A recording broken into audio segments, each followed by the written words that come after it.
Chapter 1. Family. I was born in England in 1632. My father was German and my mother was English. I had 2 brothers and 1 sister. We were a good family. My father was a good businessman. We had a lot of money. I had good education.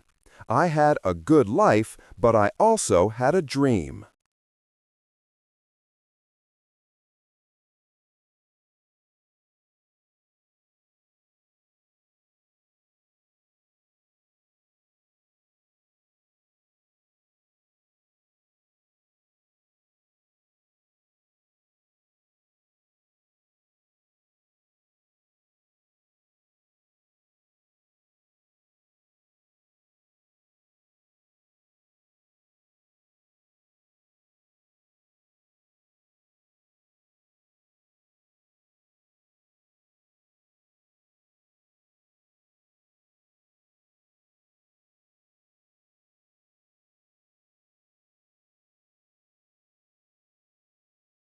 I wanted to travel by sea. I wanted to see the world. My father was a good man. He wanted the best for me. But my dream wasn't his dream. He wasn't happy. The situation wasn't easy. I was 18 years old when my father called me to his room. He wanted to speak with me.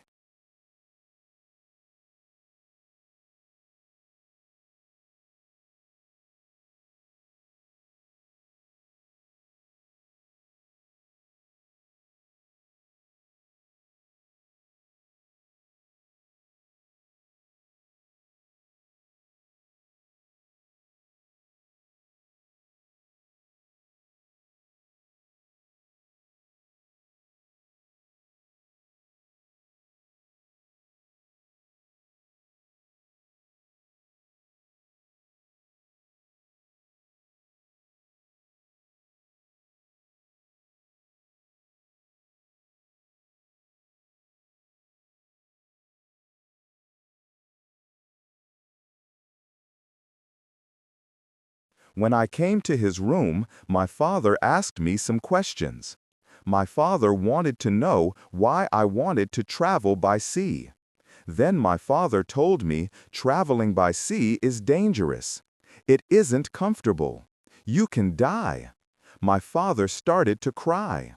I thought about my father's words.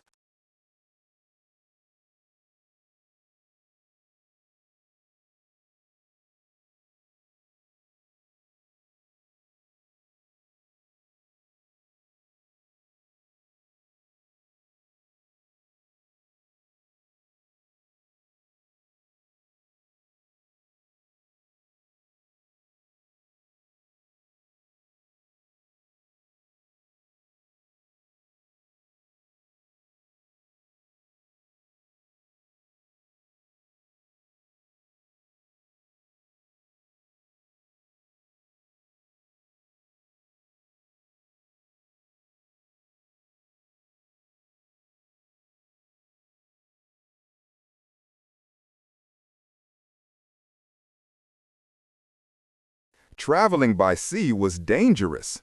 It wasn't comfortable. I could die. But it was also very exciting. I could see new countries. I could meet new people. I thought about traveling by sea every day.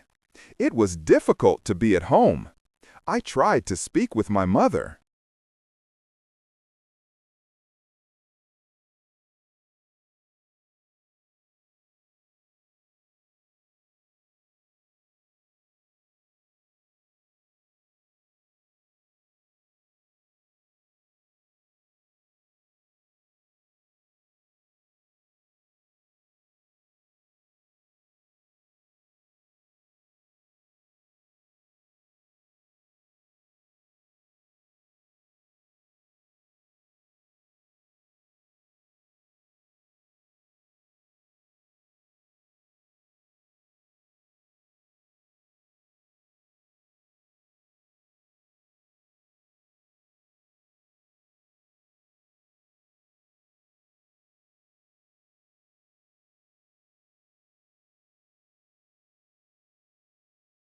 I told her I would like to travel by sea very much.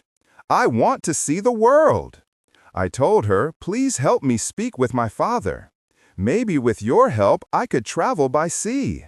My mother loved me very much, but she thought the same as my father.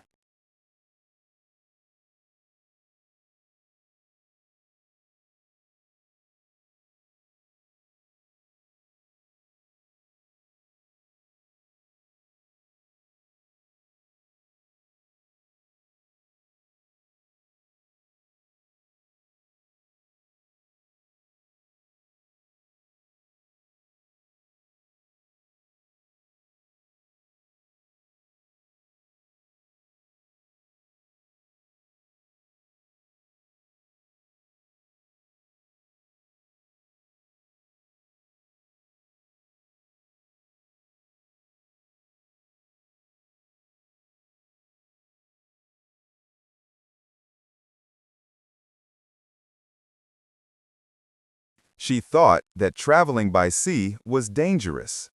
She thought that the best was to stay at home.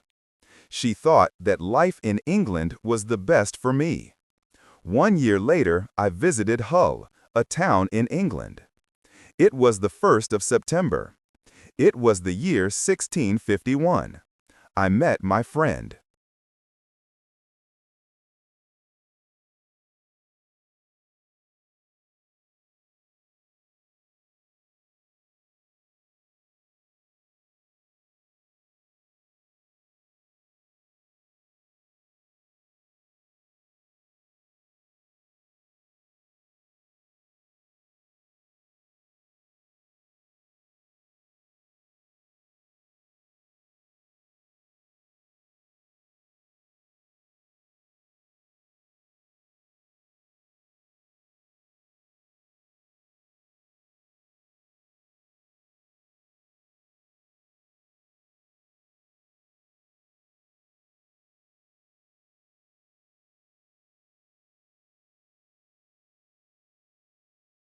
His father had a ship.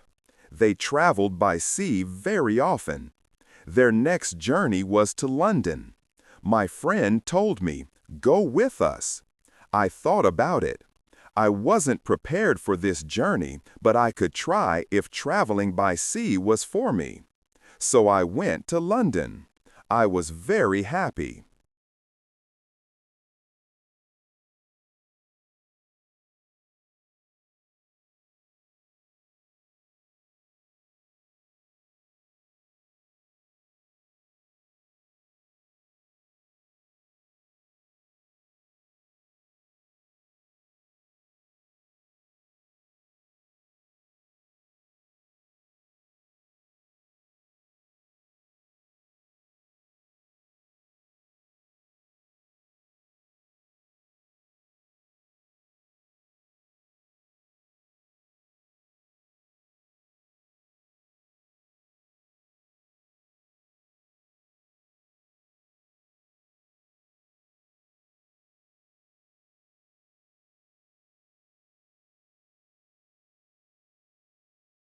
It was my first journey by sea. It was very exciting. The first hour was great, but then we started to have problems. We saw a storm. It was closer and closer. The wind was stronger and stronger. The waves were bigger and bigger. The ship went up and down.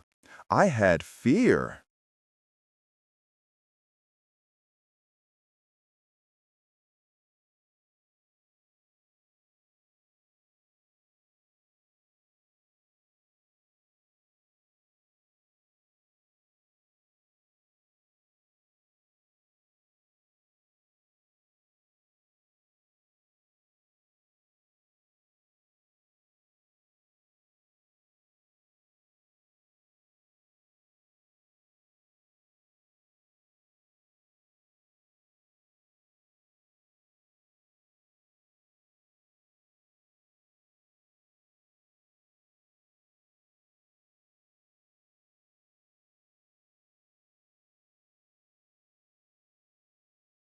I thought about my home.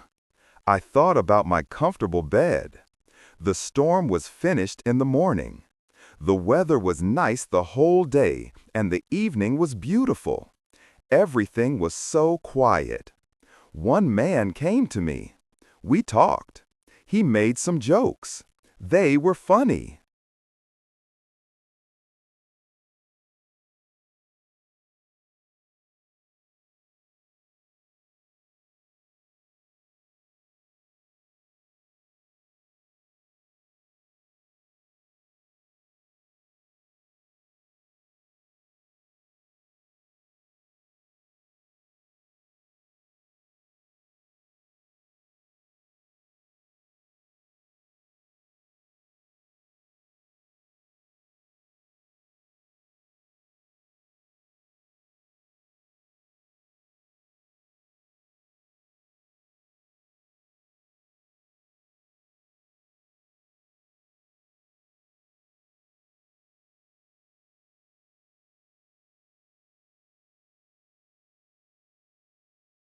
He asked me about the weather.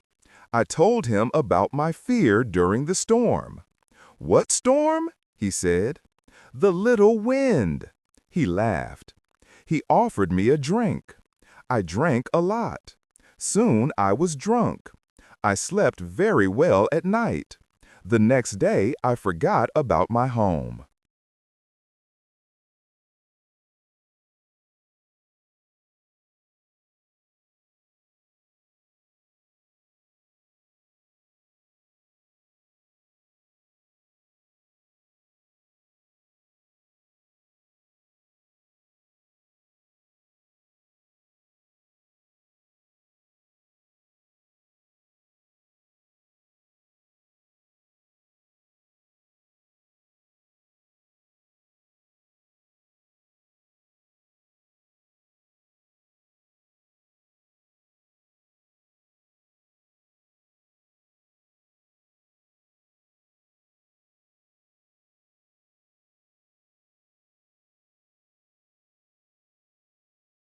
I forgot about my comfortable bed. I started to dream more about traveling by sea. The next 3 days, the wind wasn't good. We went very slowly. Then the wind was stronger. We went faster. The next day, another storm came. The storm was bigger. I was really scared.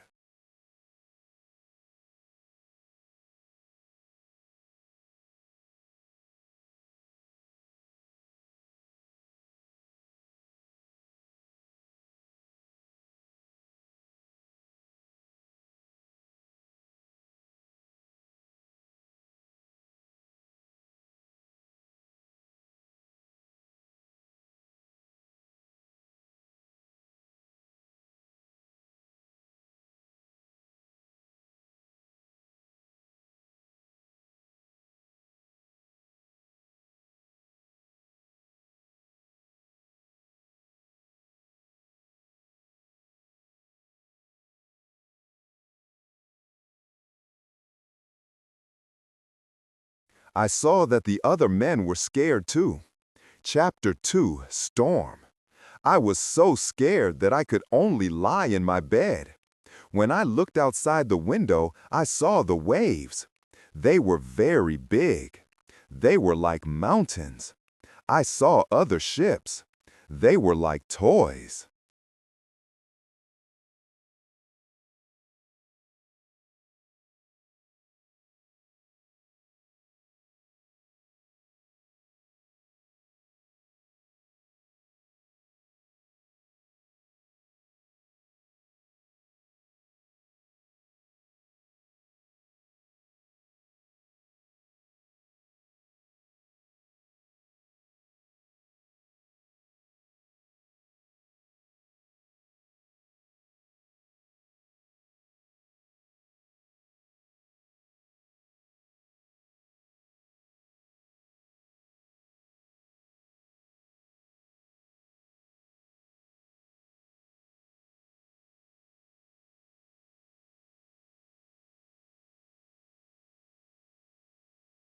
The waves played with the ships. I wanted to go home again. The storm was really big. Everybody asked God for help. Then somebody saw a hole in the ship. A lot of water was inside. It was a terrible situation. Many men went down. They pumped the water out.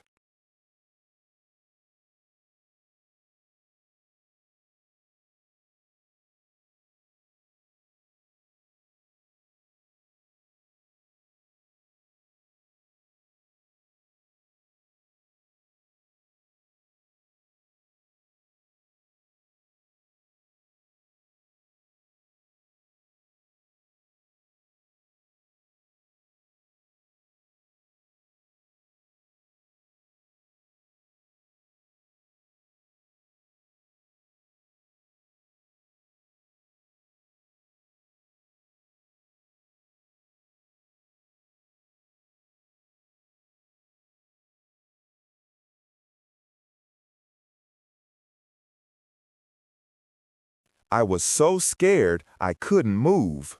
But then one man came to me. He told me, "Go down and help." So I went down. We pumped the water out. Then I heard a gun. It was a signal from our captain.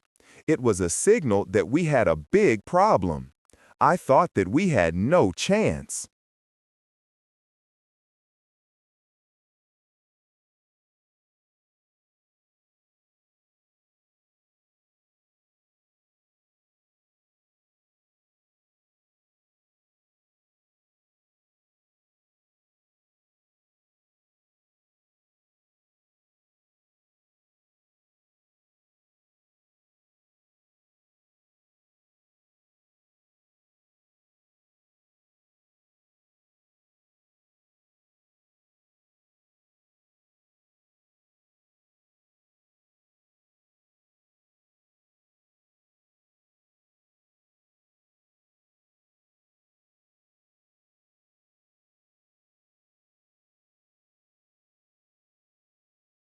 Our ship was very broken.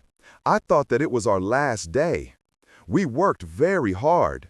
We tried to pump out the water, but the hole was very big. More and more water was inside the ship. The weather was better, but the ship was full of water. We needed help.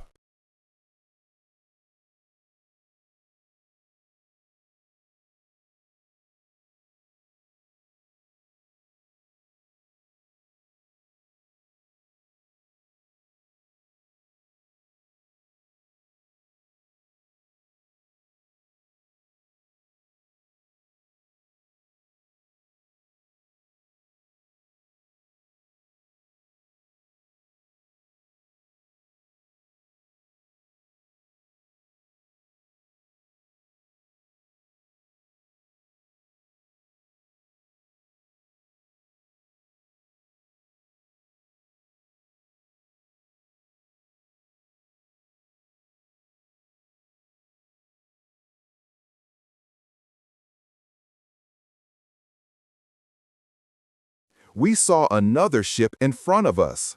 They sent a small boat for us. The men on the boat risked their lives for us. We all went on the boat. It wasn't possible to go back to their ship. It was already very far. 15 minutes later, our big ship went underwater.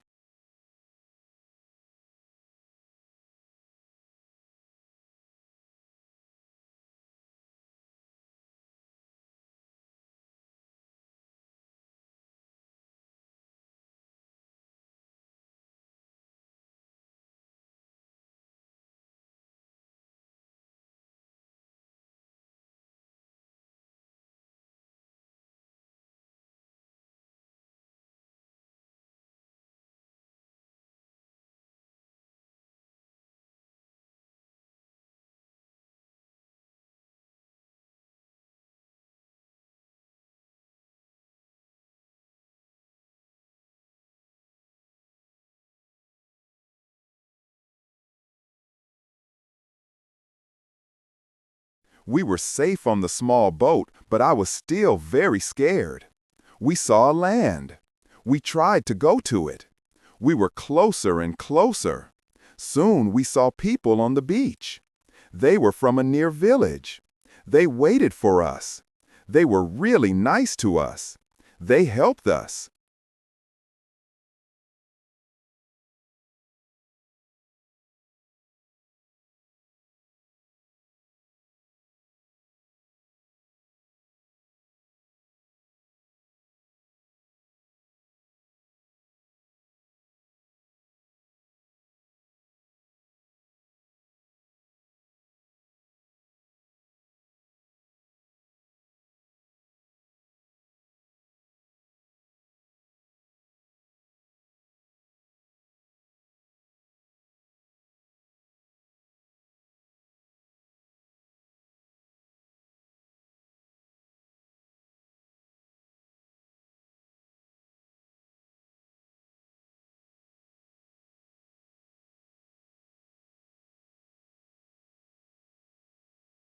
They gave us some money.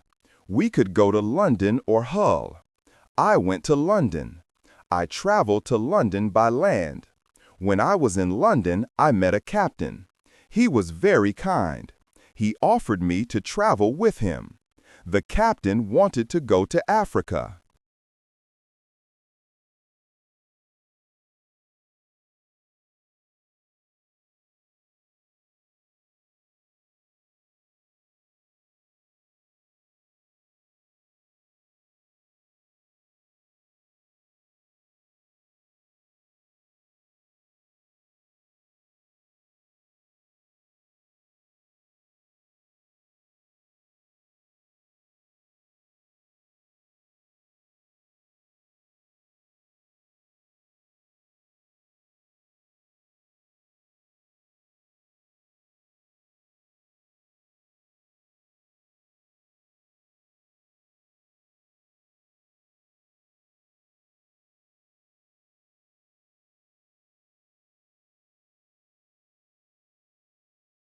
I thought that I could make some money there.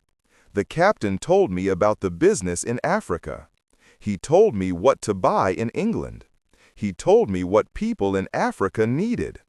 I bought things which were popular in Africa. They were cheap in England, but they were expensive in Africa.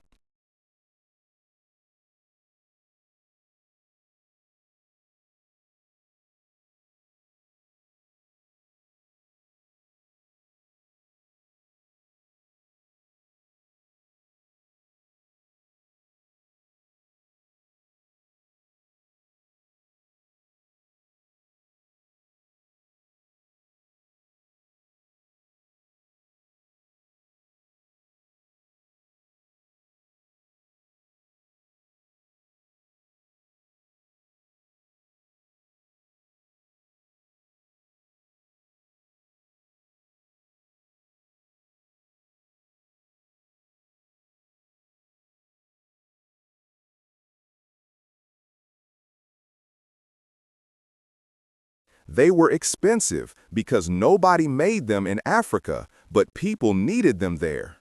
Then we started the journey. The journey to Africa was successful. I returned to England with some money. I was happy. I wanted to travel more. I wanted to do more business.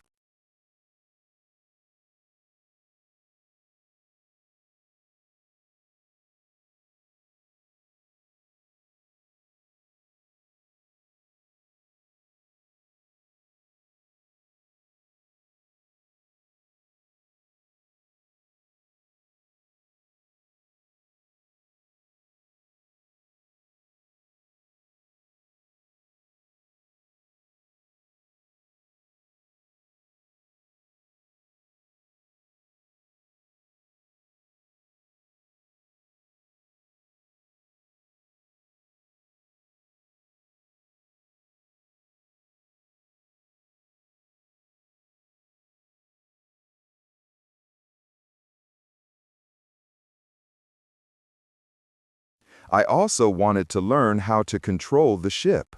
The captain taught me the basic skills. I decided to go to Africa again. The journey started well, but soon we had big problems. A ship started to follow us. It was a pirate ship. It started in the morning.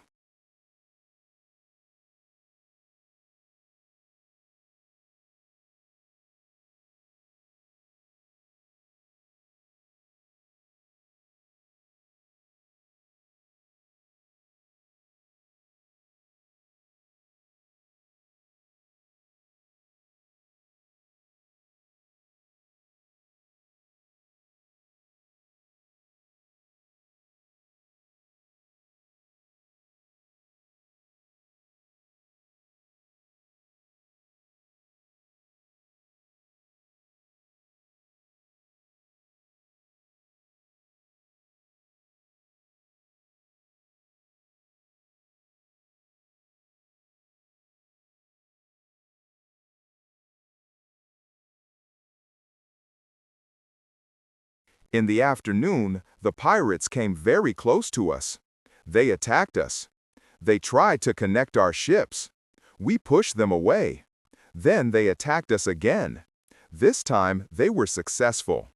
Many men came on our ship during the second attack. They started to break everything.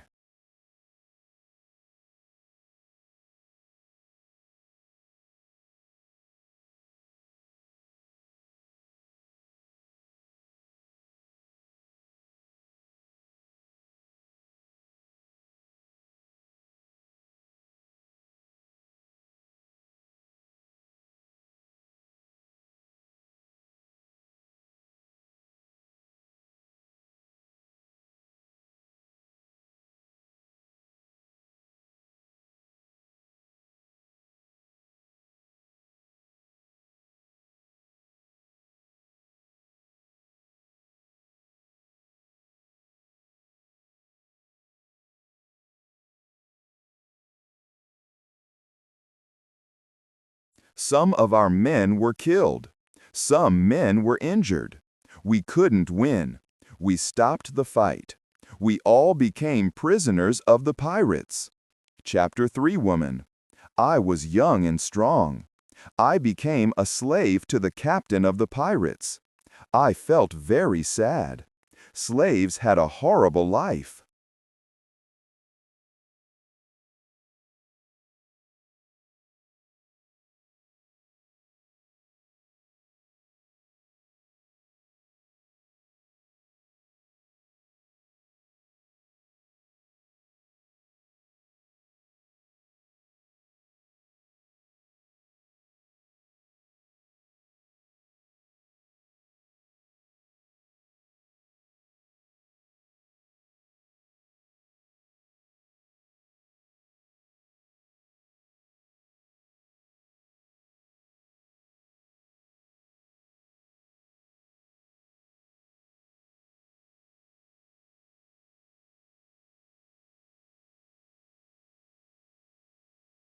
They had to work hard. I worked every day for many hours. I worked in the house or in the garden. The captain told me what to do. I didn't like the work. I wanted to change my situation. I wanted to be free again. One day, I met a young woman in the house.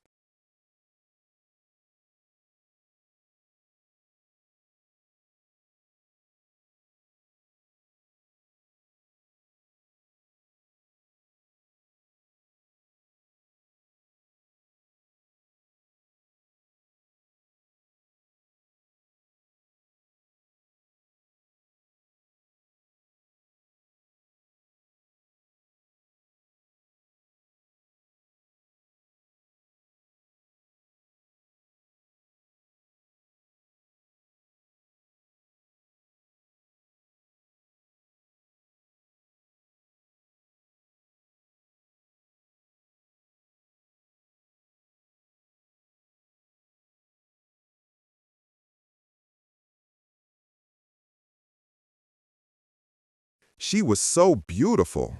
She was also a slave. She cleaned the house. I tried to speak to her. She didn't speak my language, but I felt that she understood me. I liked her very much. She was very attractive. When she saw me, she smiled at me.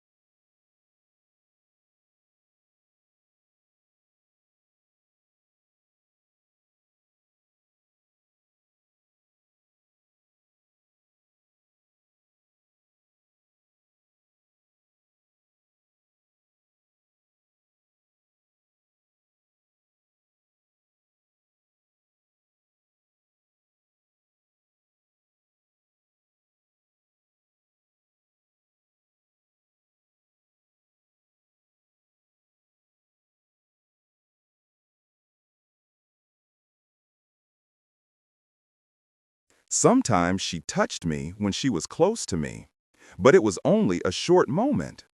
If the captain saw it, he could send her away. I thought about her very often. I wanted to meet her every day, but she wasn't in the house every day.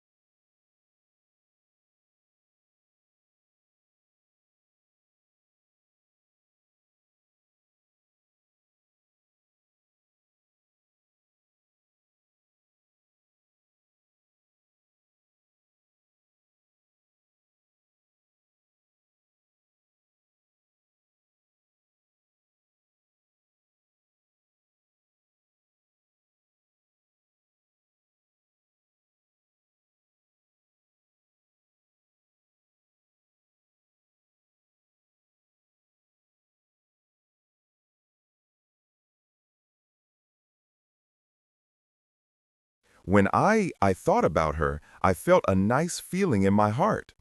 I thought that I loved that woman. I felt that she was my girlfriend and I was her boyfriend. But our relationship was complicated. We couldn't be officially together. Slaves couldn't have relationships. It was so sad.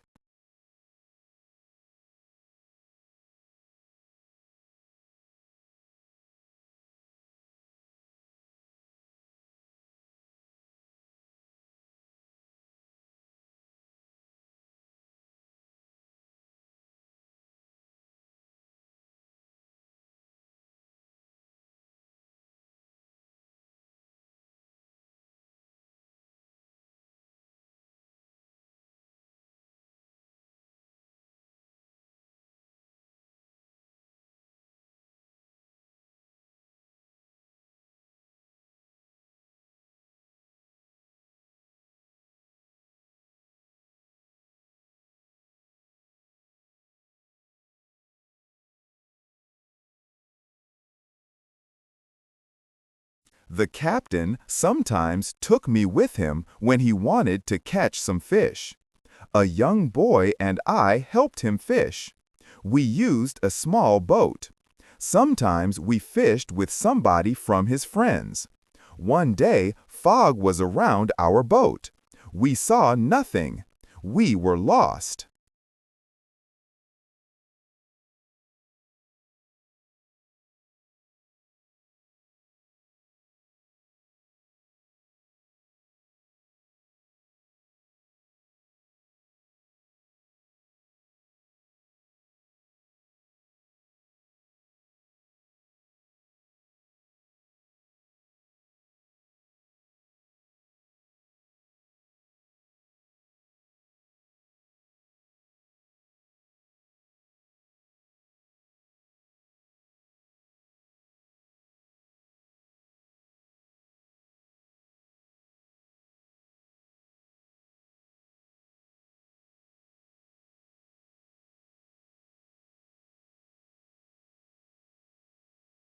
We tried to get to land the whole day and night.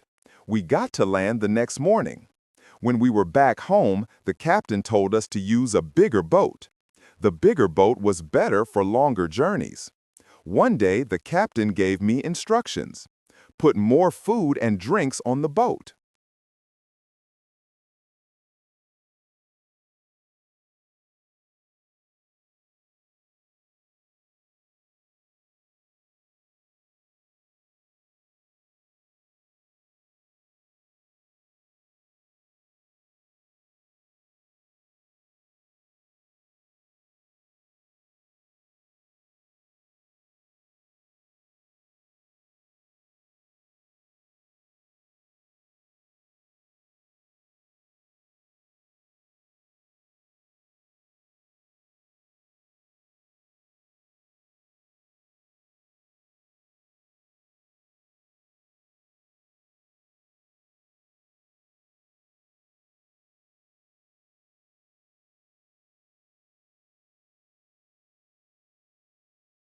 Bring some guns, too.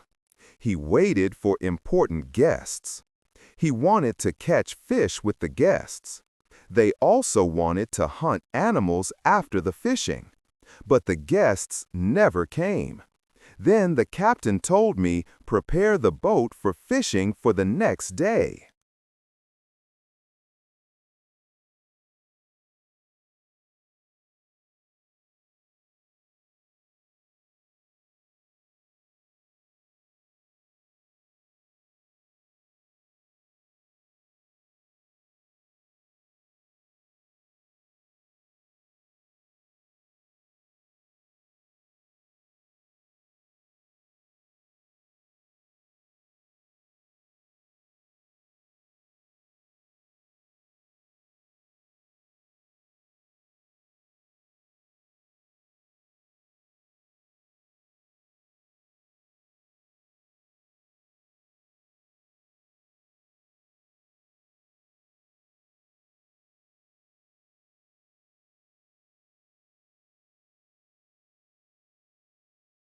This was my opportunity to run away. A lot of guns and food were on the boat. I prepared the boat for fishing as usual, but I left the guns and food on the boat. The next day, I could run away. This was my plan. I thought about the young woman.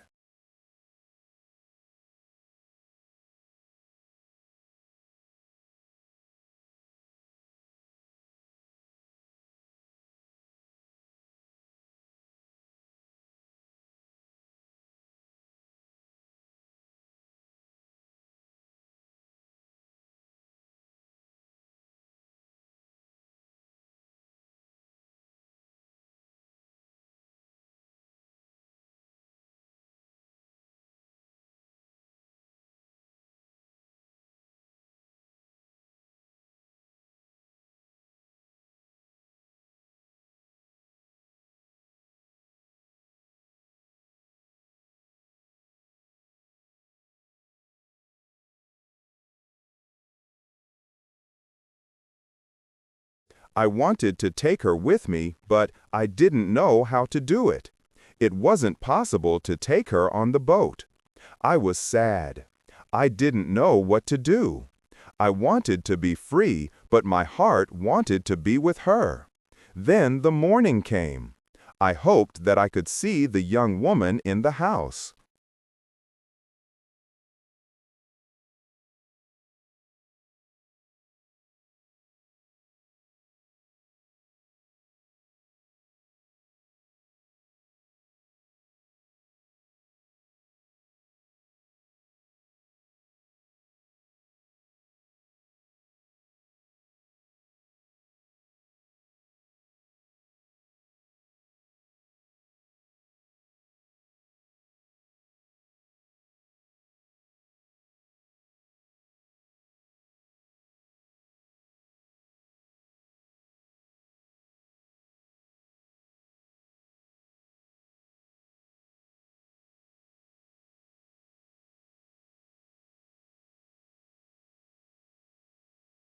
Then I saw her hair.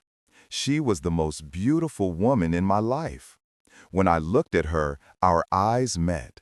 She knew that something was different. Maybe she understood that this was our last moment together. She looked deeply in my eyes. She touched my hand. I felt that she understood.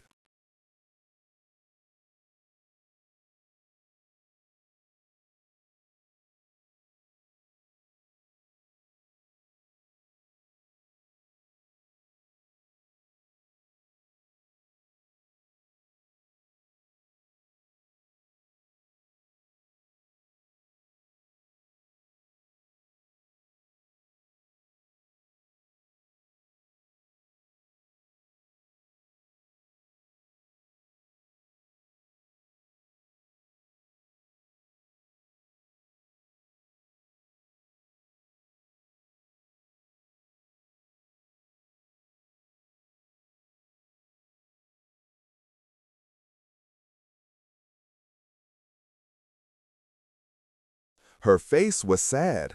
My face was sad, had too. She smiled at me a little. Then she went away.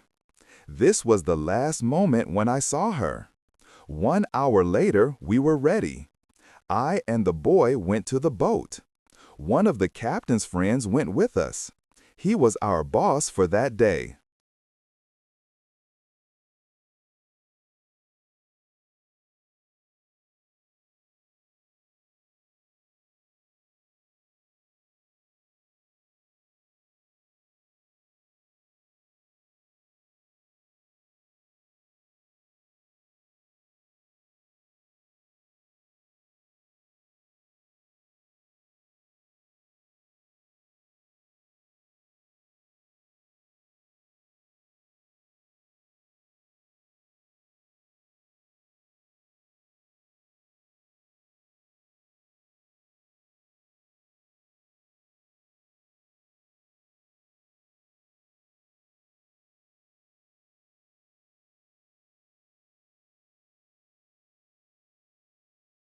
Chapter 4, Lion.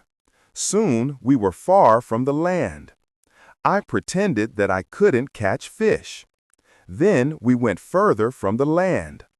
Our boss said that we could catch fish there. At one moment, our boss went to the front of the boat. I quickly pushed him into the sea.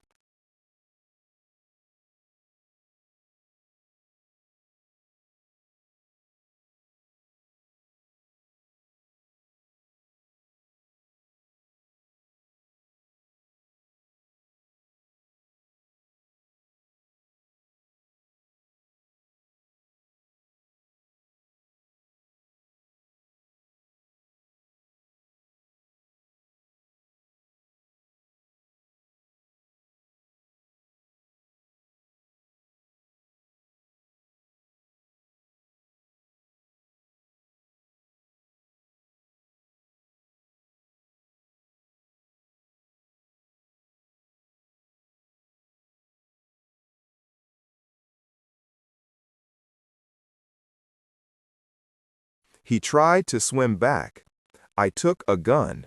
When he saw the gun, he swam away. After he swam away, I turned to the boy. I wanted to know if he was on my side. I saw that he was on my side. After 2 years, I was finally free. We tried to go as fast as possible.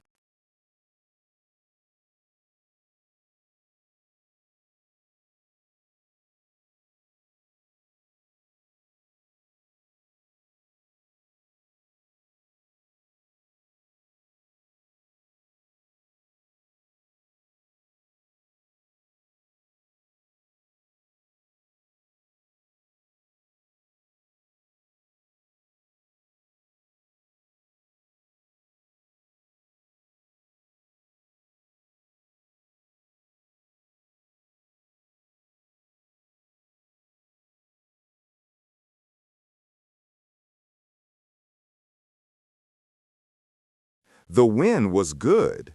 We were far from the pirate land the next day, but I was still scared of the pirates. I didn't want to be caught again. I was so scared that I didn't let the boys stop the boat for 5 days. On the 6th day, I felt safer. We took the boat close to the land.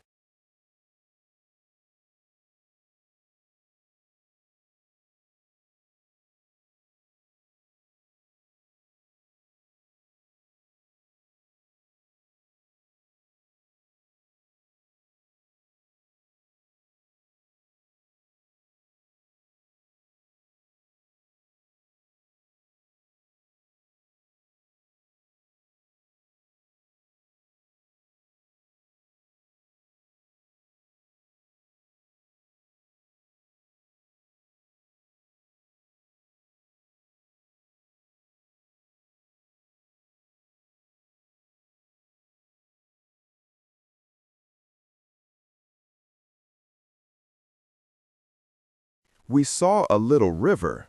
I didn't know where we were. We had to stop somewhere because we needed fresh water. We waited for the dark. We wanted to go up the river where the water wasn't mixed with the seawater. But we started to hear horrible noises.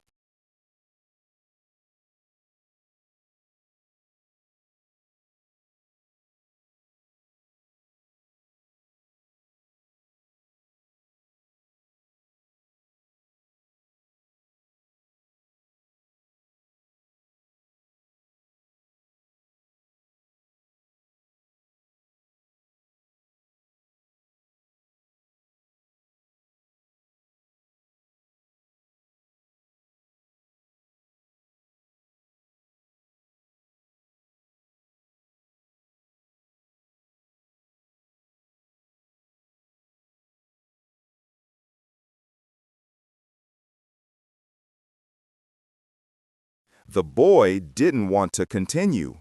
He was scared. We stayed on the boat near the river, but we couldn't sleep. Some animals came to wash in the water. They made horrible noises.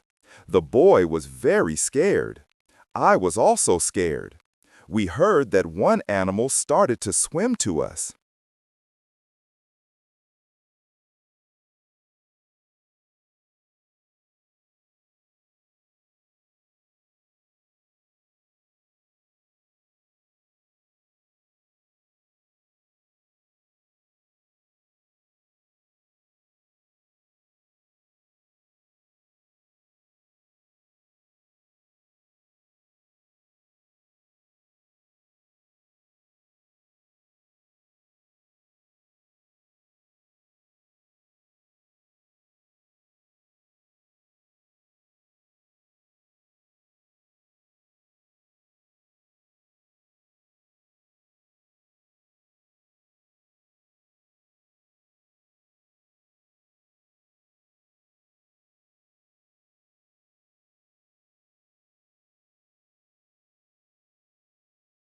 The boy asked me to go away, but I didn't want to go.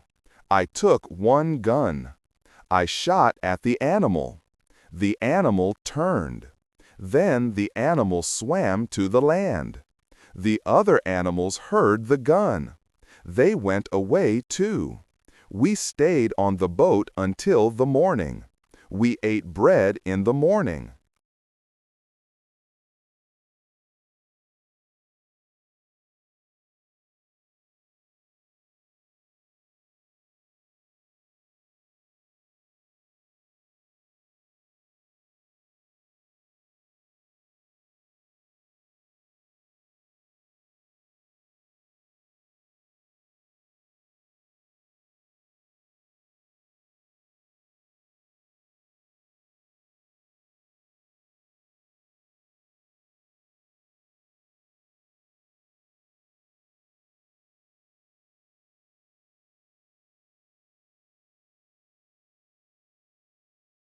Then the boy said, "I would like to go to the beach." I decided to go with him. We had 2 big bottles for water. We took some fresh water from the river. The boy wanted to go inside the land. I didn't want to go very far.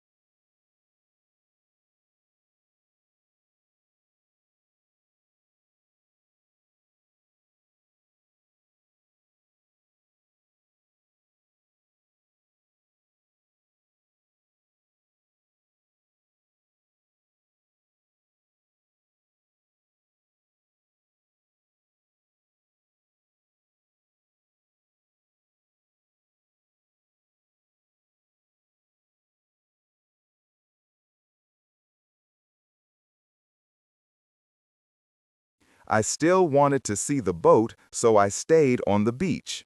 The boy went inside the land alone. He returned after some time. He had an animal in his hand. It looked like a chicken.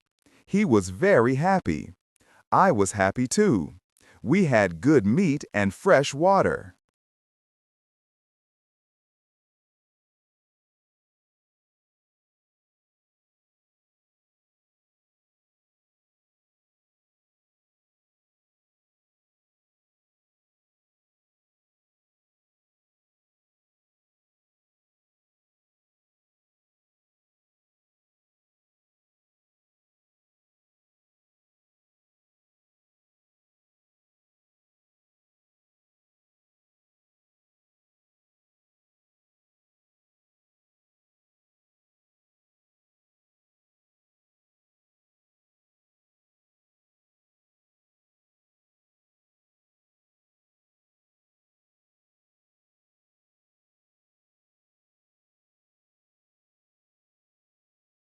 I didn't know where exactly we were.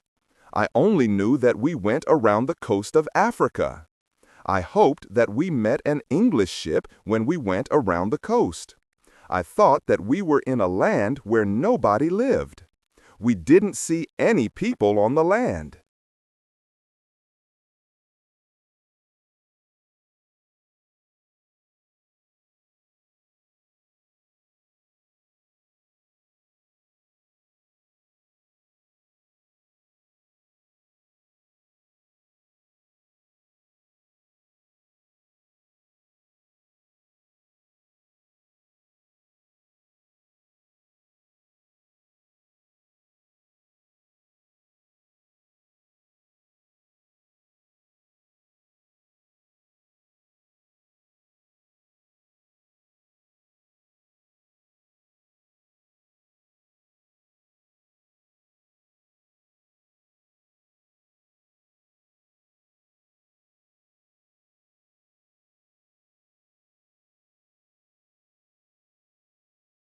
We only heard wild animals sometimes. One morning, when we went for fresh water, we saw a lion on the beach. He was very big. He was only 20 meters from us. The boy was scared. When the lion saw us, he started to run to us. We didn't have much time.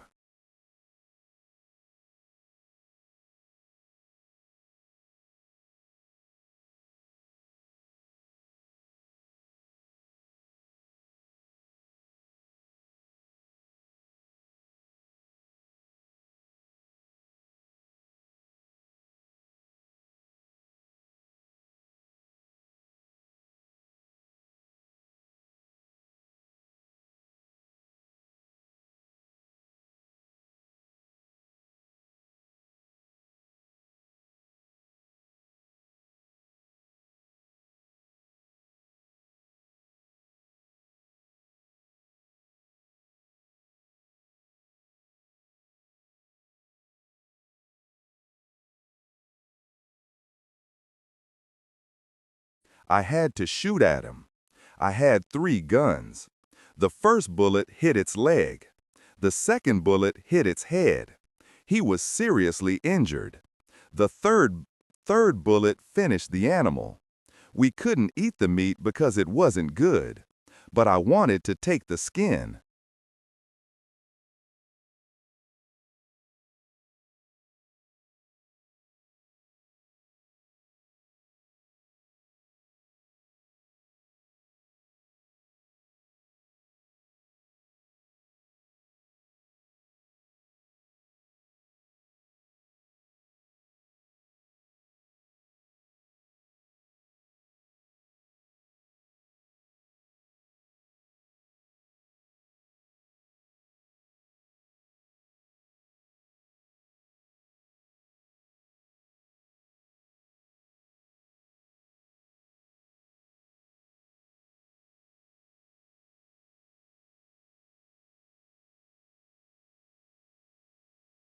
We put the skin on top of the boat.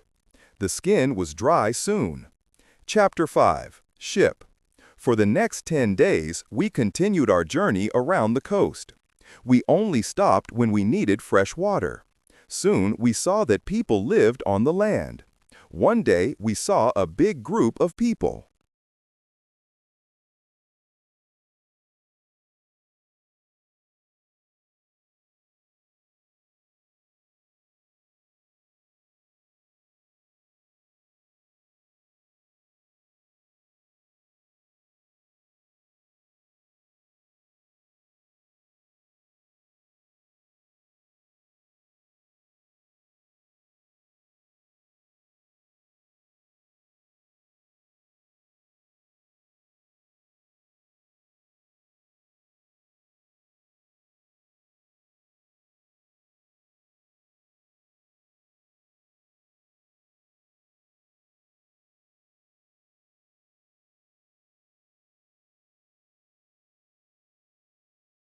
They had a lot of children.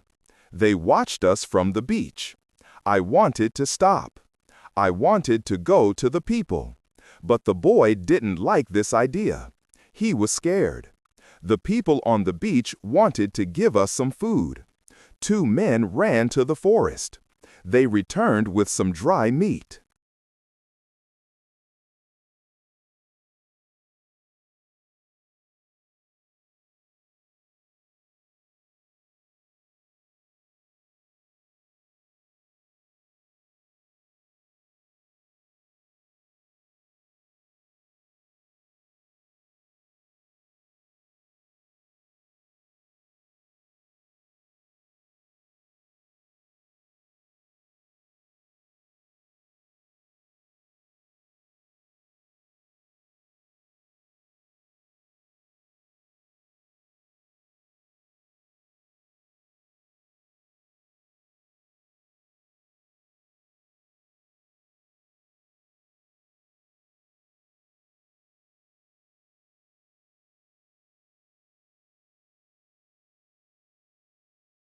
We didn't want to go to the beach, but they didn't want to swim to us. We didn't know how to get the food. The people saw this. They put the food on the ground. Then they went back. When they were far from the food, we took the food. Then we weren't scared of the people.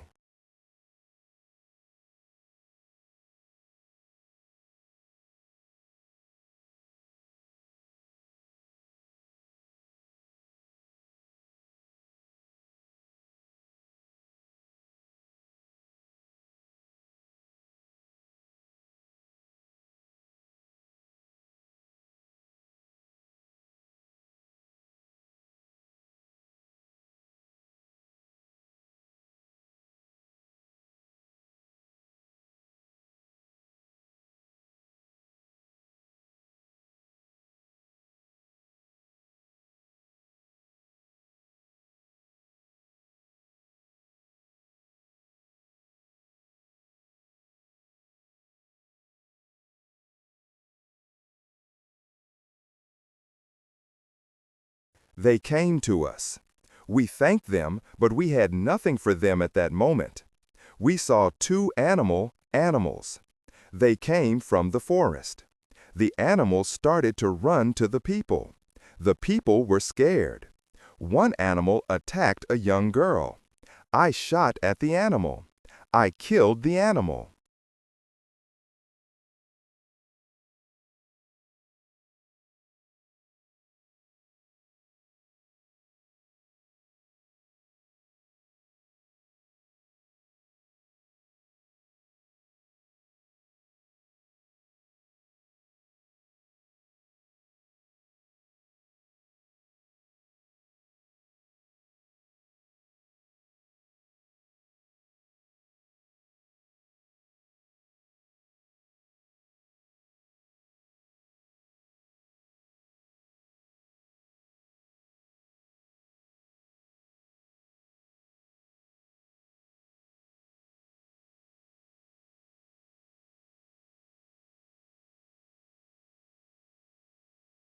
The second animal was scared. It ran away. The people were shocked when they heard the gun. They were also shocked when they saw that the animal was dead. They were happy that the girl was alive. They thanked us. They brought us more food and water.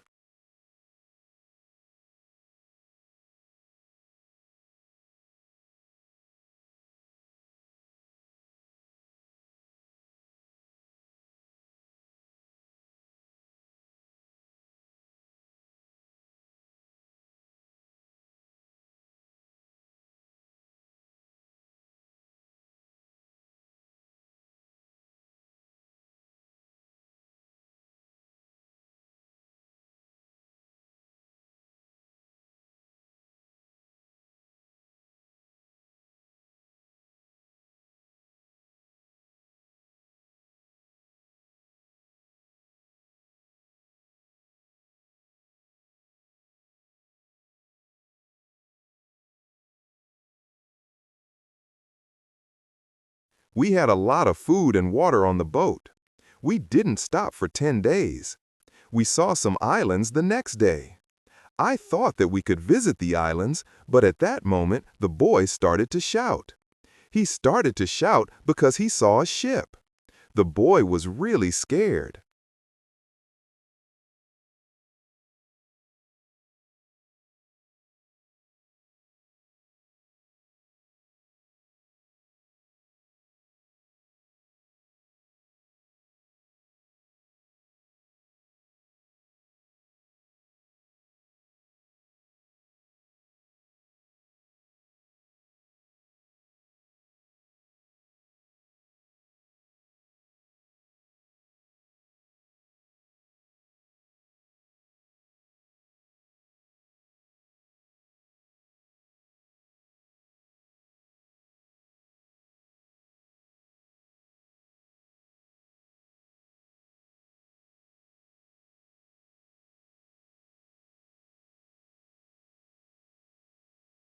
He thought that it was a pirate ship, but I looked at the ship. I saw that it was Portuguese, but nobody on the ship saw us. So I fired a gun. They heard the gun. They saw us. Soon we were on the Portuguese ship.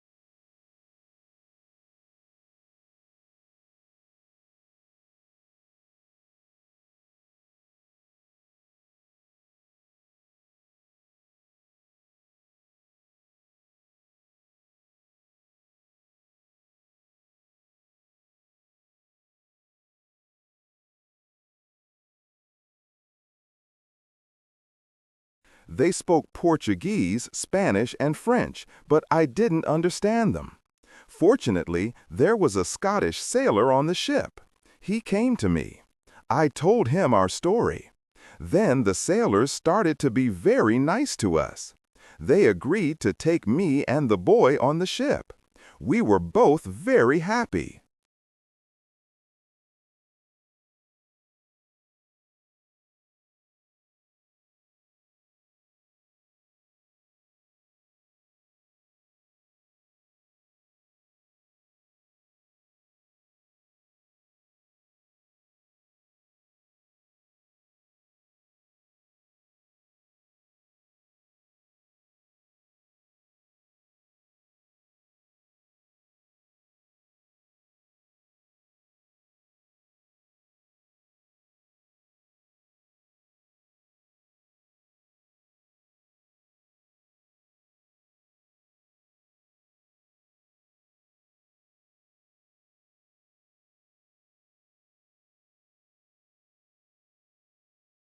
We offered our things to the captain, but he didn't want to take our things.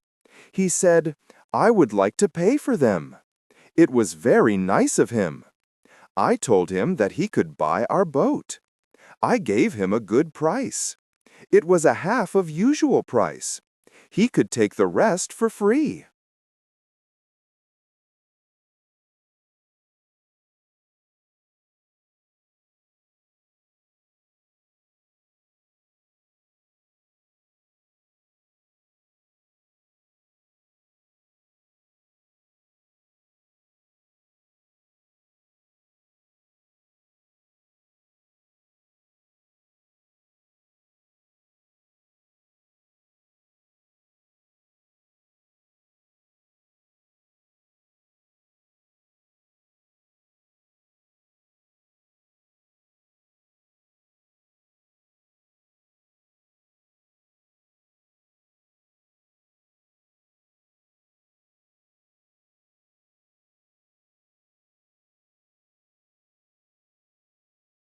The captain agreed.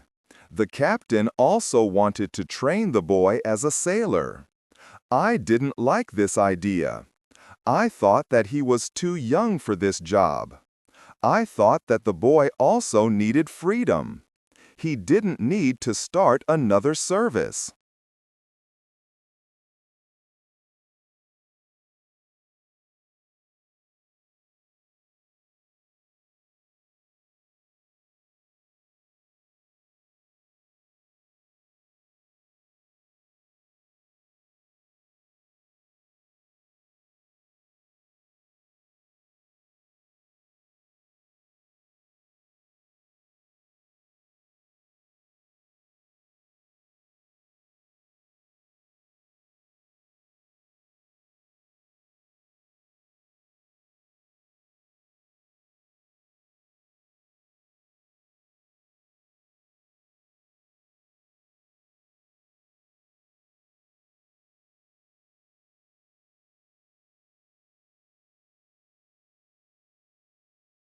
Chapter 6, Wife. The boy wanted to work for the captain. He wanted to be a sailor. So he started his training to become a sailor. The ship was on the way to Brazil. We arrived there after 22 days. I said goodbye to the boy and the sailors. Brazil was a new state in South America.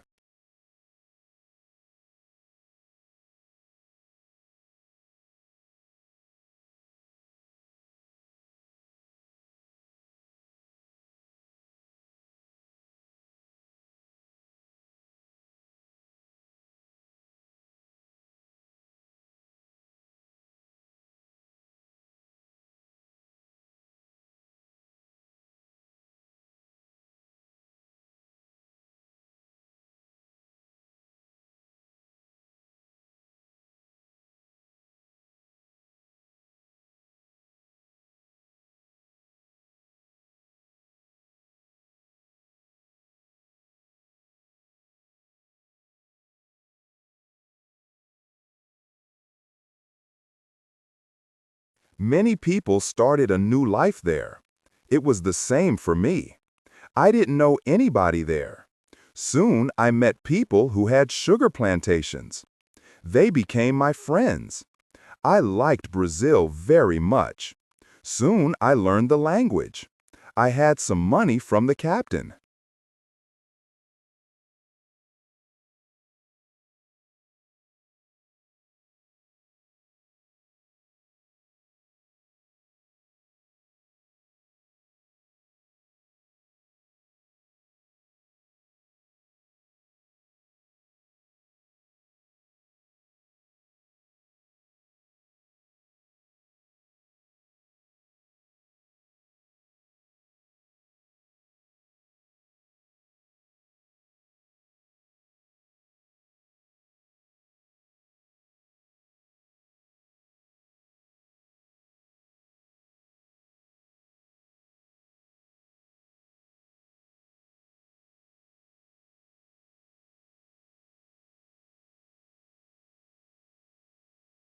I bought some small land in Brazil.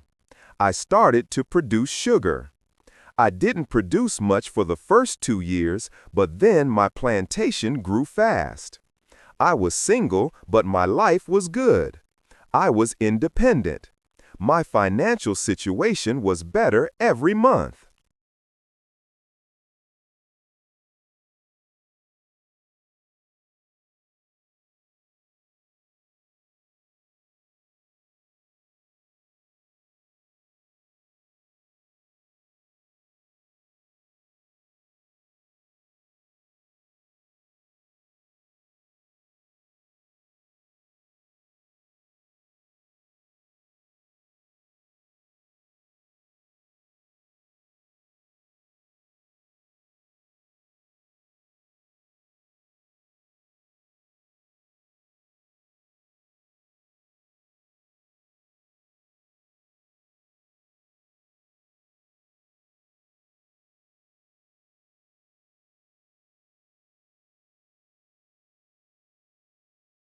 We paid only small taxes in Brazil. The society was new. We didn't have many rules from the government. Soon I had enough money. I could hire a lady for cleaning my house. I asked my friends if they knew about any good woman.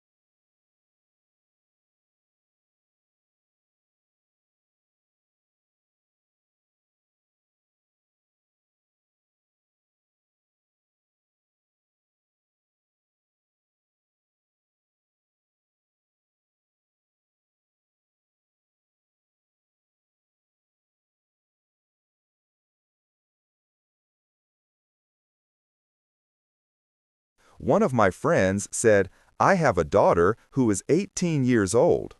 I think that she could work for you. She is also a very good cook. The next day, his daughter came to my house. She was friendly but a little shy. She was also a very pretty girl. We talked shortly.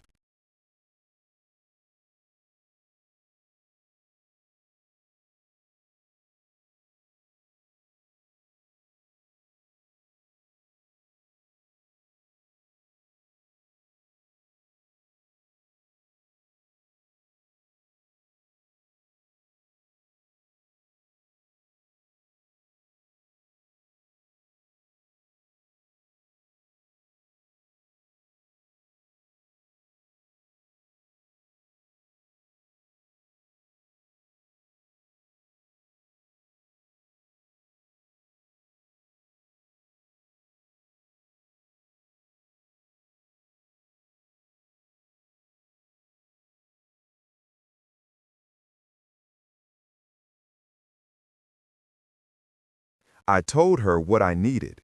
The next day, she came to my house. She cleaned the dirty floor and my furniture. She took out the rubbish. She came to my house every morning on Monday and on Thursday. She stayed in my house for 4 hours. She cleaned the house.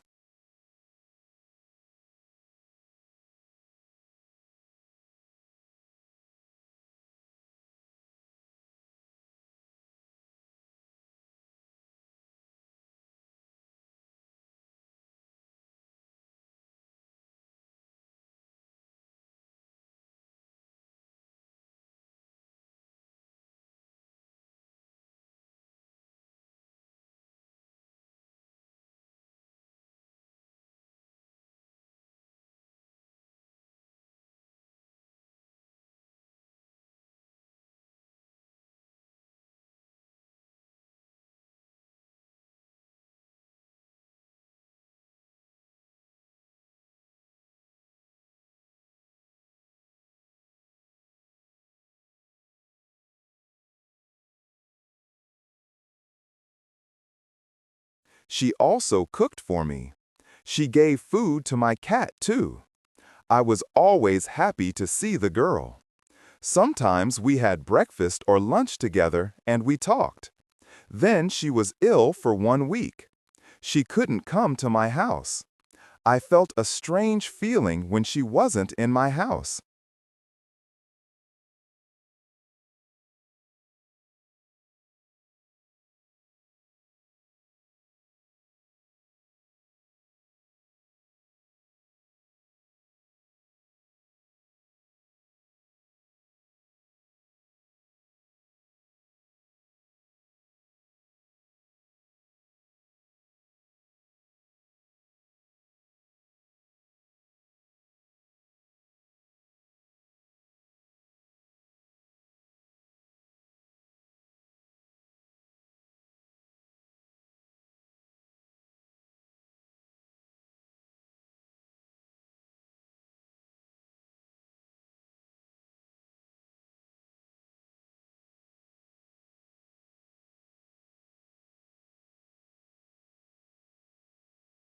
I really missed her.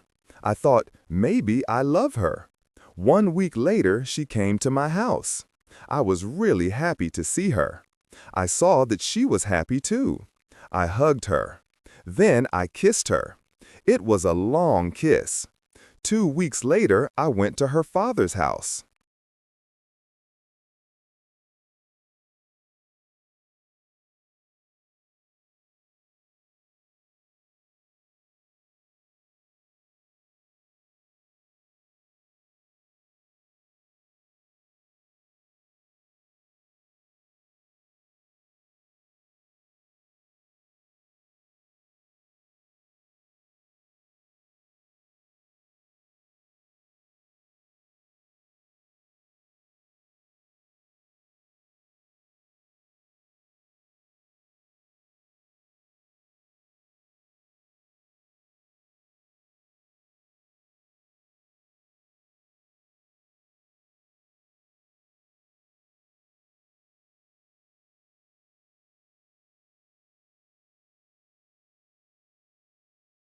I asked him if I could marry his daughter.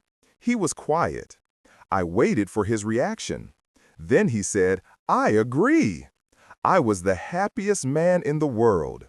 2 months later, I married the daughter of my friend. We started to plan a family. This period of my life was great.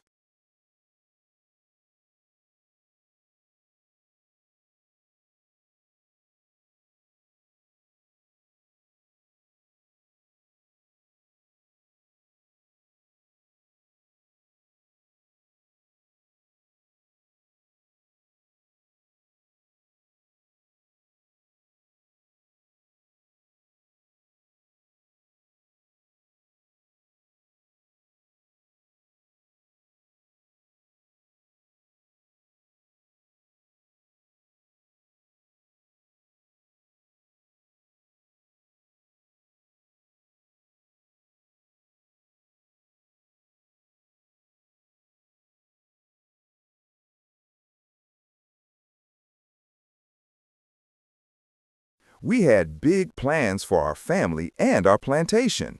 We needed a bigger house.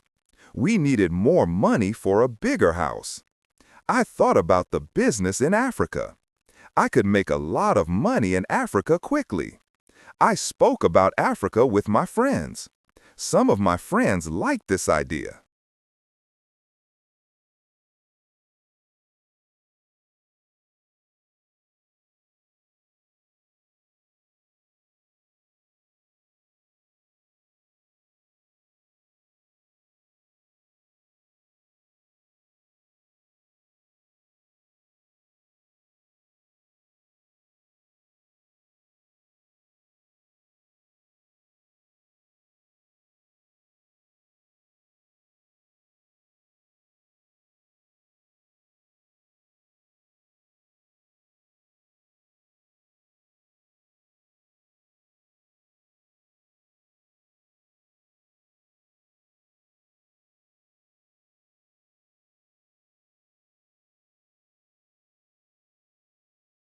Chapter 7, Hurricane.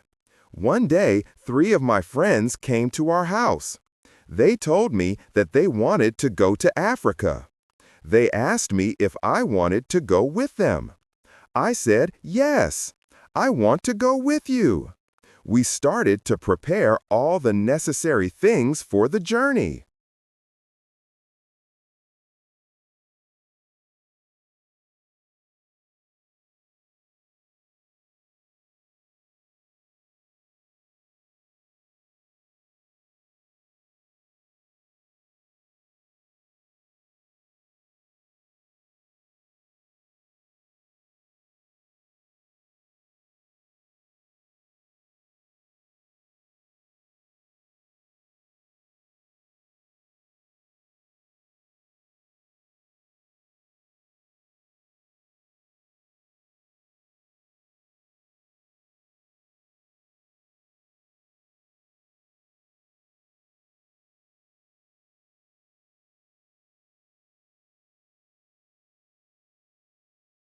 Soon we were ready to go. I said goodbye to my wife. Then we started our journey. Our plan was to be back in 2 months. We left Brazil on the 1st of September, 1655. Our ship was very big, but we were only 17 men. The ship was full of things for business.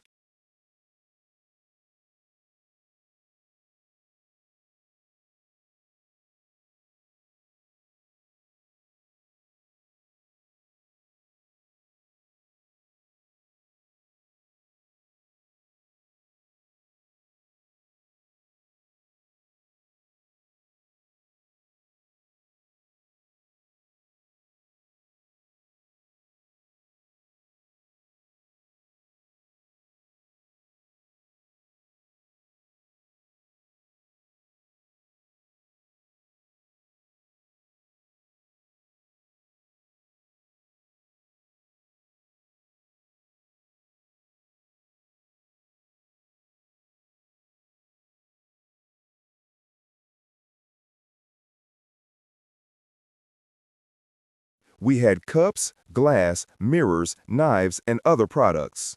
The weather was good but very hot. At the beginning of our journey, a hurricane came 1 week later. The hurricane was extremely strong. Our ship was in danger.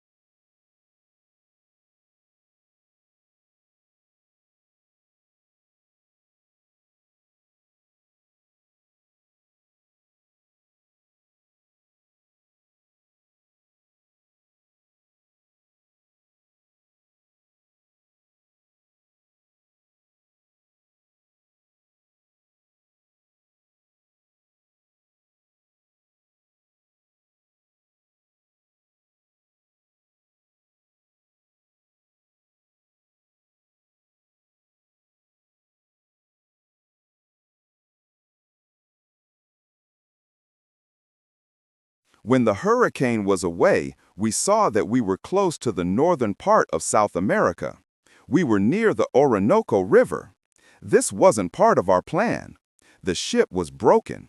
We couldn't go to Africa.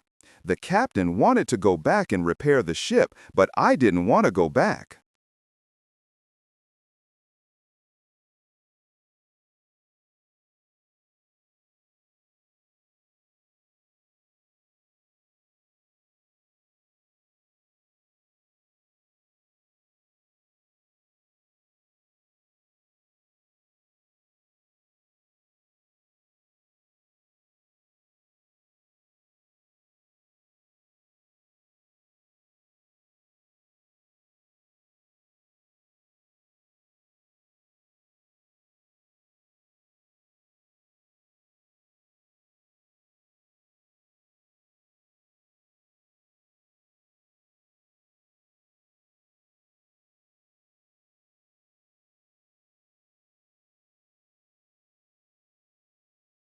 We talked about it.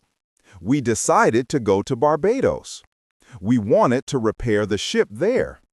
Before we got to Barbados, a second hurricane came in the evening. The wind was very strong. The waves were big. Then one man shouted, "Land!" When the man shouted land, the ship stopped.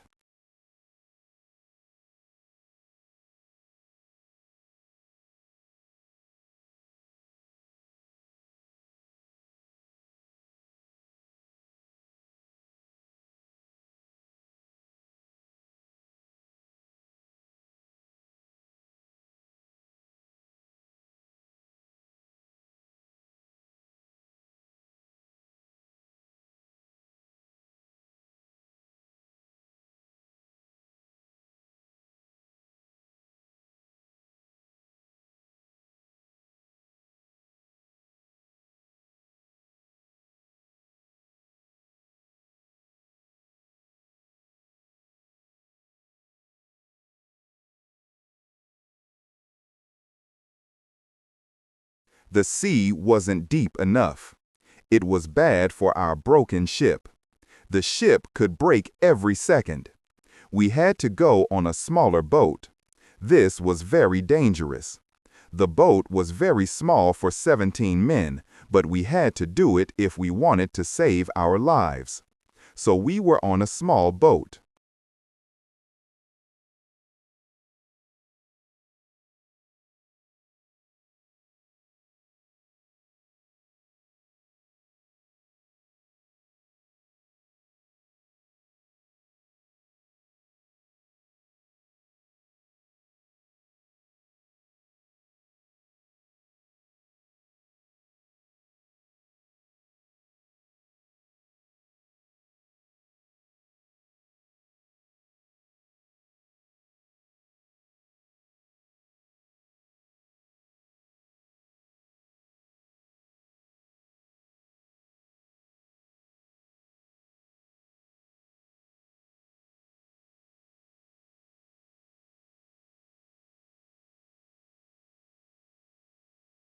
The waves were very big.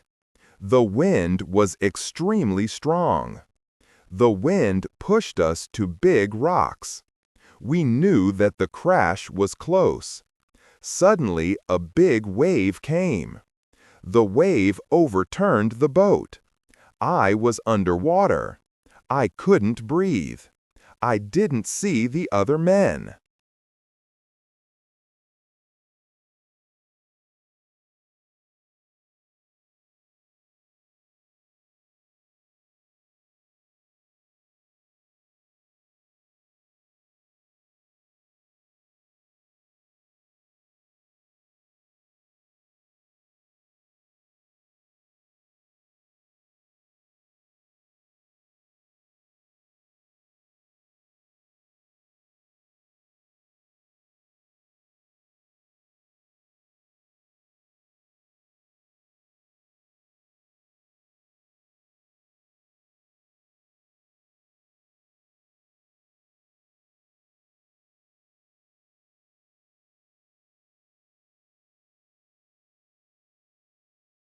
I didn't see the boat. Then my head was above water. It was only a short moment, but I could breathe. I saw a little beach between the rocks. A big wave pushed me to the beach. I was still in water, but I felt a land under my feet. I knew that I had to stand up.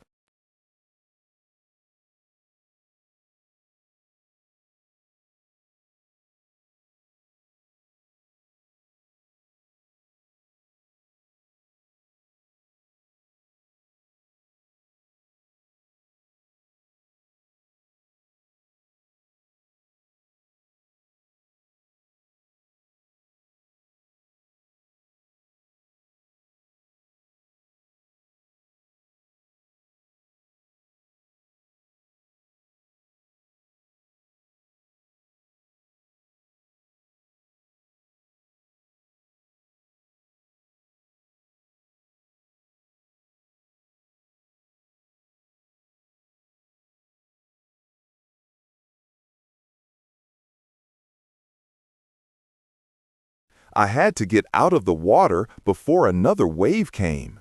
But my body was weak. I couldn't stand up fast. When another wave came, I was under the water again. I couldn't breathe for a while, but then another wave threw me back on the beach. I tried to get up.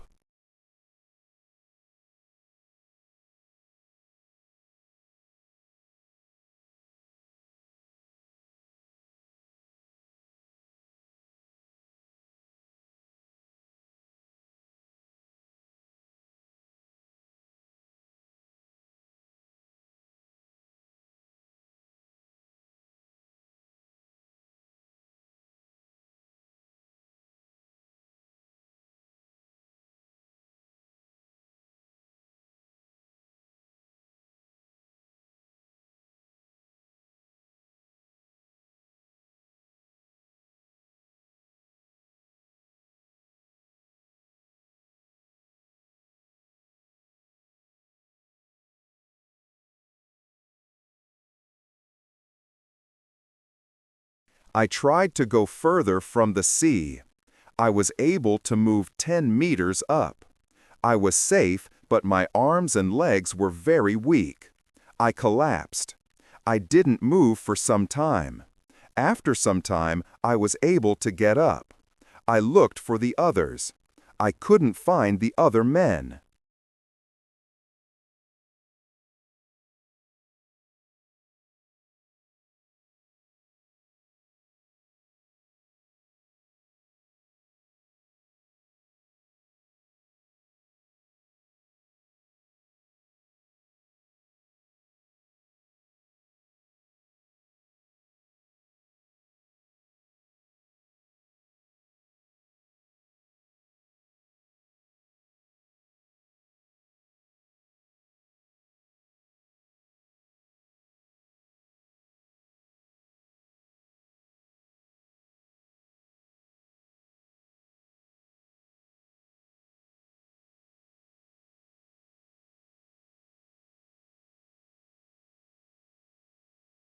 Chapter 8, Island. I was probably the only person alive. All my friends were dead. I only found 3 hats and 2 shoes on the beach. It was horrible for me. The weather was still very bad, but the waves weren't so big. I saw the ship. It was far from the land.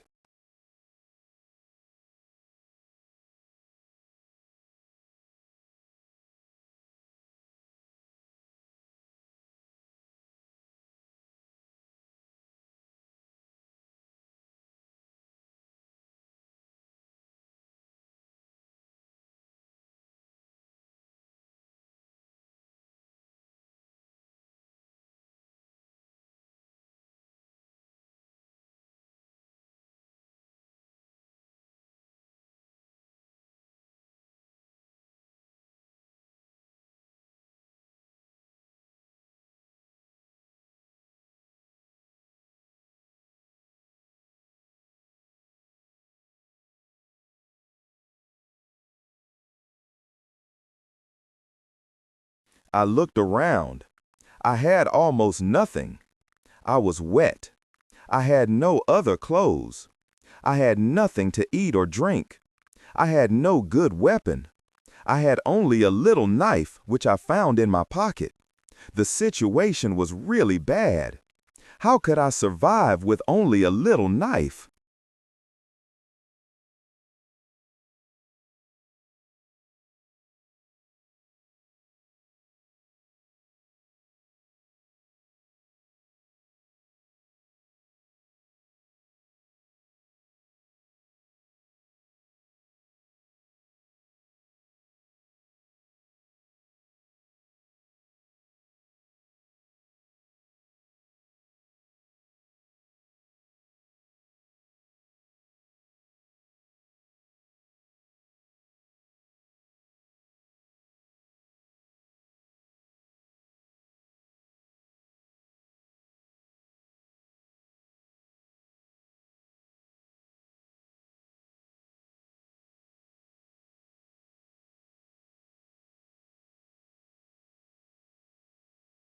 First, I tried to find some fresh water.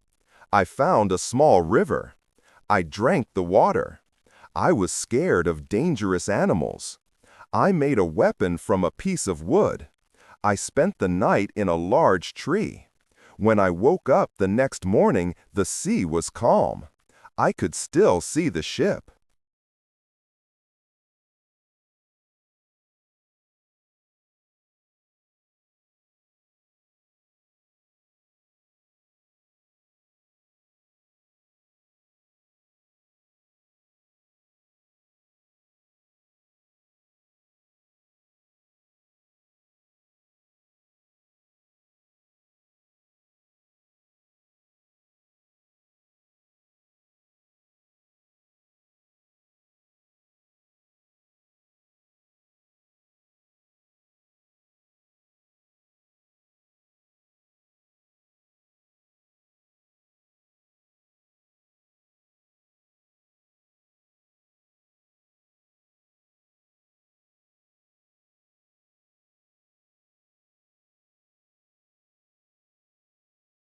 I needed to get some things from the ship.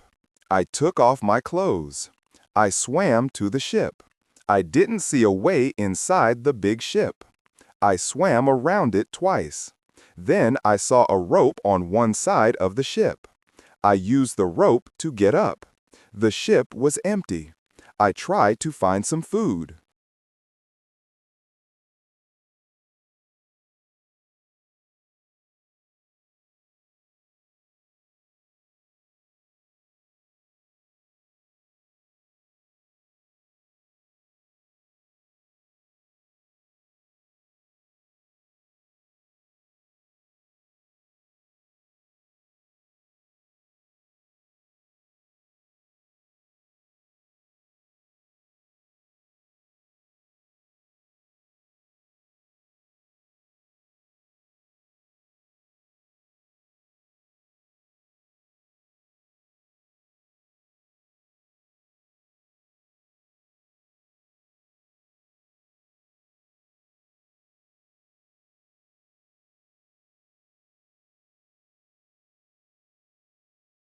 I was lucky.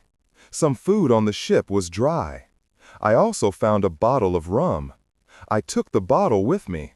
Then I heard something. Somebody was on the ship. Who was it? Somebody from my friends? It wasn't possible. My friends were all dead. I was a little scared.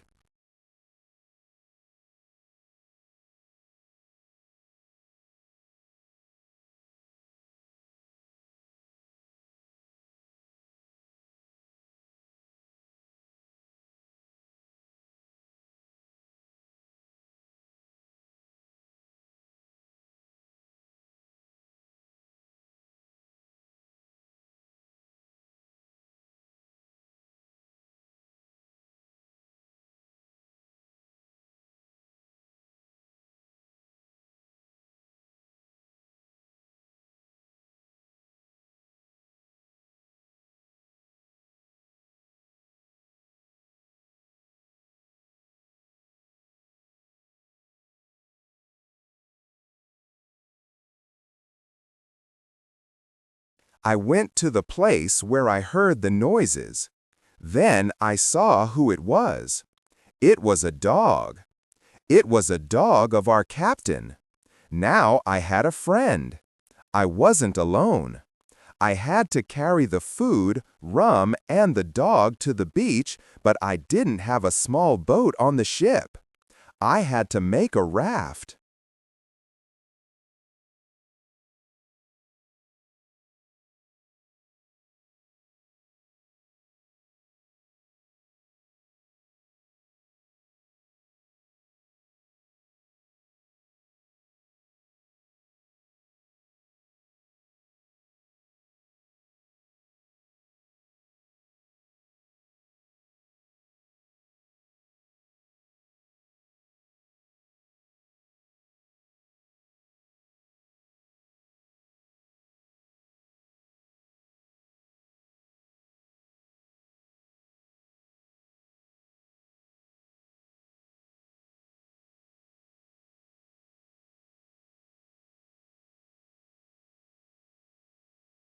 I found some wood.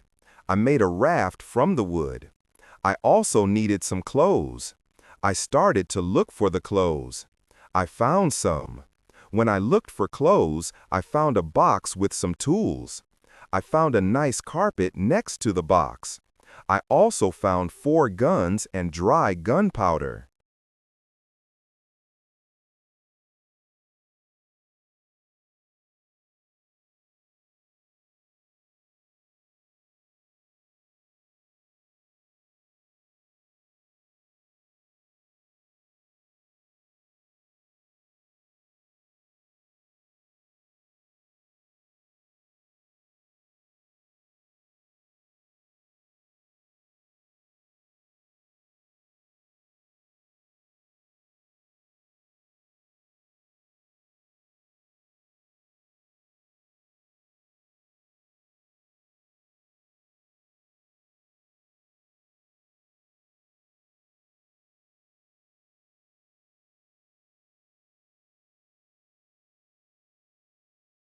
I put everything on my raft. The sea was calm. The wind went to the land. This was all good. Soon I was on the beach. I started to look for a place where I could stay. I saw a hill. I thought that from the hill I could see where I was.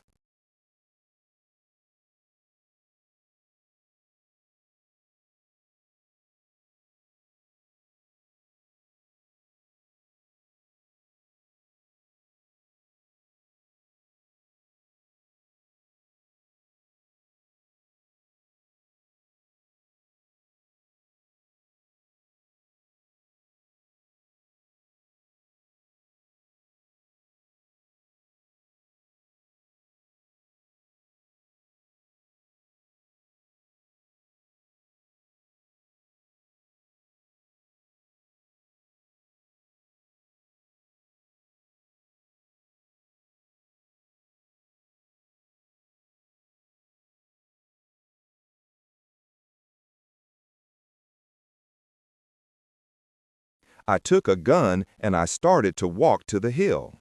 I got to the top. I saw sea around the whole place. I was on an island. I saw two small islands near. One was to the north. One was to the west. I also saw a big land to the south. It was about 100 kilometers far.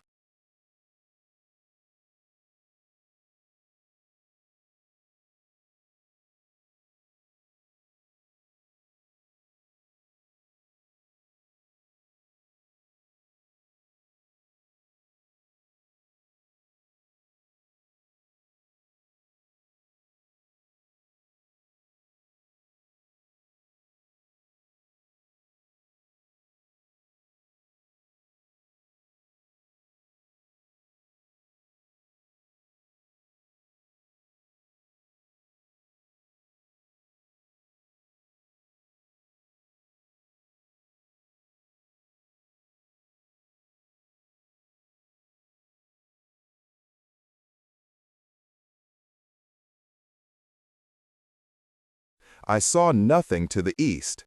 I saw only the ocean. I didn't see any sign of people on the island. I saw only wild animals. Chapter 9 Tent. I saw many birds on the way back from the hill, but I didn't know their names. I didn't know if I could eat their meat.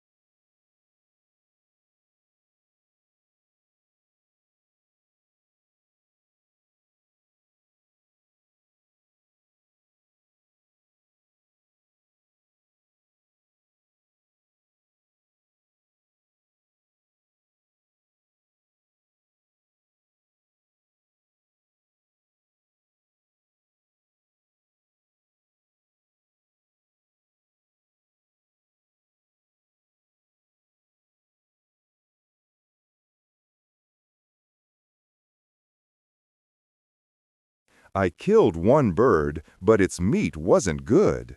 I went back to the raft. I moved my things further inside the land. I wanted to go back to the ship again. The next storm could destroy the ship completely. I made a small tent near the beach.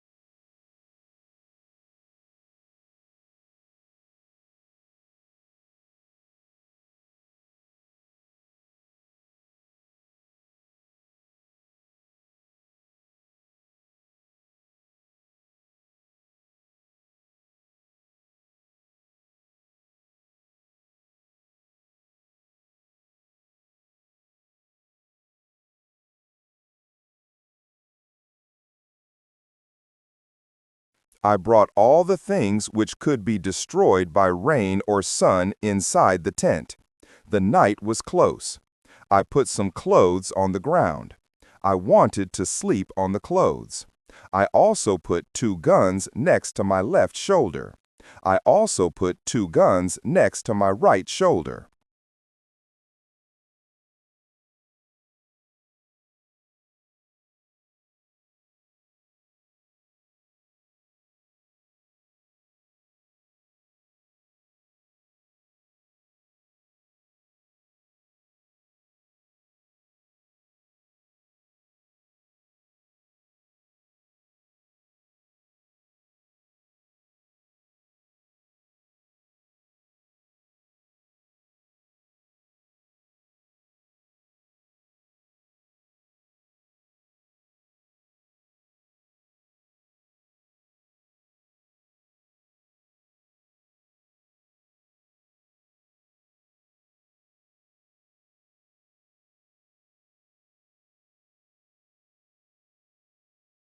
I had many guns around me now. I felt safe. I was tired from all the work. I fell asleep very soon. I swam back to the ship the next day. I made a second raft. I put many things on it. I was especially happy with 7 new guns and some beds.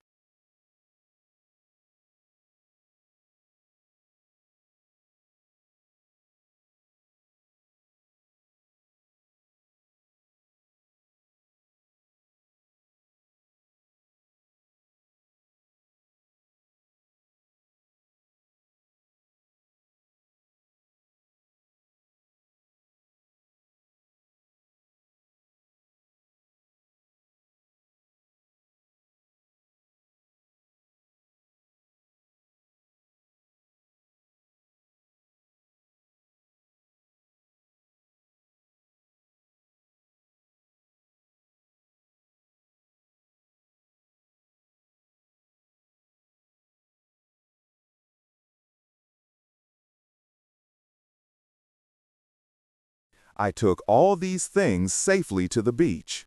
I went to the ship the next day again. I brought back many useful tools and other objects. For example, I found a lot of candles. I needed candles on the island. I also found 2 big boxes of tea.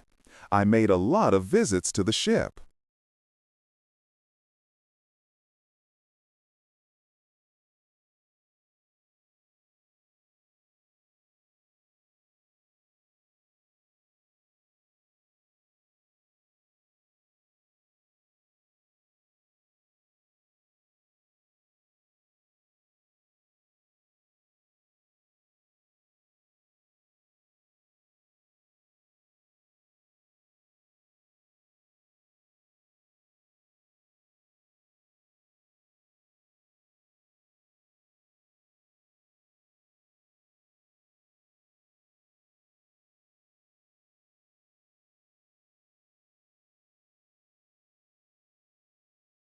One day, I discovered a box which was closed. I found a key under the box. When I opened the box, I saw some coins from Europe and Brazil. Money wasn't useful on the island, but I still took the money with me. I also found playing cards with pictures.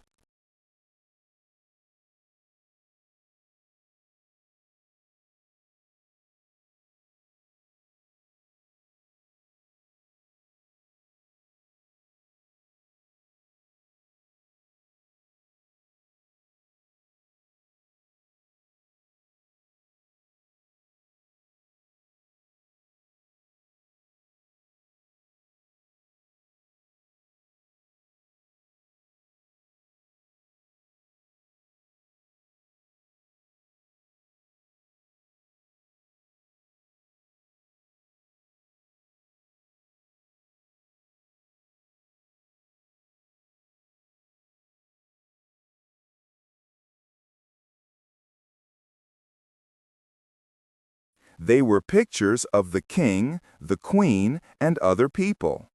I could play some games. I could have some fun with the cards. The next day, big dark clouds were in the sky. They were bigger and bigger. The wind was stronger and stronger.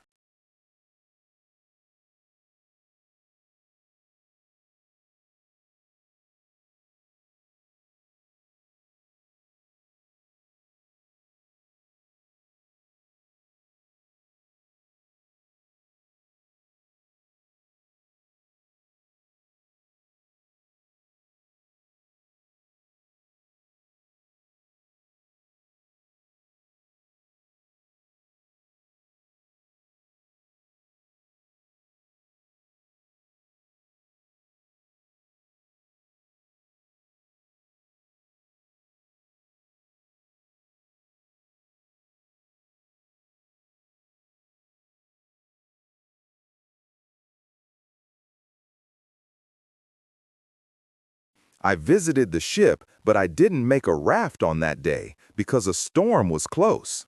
A raft could break easily in a storm. I swam back to the beach. The wind was really strong that night. Fortunately, I was safe inside my little tent. The ship was gone the next morning.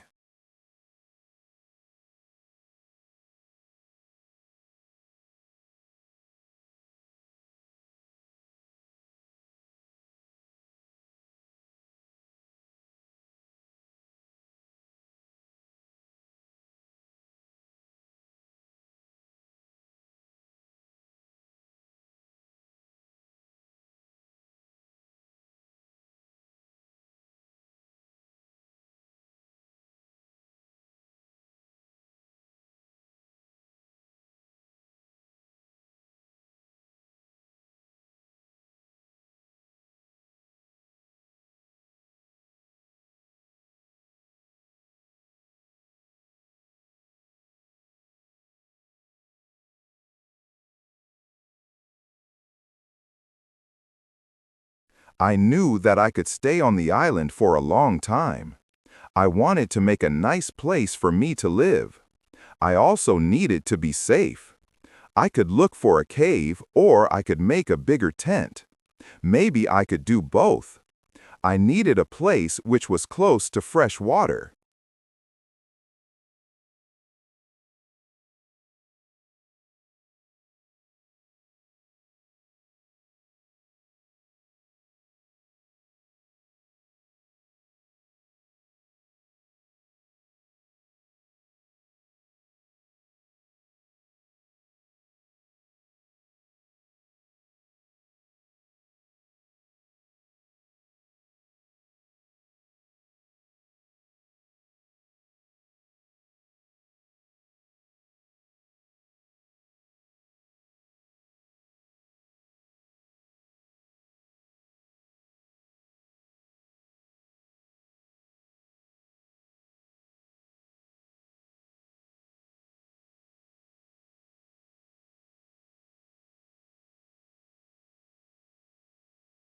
The place had to be in the shadow. The place also needed to be easy to protect. I also needed a view of the sea. I wanted to be able to see ships. I found a nice place next to a big hill. I decided to put my tent there. The hill protected me from one side.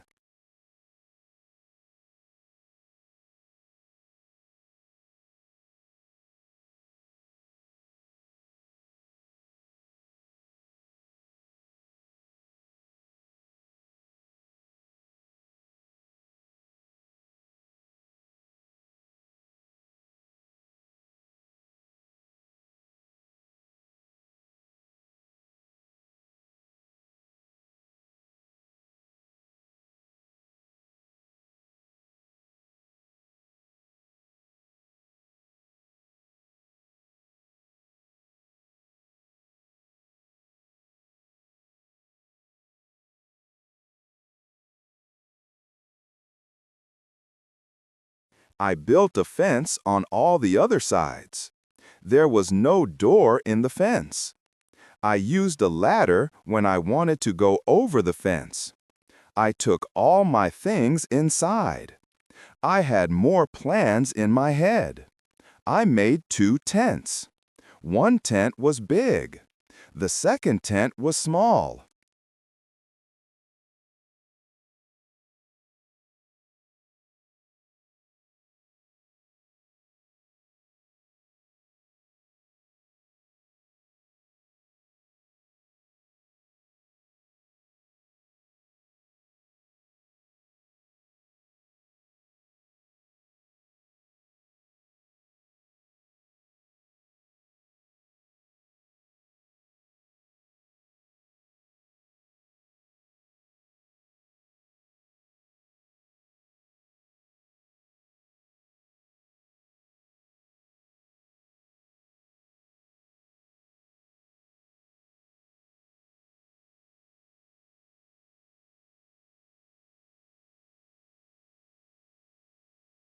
The smaller tent was inside the bigger tent. Chapter 10, Calendar. The bigger tent protected the gunpowder and the food from rains. I lived in the smaller tent. When the tents were finished, I started to dig a cave at the bottom of the hill. I wanted to use the cave for food.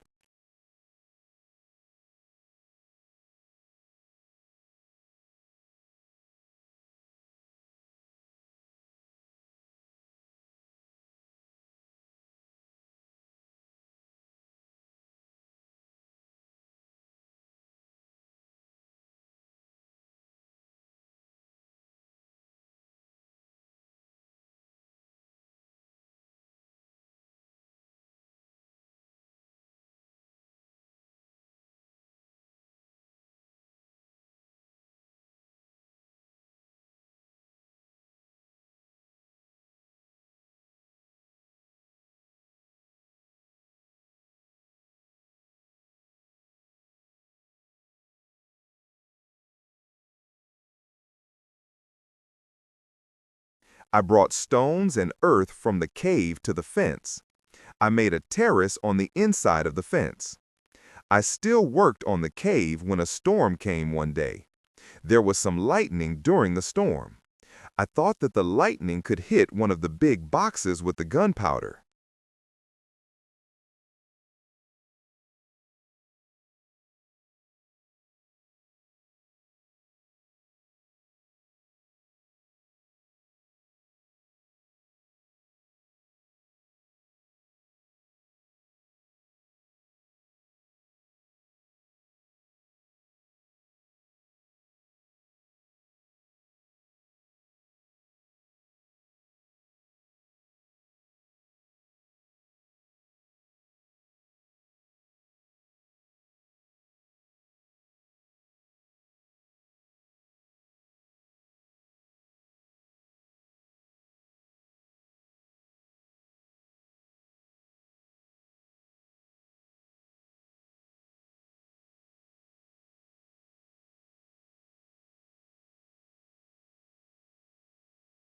The explosion could destroy everything. It could even kill me. I was scared.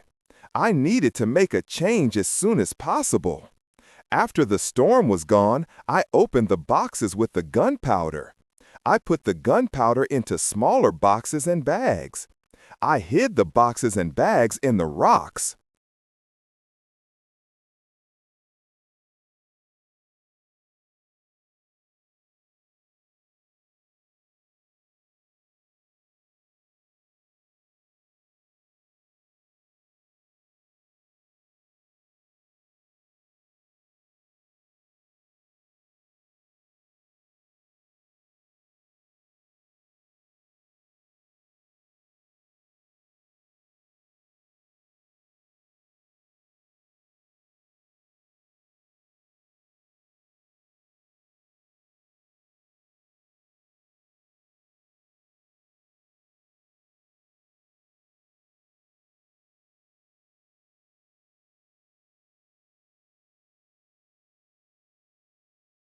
I had a lot of gunpowder, so this took me 3 days.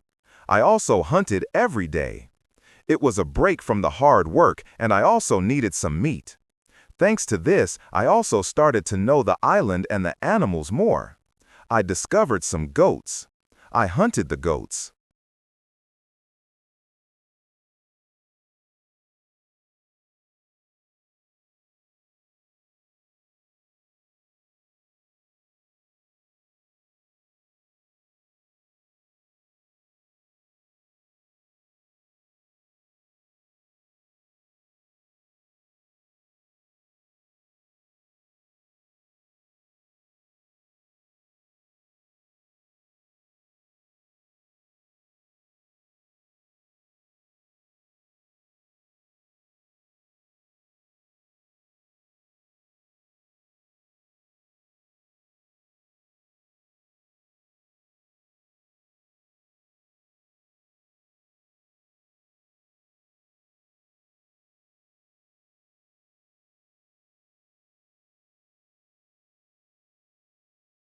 Then I had enough meat.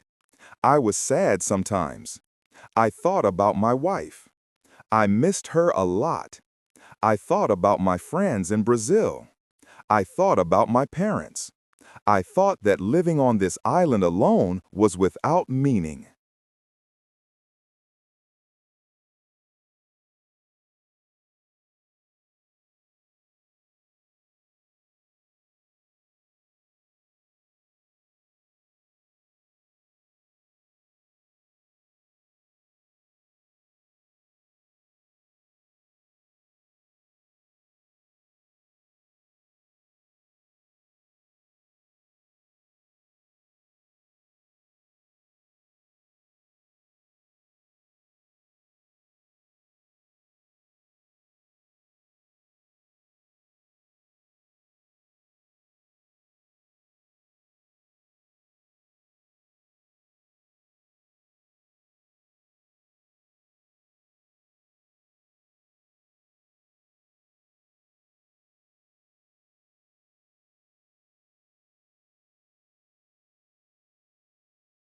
I knew that traveling by sea could change your life completely. It could be great, but it could be horrible too. I knew that my friends from the ship were dead. I knew that I was the only person alive. I was lucky to be alive.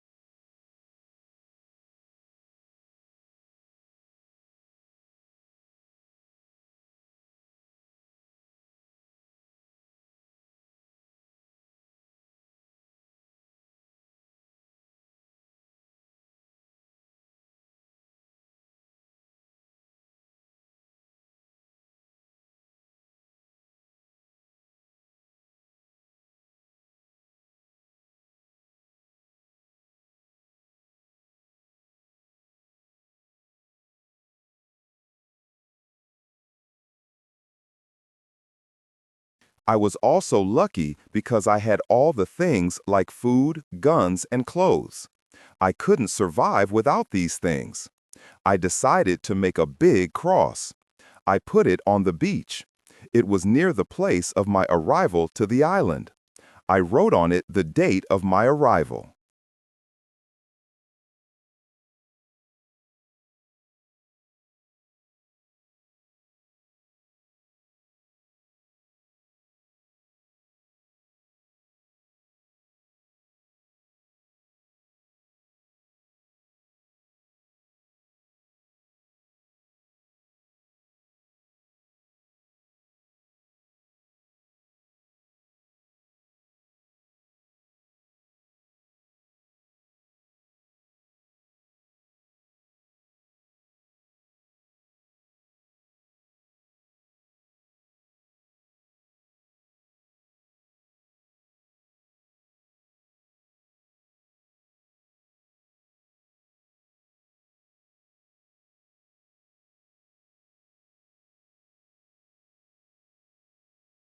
It was the 30th of September, 1659. I wanted to keep information about time. The cross was my calendar. I made a small cut in the cross every day. The seventh cut was longer. It marked the end of the week. The beginning of each month was also a longer cut.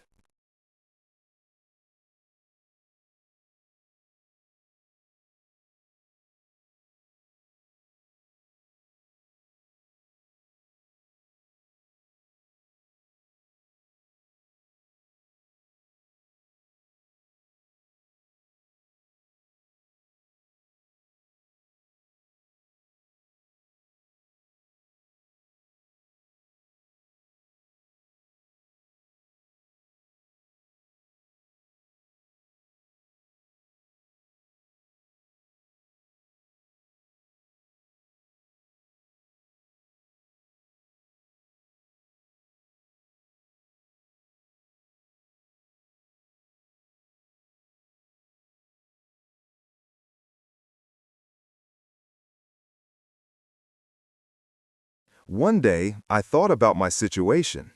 I had negative thoughts. This wasn't good. I decided to make a list of all the good and bad things in my life. I was alone on this island. I had nobody for a conversation. I had only a little chance that I could see England again.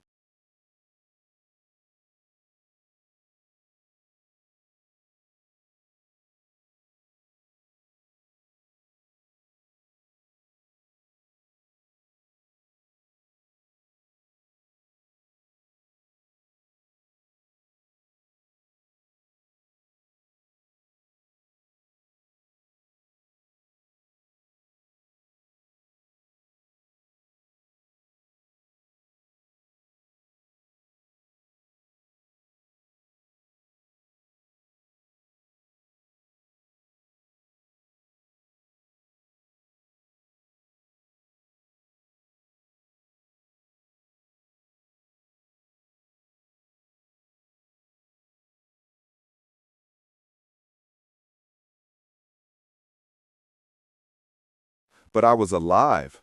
I was safe. I had my freedom. I had food to eat. This was all positive. I didn't have any good clothes, but I didn't need a lot of clothes on this island. I had a dog. He understood some words. He understood when I said, "Sit down. Come here."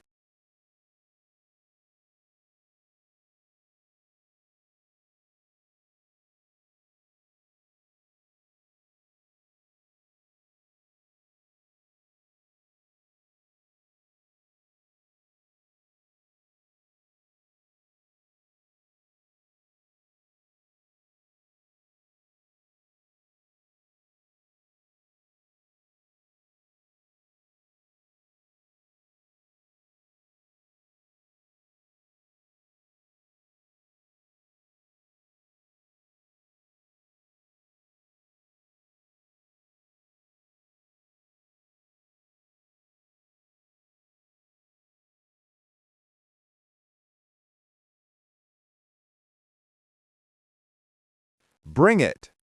Don't do it. Don't jump. Let's do it. Let's eat. Let's run. This list showed me that my situation wasn't perfect, but I had also some good things in my life. I tried to concentrate on positive things only.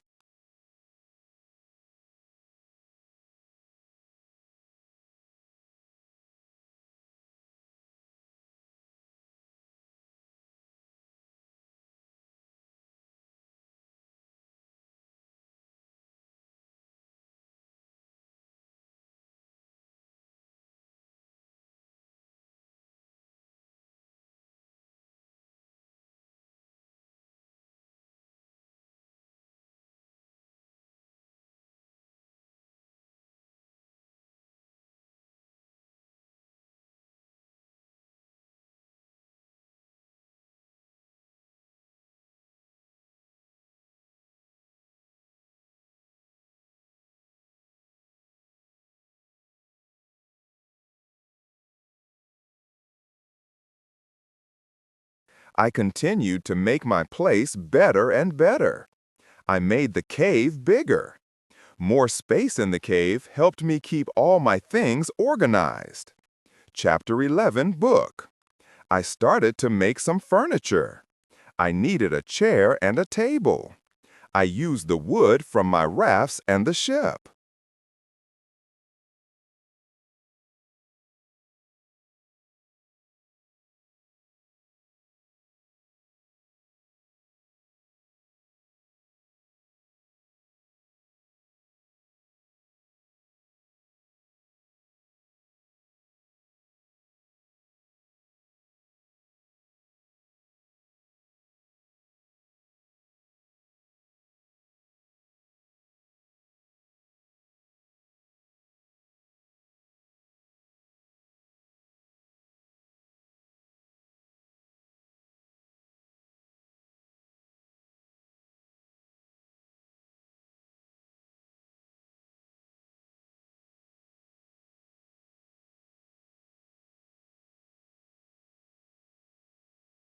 It took me 5 days to make a chair and a table.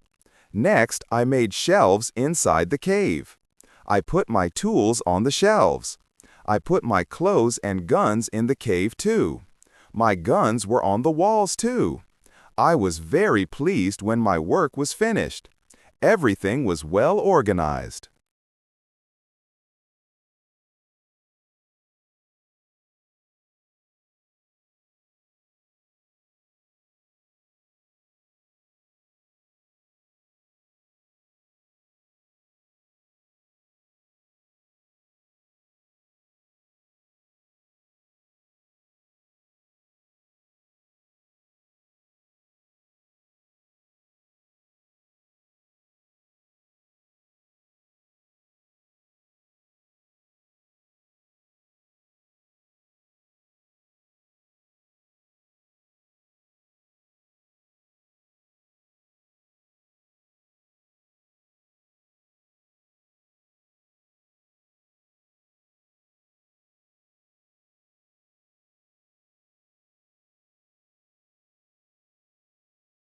I could easily find what I needed. I decided to write a book about my life on the island. I described my days in the book. I started with my first day on the island. I wrote everything what I remembered. I also wrote what I thought.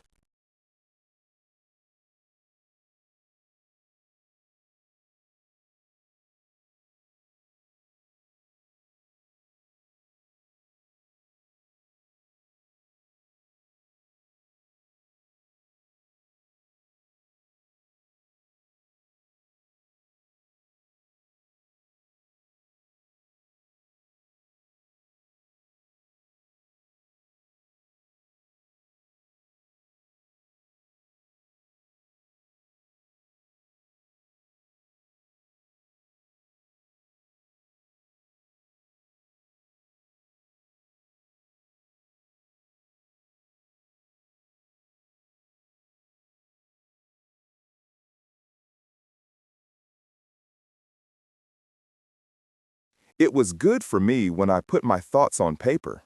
I wrote one page every day at the beginning, but when I got to the present, I wrote only one page every week.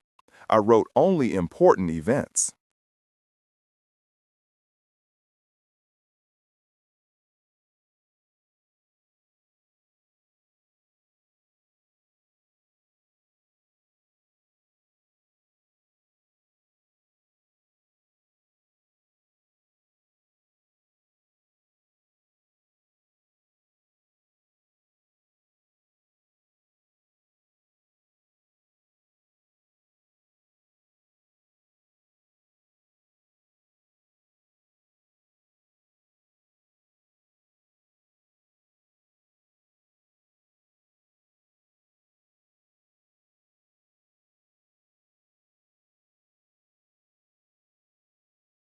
After some time, my days on the island started to be similar, but they were never boring.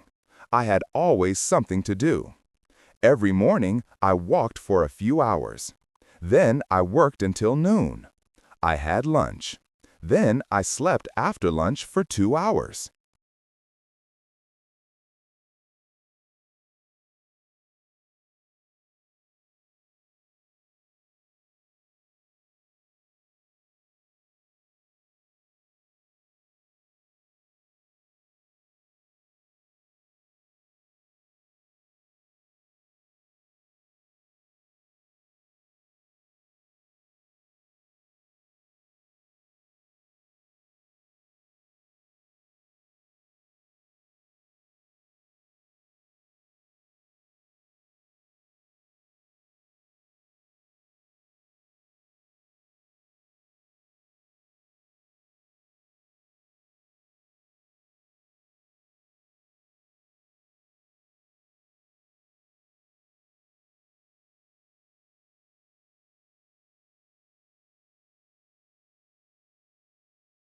Then I continued my work until the evening. I made my cave bigger with the tools which I had. I wanted to have a big cave. The cave was my kitchen, living room, cellar, and sometimes a bedroom all in one. When the cave was almost done, a lot of earth fell down from one side.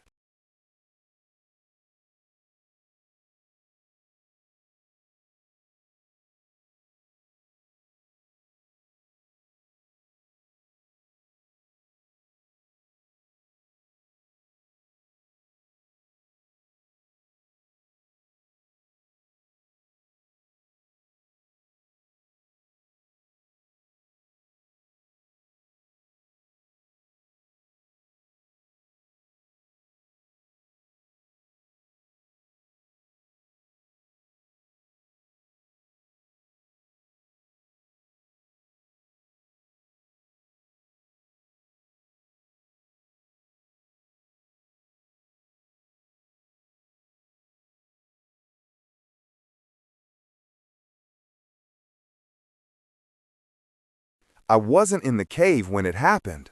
I was lucky. If a lot of earth fell on me, I could die. First, I had to clean the cave. Then I decided to put long boards on the sides and also on the ceiling. I didn't want the accident to happen again.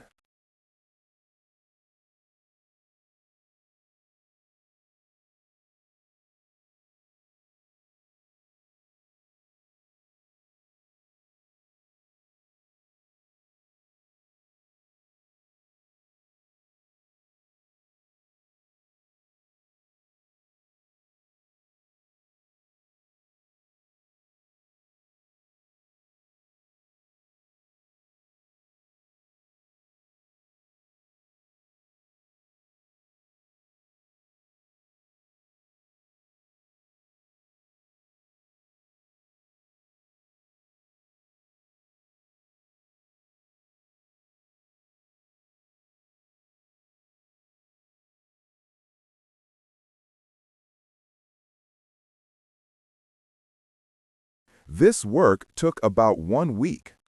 In December, I continued to work in my small camp.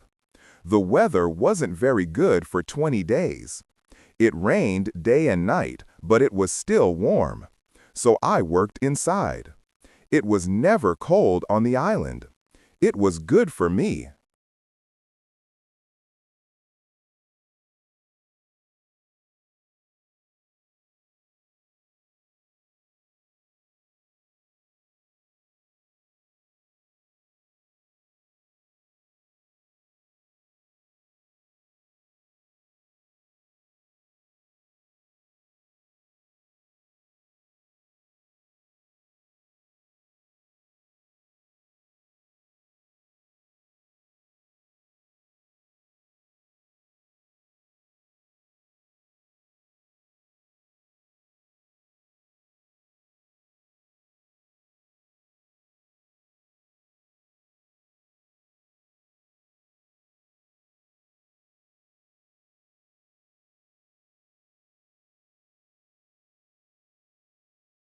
At the end of December, I killed a goat. I also hurt another goat. Its leg was broken. The goat couldn't walk. I took the goat home. I looked after it. After 2 weeks, the goat wasn't scared. It could eat from my hand. I started to think about keeping animals.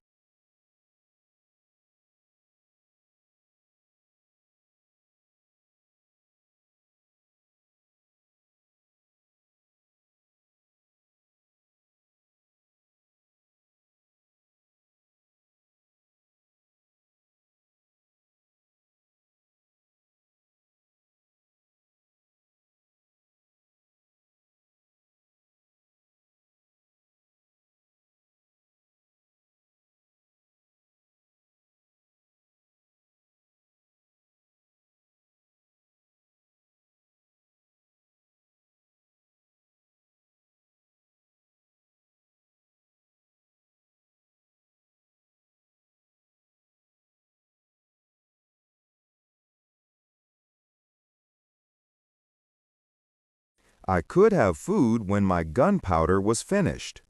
In January, I traveled through the island. I found more goats in the center of the island. The animals were very shy. It was difficult to get close to the goats. I wanted to try to domesticate some goats.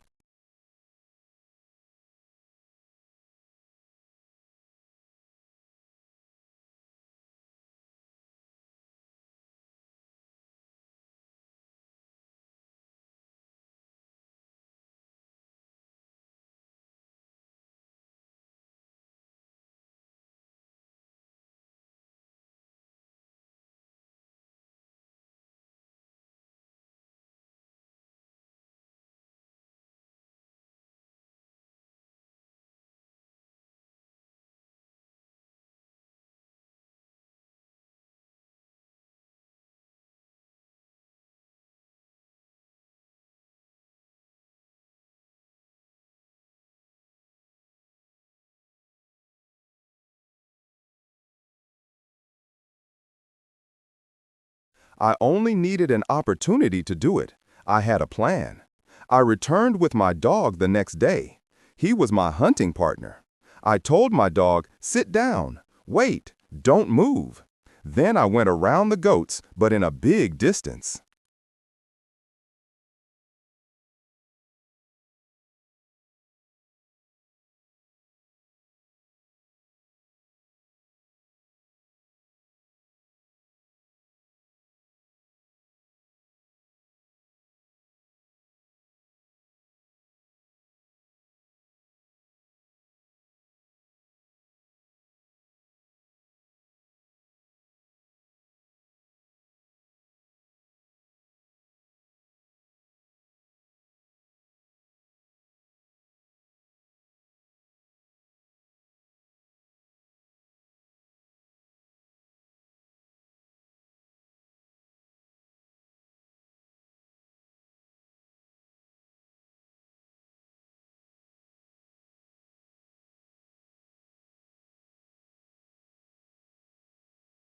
Chapter 12, Corn.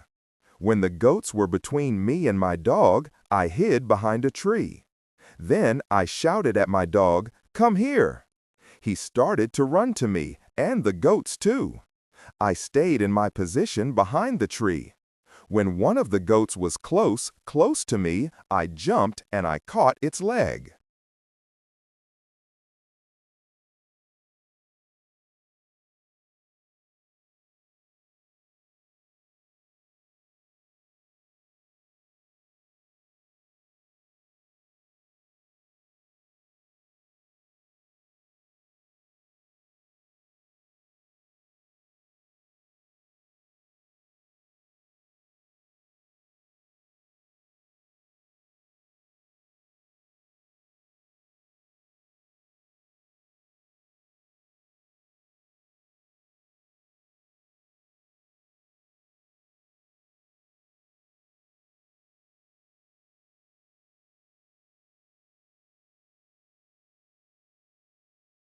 But then the goat kicked me with its second leg in my nose.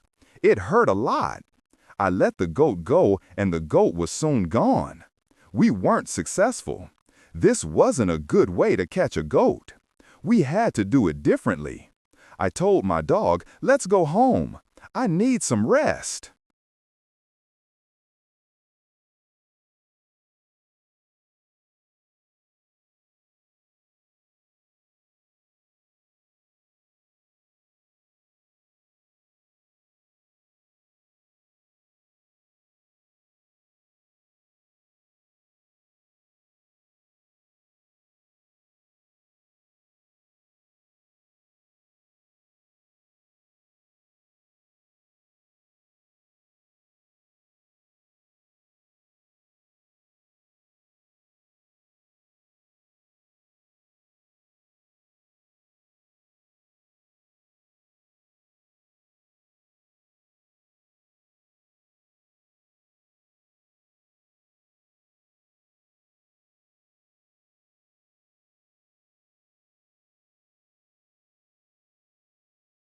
I worked on my fence from January to March. It took me a long time because I wanted to make it very strong. During this time, I found pigeons on the island. Their homes weren't in the trees. They lived in holes which were in the rocks. It was easy to catch them.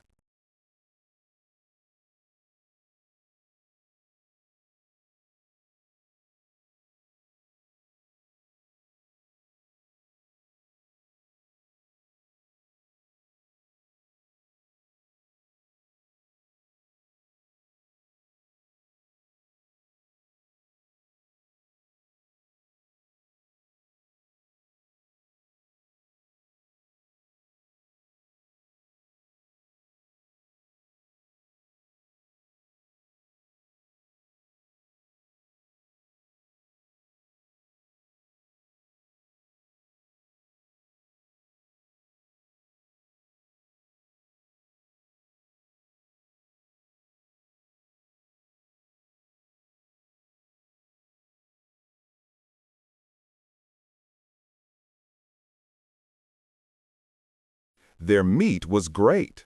I could also cook and eat their eggs. When I worked on my fence, I found a small bag. I remembered corn in the bag, but now there were only some leaves and dust in the bag. I took the bag outside my camp. I emptied the bag because I needed it for the gunpowder.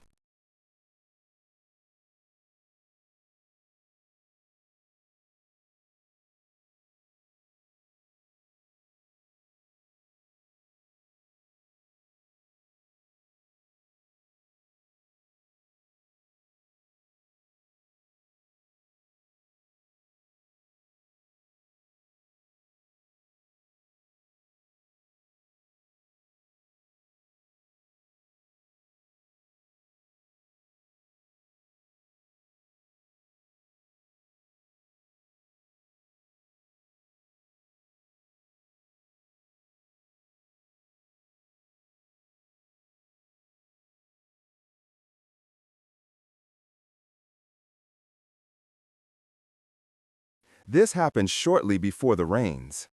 A month later, I found a few green leaves in that place. It was young corn. Words couldn't express how happy I was. I had corn on the island. It was fantastic. I could bake bread in the future. Something happened on March 16th.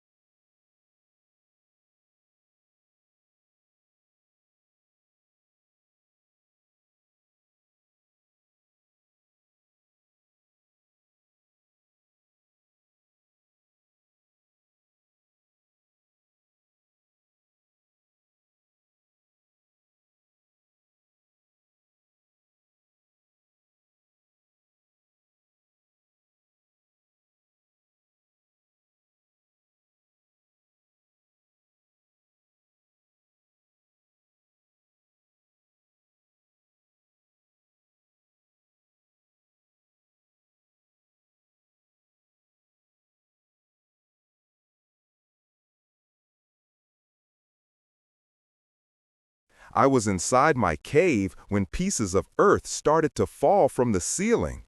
I was scared. I didn't want my work to be destroyed. I ran outside the cave. I noticed that the ground started to shake everywhere. It was an earthquake. I was shocked and scared.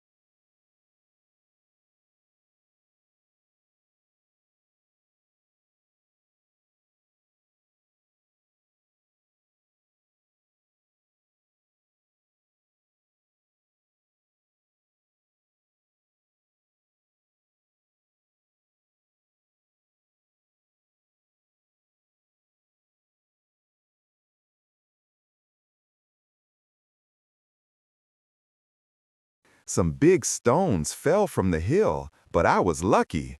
They didn't hit my tent. The earthquake was finished soon, but I was afraid to go inside. I sat on the ground in front of my tent. I started to think maybe it was better not to sleep in the cave.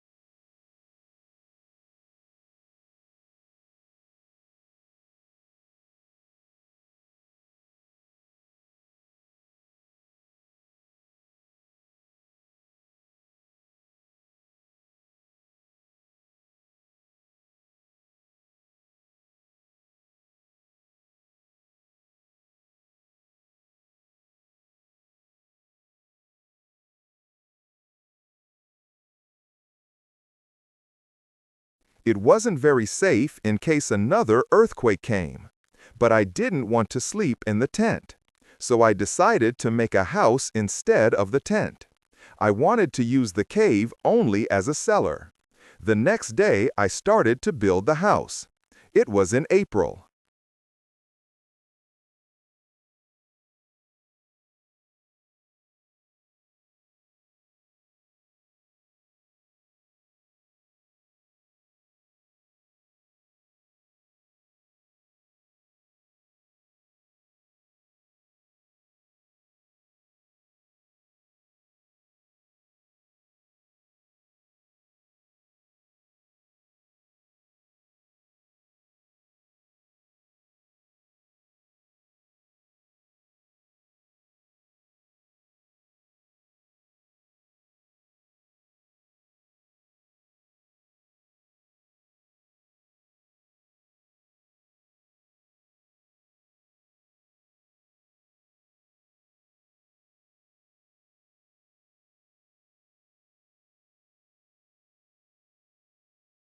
It took me 3 months to build the house, but I was happy with my new home.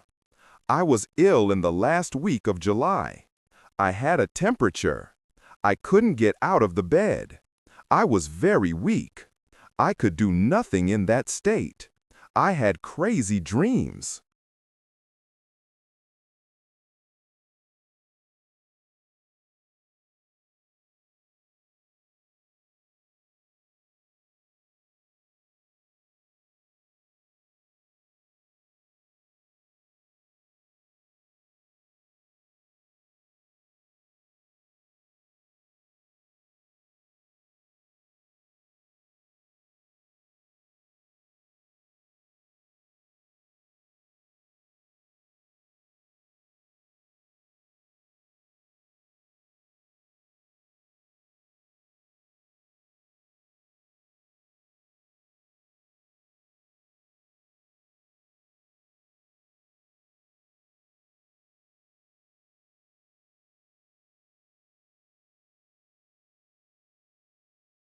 The dreams weren't very logical, but for me, they were real when I had these dreams.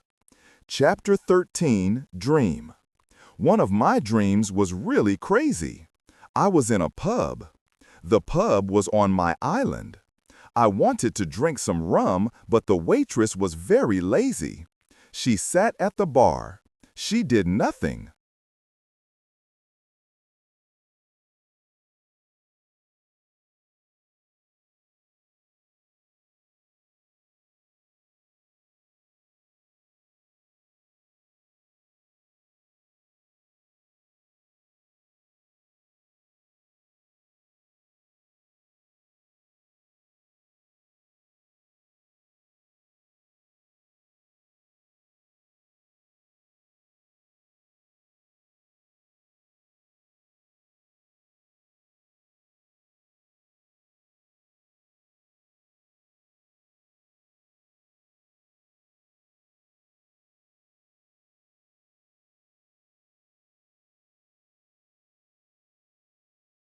I didn't like it. I was angry, but I waited. Then my wife came to the pub. She gave me a piece of paper with some text. It was a message from her father. He wrote, "Come home. You have to work on the plantations." But I didn't want to go home.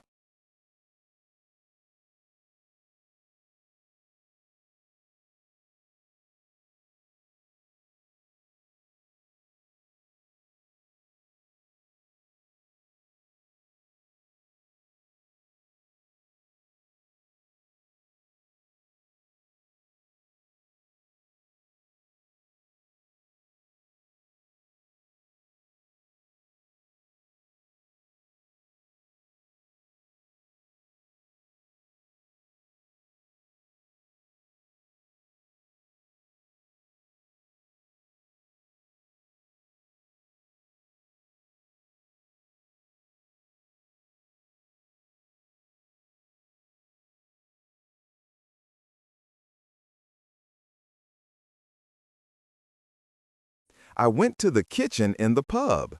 There was my mother in the kitchen. She prepared some steaks. She also cooked soup. I tasted the soup. It tasted fantastic. Then 2 Englishmen came to the pub. They wanted to sell gunpowder.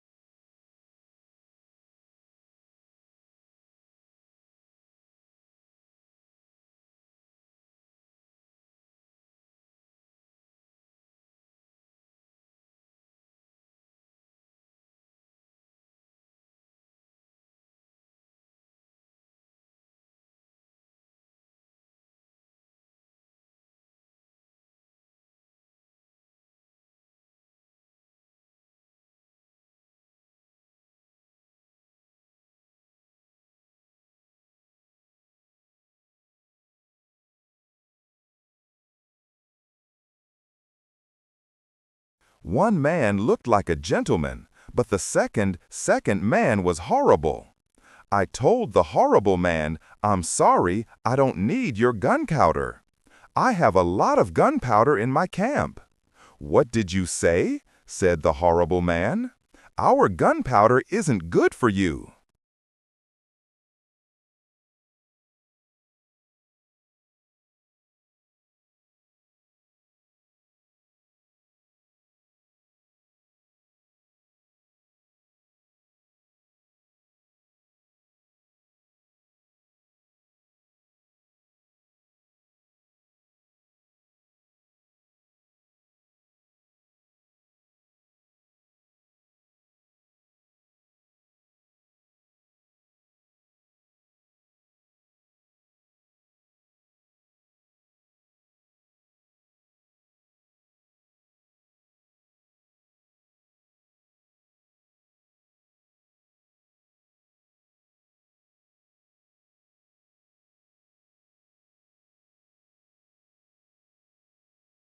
"This is the reason why we are here. We traveled from London. You have to buy our gunpowder." I said, "Thank you. I don't want your gunpowder." The man was really angry. Our conversation wasn't good. He said some horrible things about me.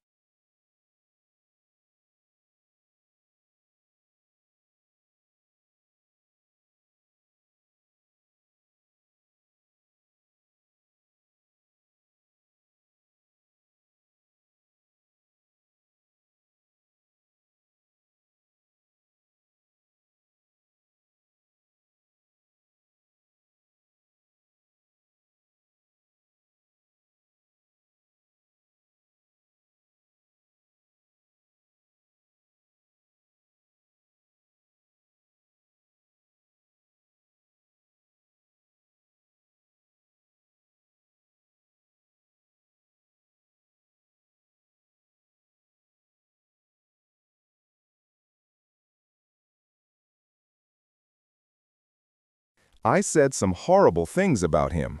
The conversation got to a point when he wanted to kill me. He took his gun. I started to run away. He shot at me. Then I woke up. 1 week later, I felt better, but I still needed to relax. I needed to sleep a lot.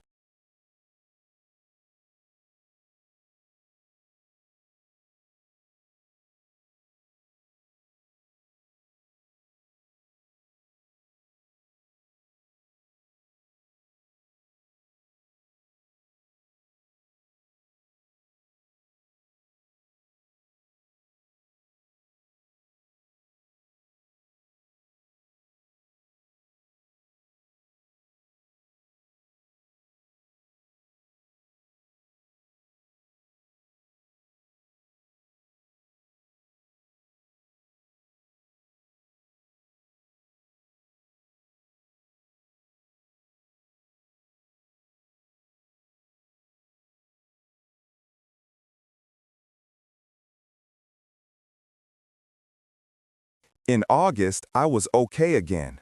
I still felt a little weak. I knew that I needed to do some physical exercise. The next 10 days, I walked around the island. This exercise made me feel better. When I felt strong again, I decided to explore the whole island.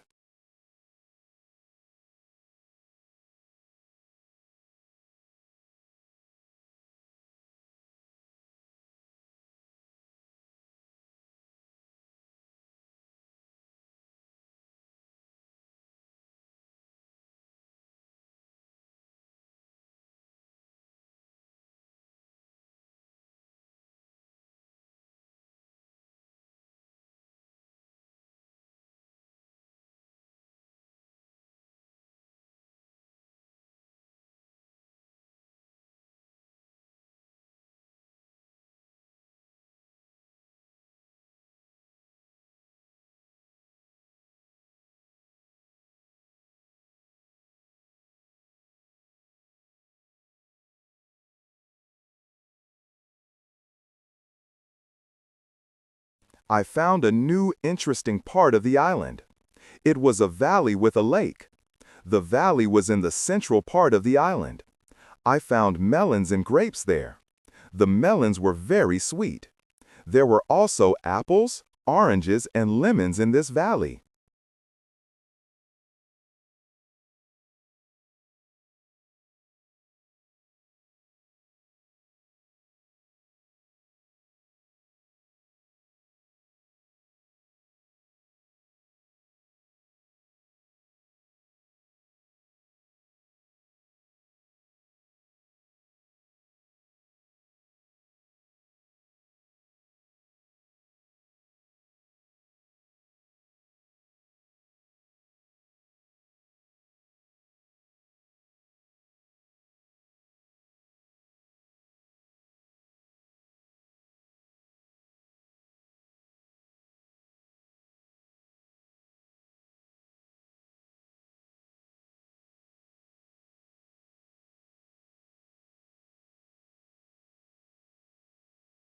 I wanted to take some fruit home, but I needed a big bag.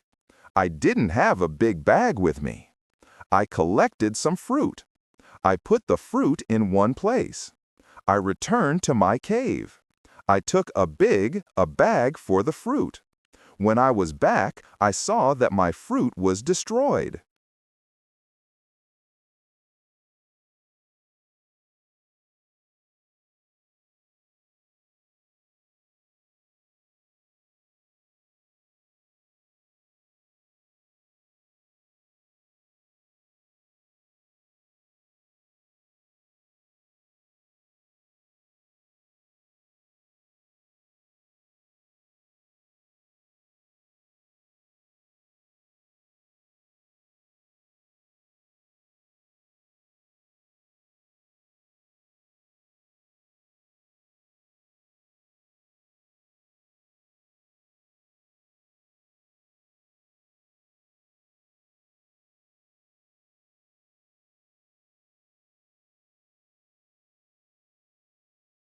Some fruit was eaten. Some fruit was broken. I thought that some wild animals ate the fruit. Still, I liked the fruit valley. The nature was beautiful there. I wanted to live there. I thought, I can move here, but the beach is far from this place.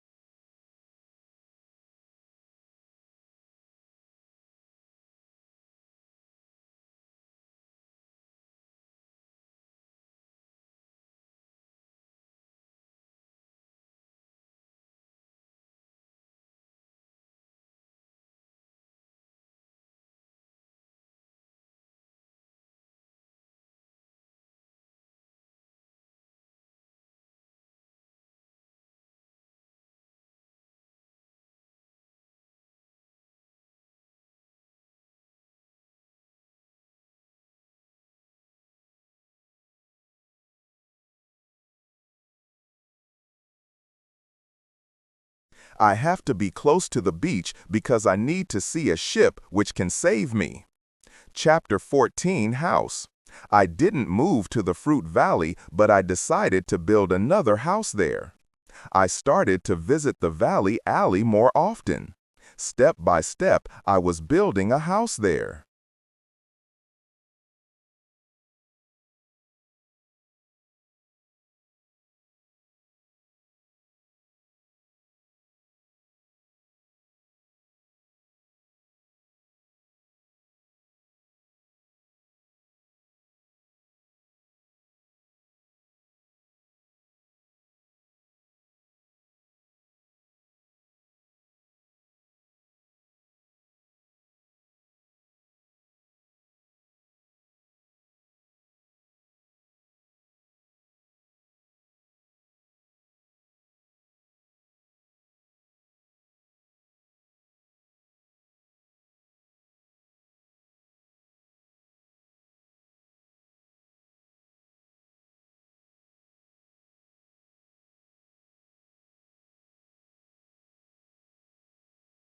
The house was small.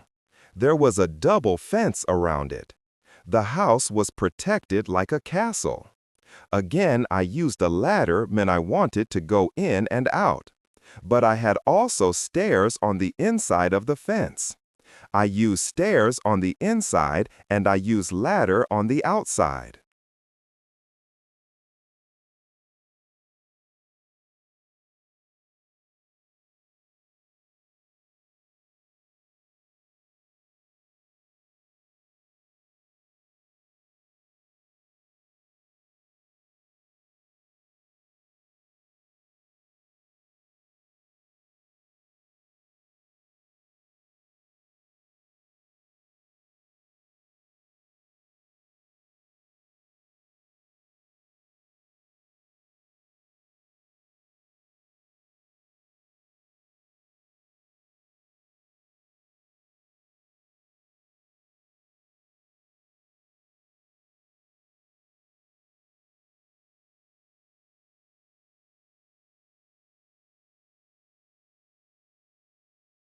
This activity took me the whole of August and the beginning of September, but I enjoyed it a lot.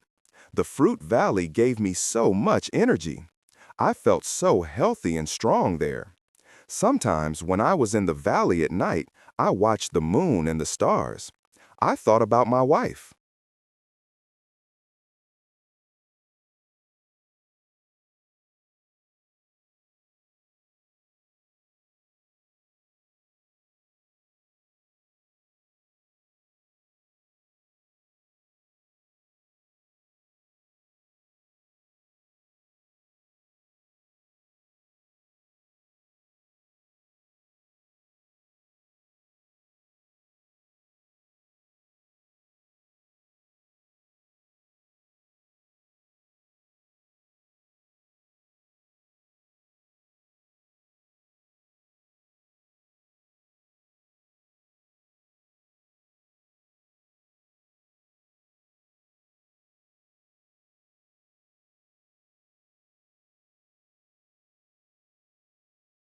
I thought about my family in England. I knew that they could see the same moon. They could see the same stars, but we couldn't be together. I thought about my family very often. I wished the best for them. I also thought about all the people who could see the moon.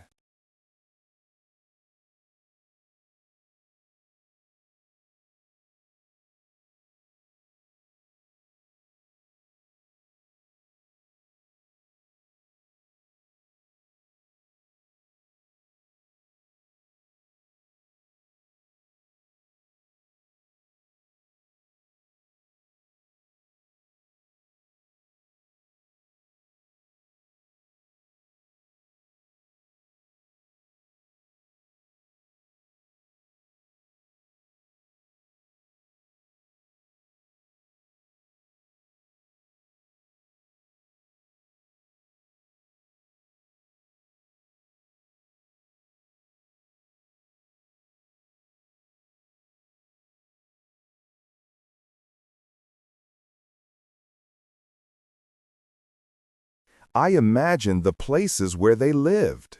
I felt connected with all the people. Sometimes I felt connected with the whole universe. I also thought about God. God. I had some questions for God. I asked him, why am I on this island? What is the reason for it?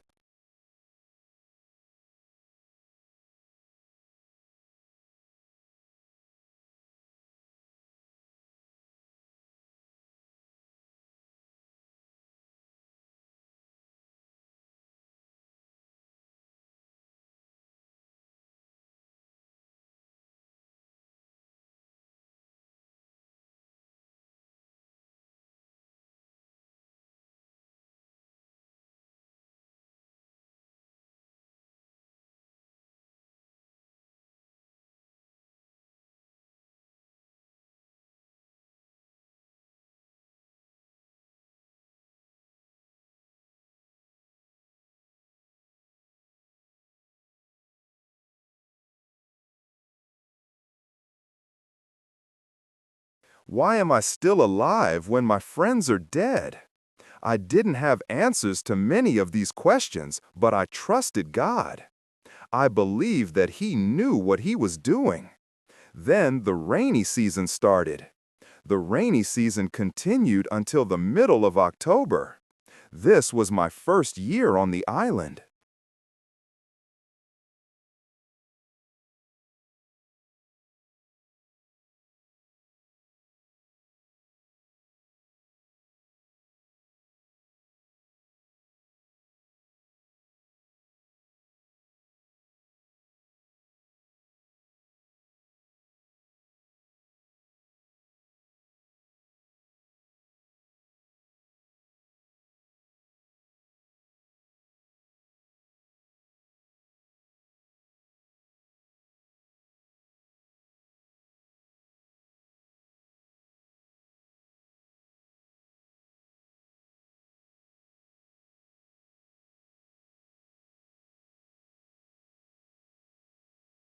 When the rains ended, I returned to my valley house. I saw that the fence was all green. New leaves were growing everywhere. This wasn't only beautiful, it was also useful because my house was hidden. It was really hard to see the house. The leaves created shadow.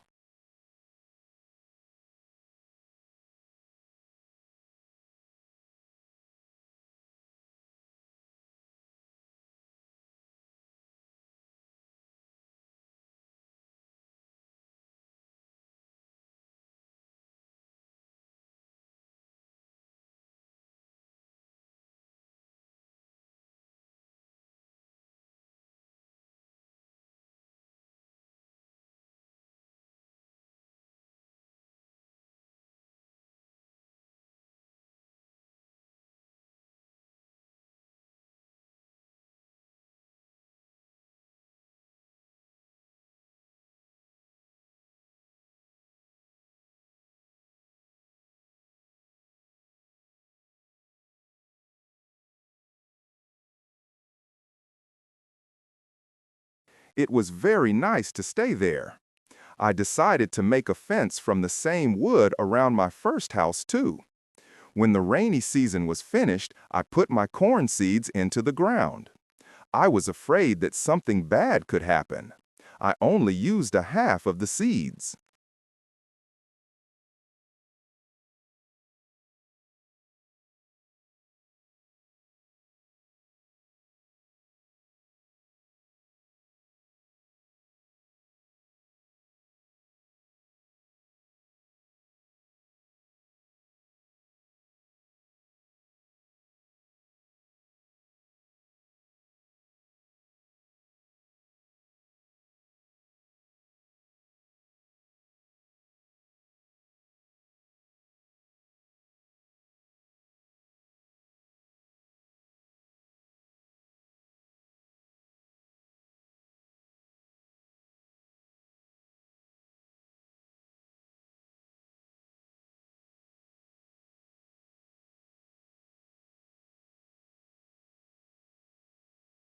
This was a good idea because unfortunately, none of these seeds grew up.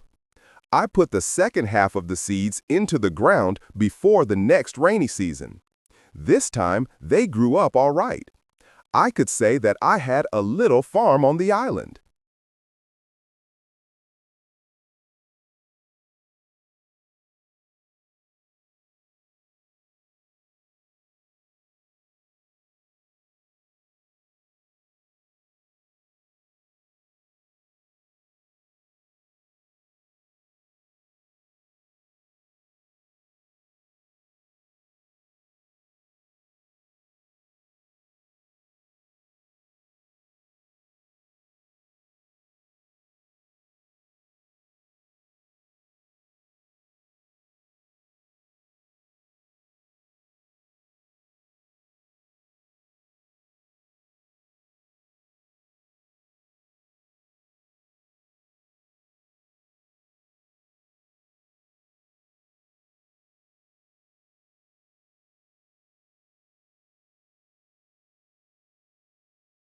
I could see that the seasons on the island were different from England. There were no spring, summer, autumn, and winter on the island, but there were 2 rainy and 2 dry seasons. With this information, I could now plan when to put seeds into the ground.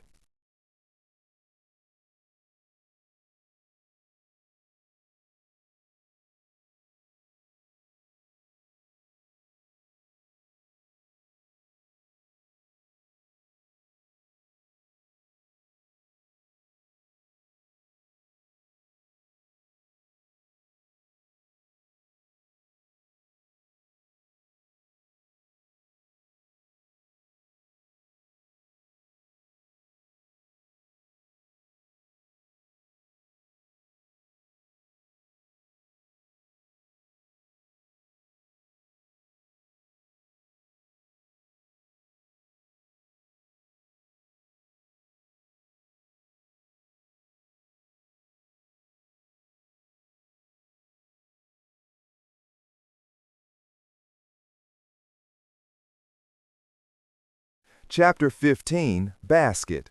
I started to make longer and longer trips around the island. Soon I realized that I needed a basket for these trips. With a basket, I could carry more food when I made my trips around the island. I could also carry more fruit from the fruit valley.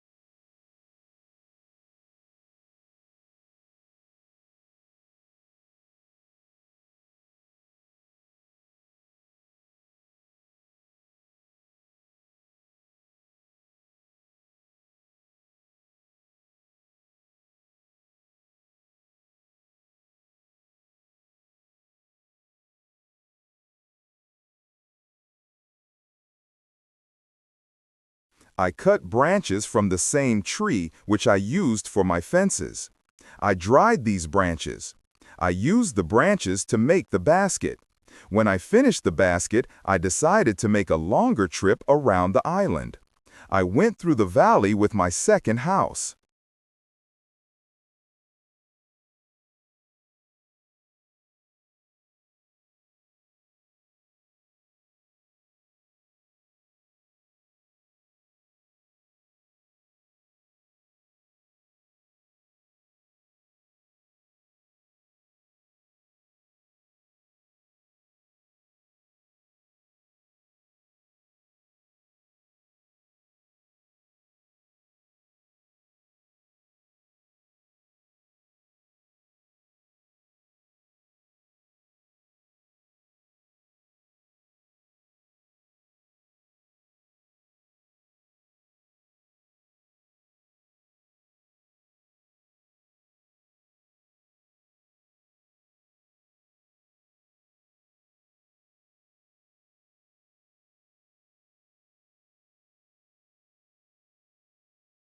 After the valley, I found some grass fields.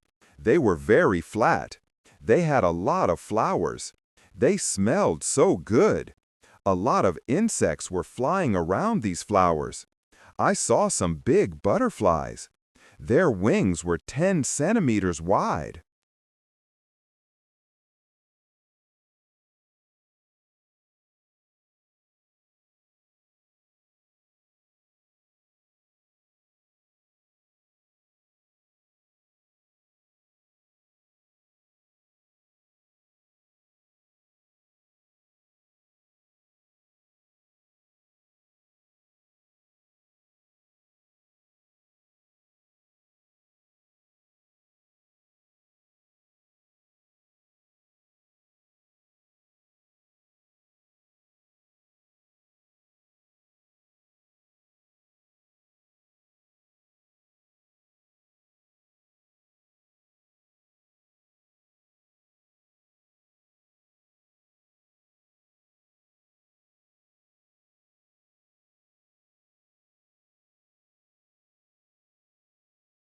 There were small trees around these fields.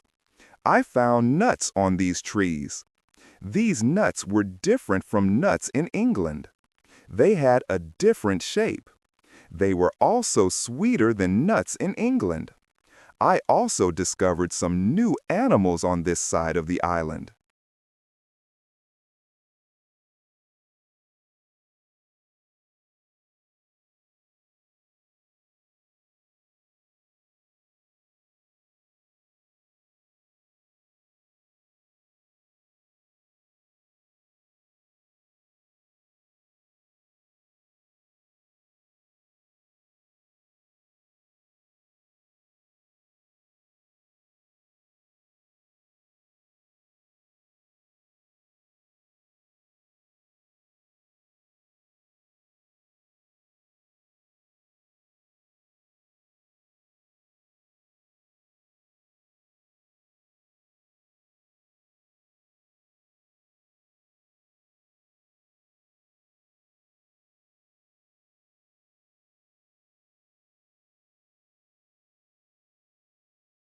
There were many parrots, rabbits, and gray cats there.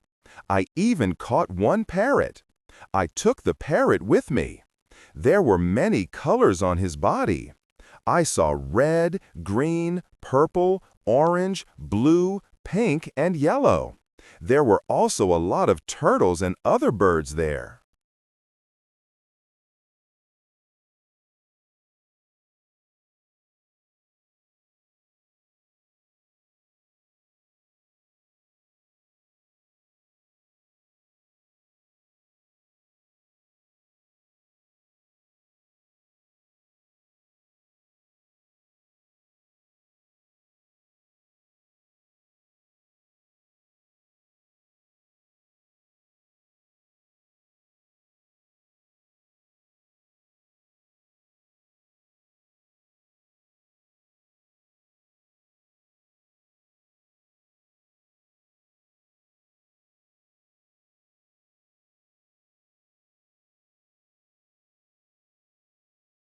This part of the island was nicer. There was more food in this part, but I didn't want to move. My dog caught a young goat on the way back. I saved a goat. I took the goat with me. I wanted to keep goats. Now I had another chance. I left the goat in my valley home.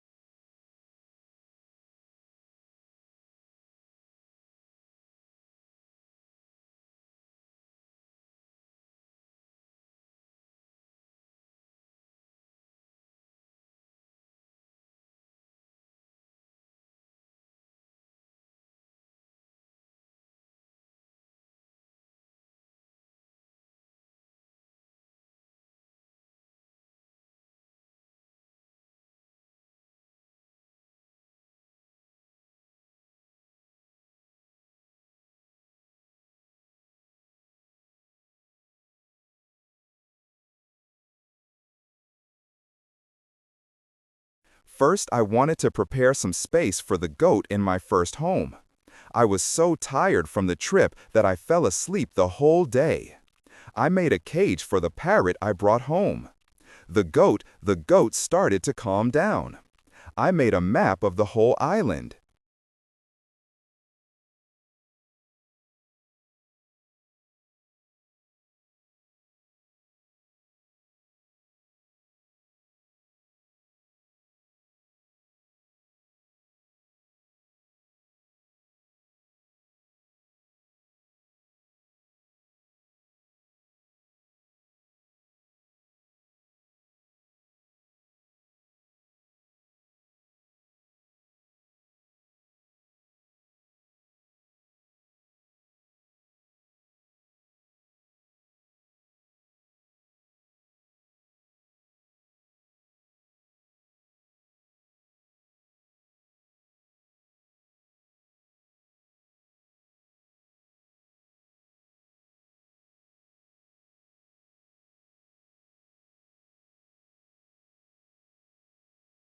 I put these newly discovered places on the map. The time went very quickly. Soon it was September again.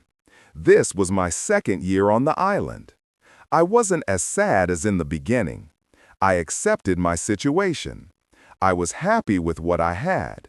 My days were similar.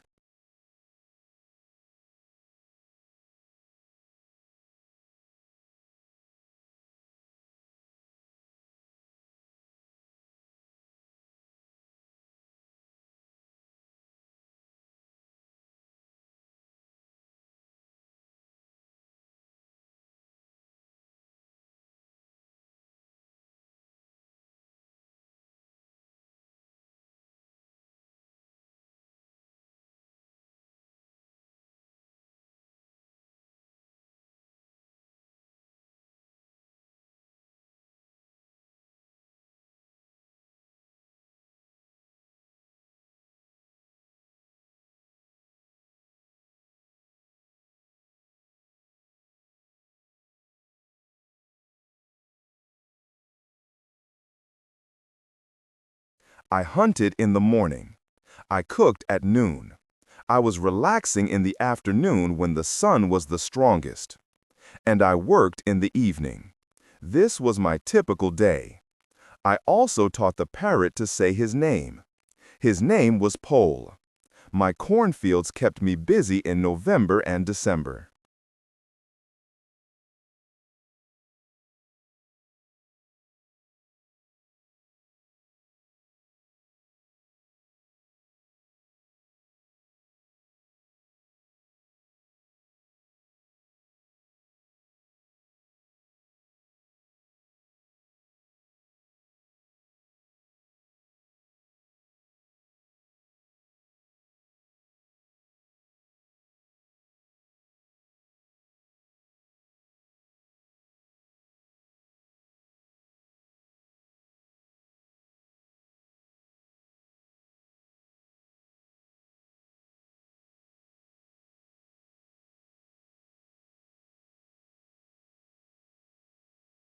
The wild goats and rabbits were eating the little plants.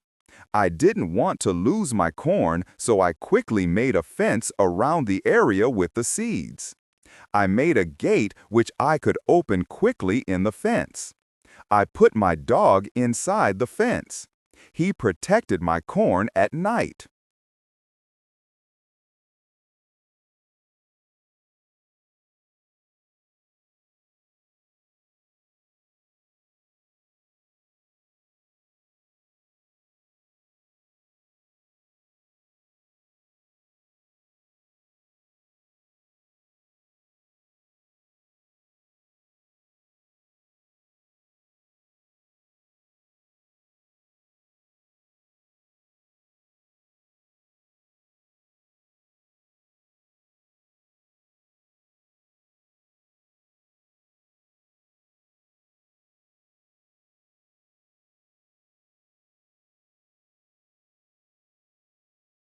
Soon the plants were tall, but another danger came. Birds started to eat the seeds. I shot some, and I was watching my corn until all the birds were gone. Chapter 16, Bread. I had my first corn at the end of December. It wasn't a lot of corn. I didn't want to eat the corn.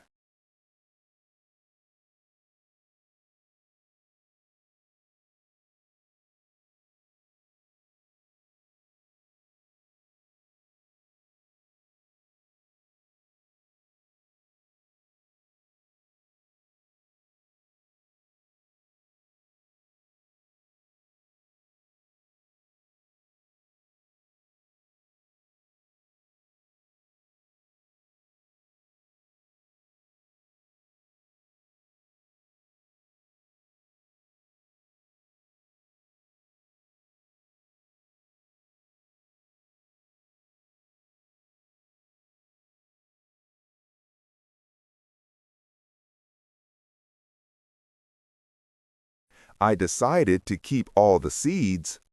My goal was to put the seeds in the ground again and have more corn later. I thought, I will need some pots for the seeds. I will look for clay around the island. I found some clay. I tried to make a pot. I had no success at the beginning.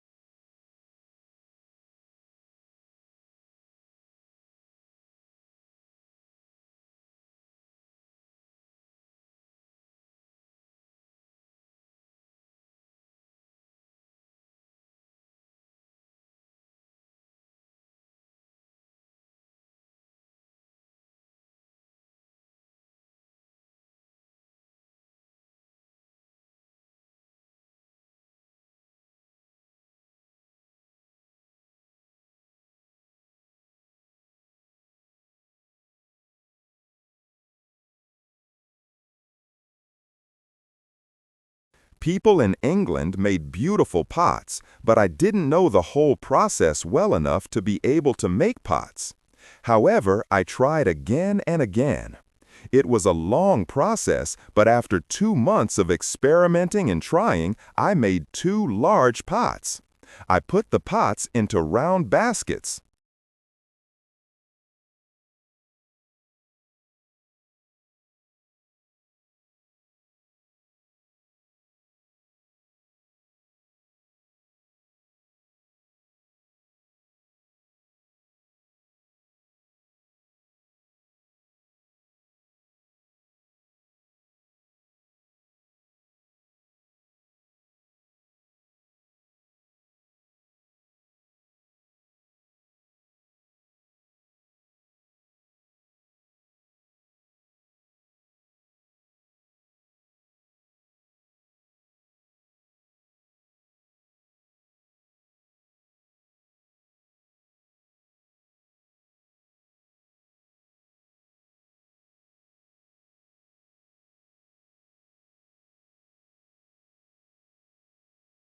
I put dry grass between the baskets and the pots.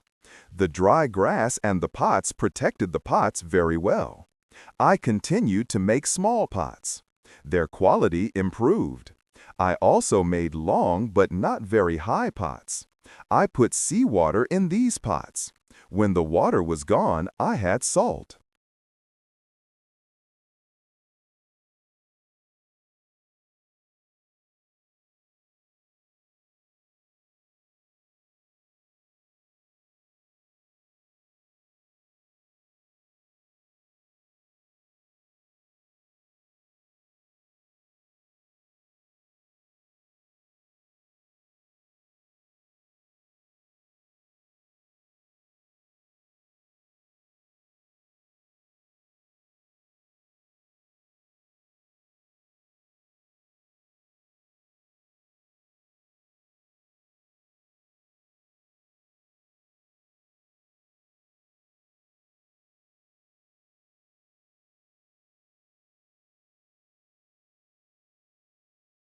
One day, I found a broken piece of one pot in the fire.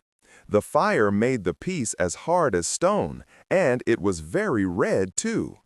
This gave me a good idea. I took one pot and made a fire around the pot. The pot was very hard after a few hours. I was happy with the result.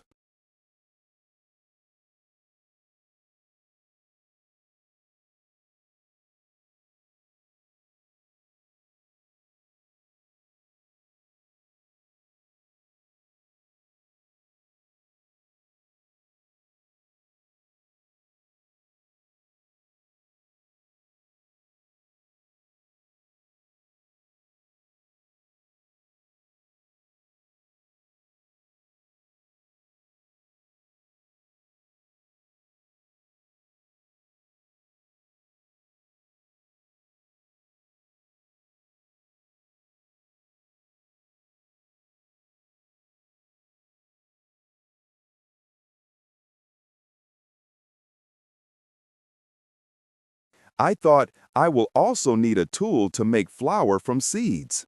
I took a big piece of hard wood for that. I made a hole in the wood. Then I took another piece of hardwood wood and I broke the seeds in this hole with the wood. The flour stayed on the bottom of the hole.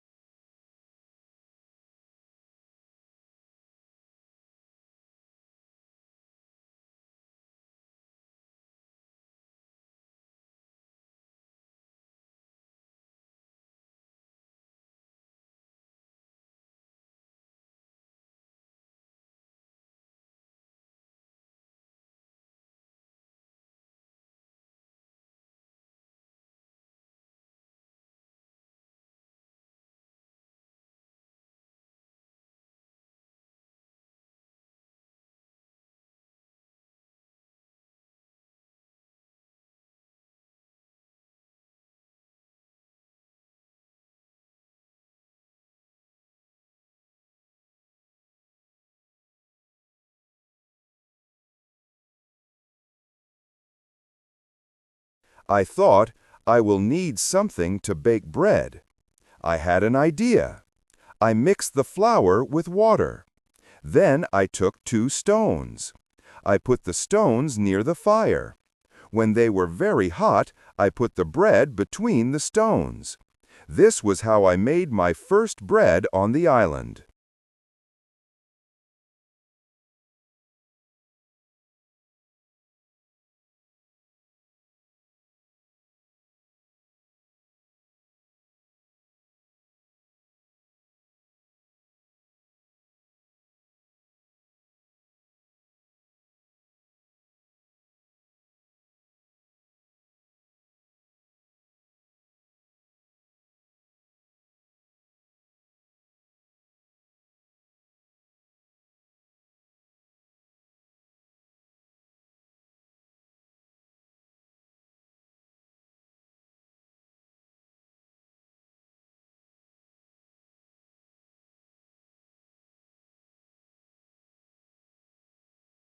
It was during my 3rd year on the island.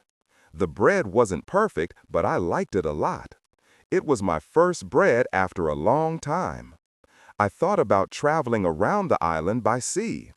I thought that it was possible to make a canoe from a big tree. I found one big tree.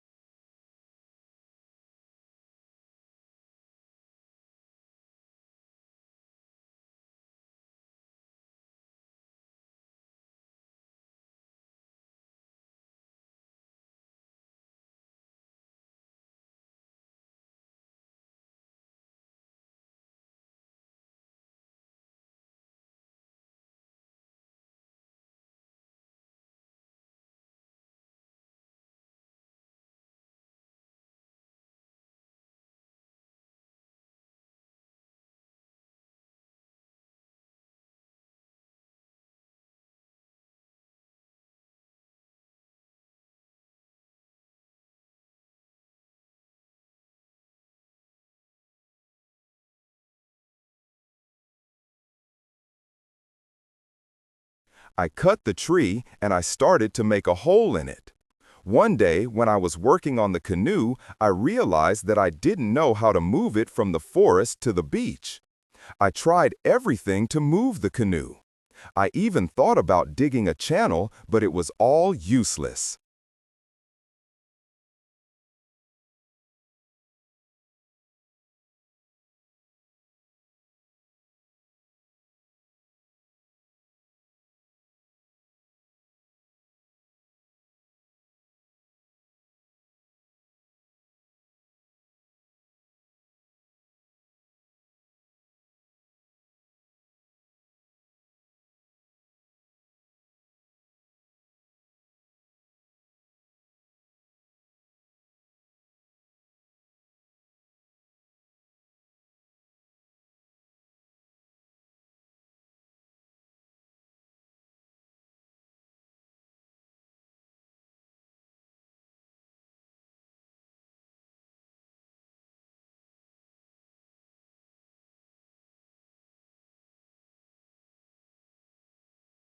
There was a hill between the forest and the beach. I was really sad that I had to leave the canoe in the forest. Many days of work were lost. I didn't believe that I could make such a mistake. I had to plan my work better next time.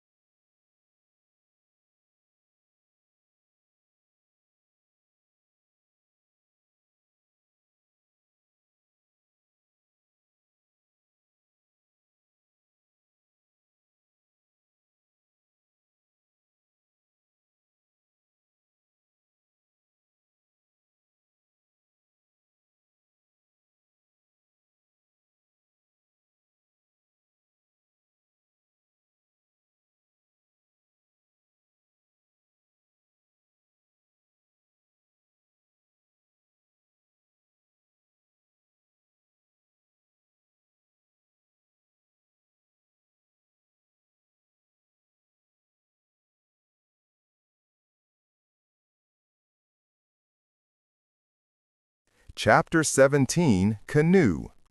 During my 4th year on the island, my clothes were already very old. I started to use the skins of the animals. I made a cap and other clothes from the skins.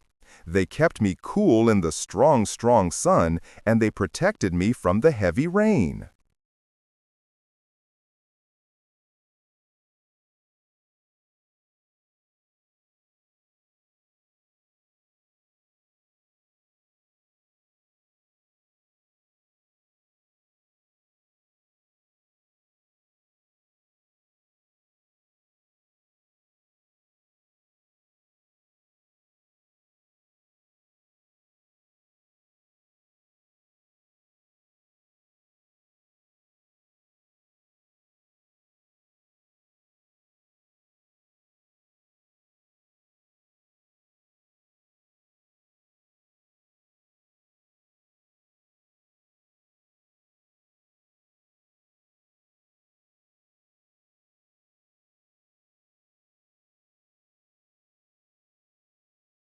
But the clothes weren't enough. I also needed an umbrella. It took me some time to make the umbrella, but I was successful in the end. I was quite happy with my life on the island. I had everything what I needed for my life on the island.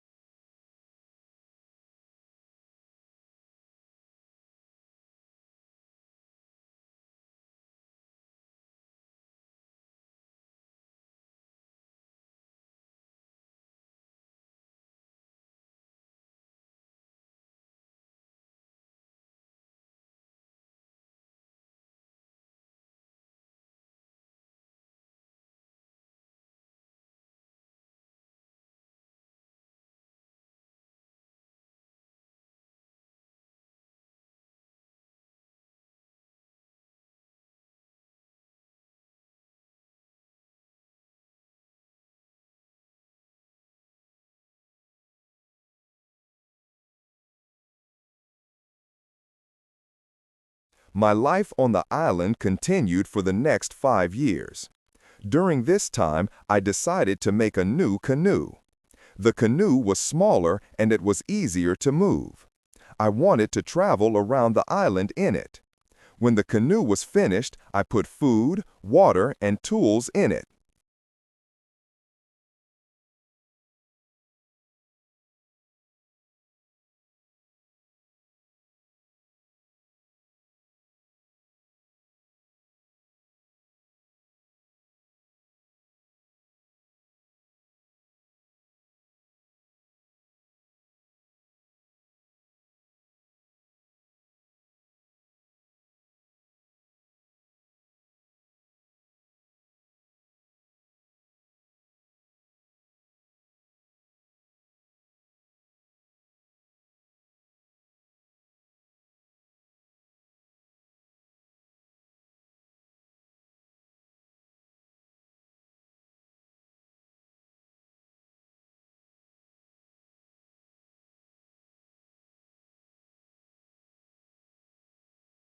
I was ready for the trip.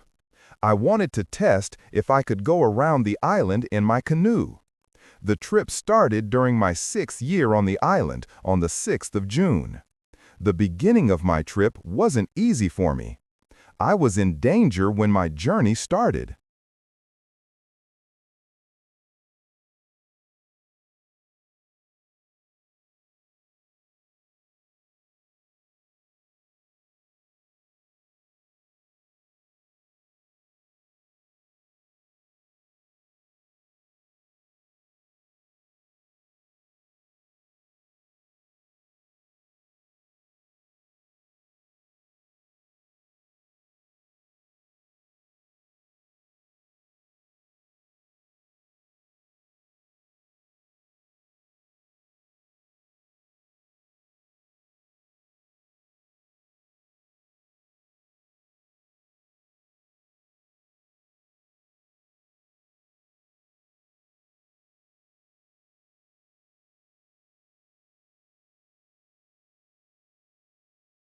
I had to go around some rocks in the sea.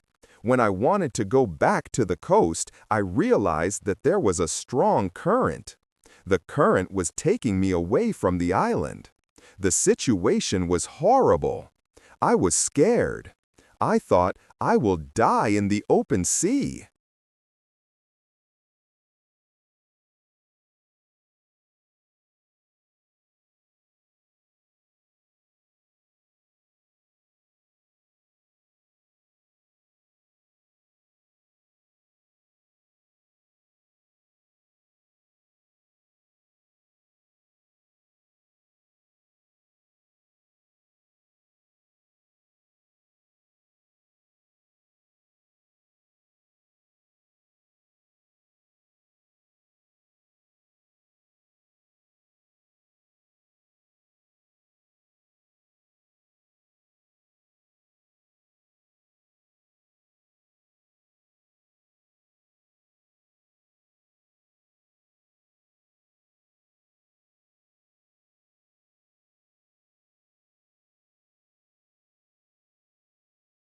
I didn't have enough food and water for a long journey. I fought very hard against the current for 2 hours. Finally, I managed to get close to my island. I could continue my trip around the island now. I knew that I was stronger than the currents around the island.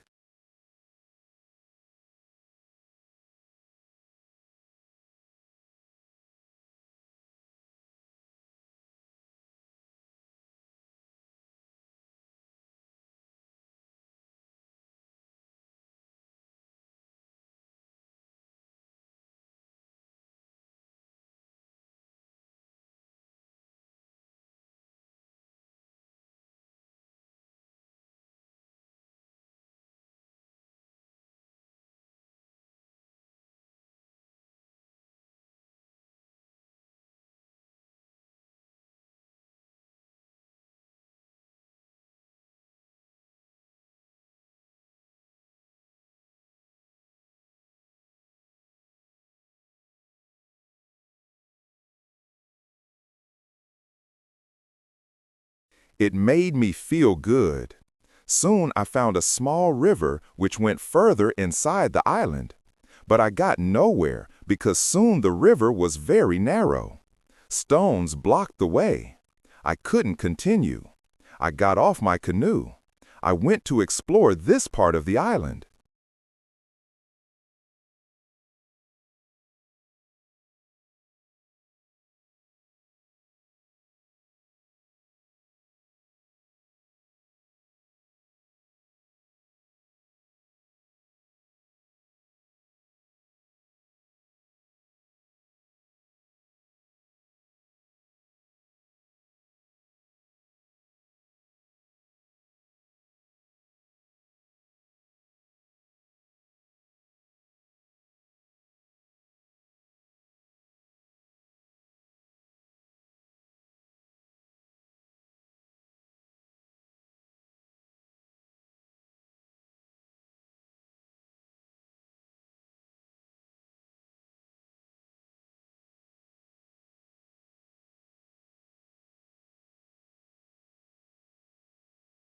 It wasn't far from the part of the island which I knew. I even found the way to my house in the valley. I was so tired from the trip that I fell asleep. I was woken up by a voice. The voice was saying my name. Robinson, where are you? Robinson, where are you?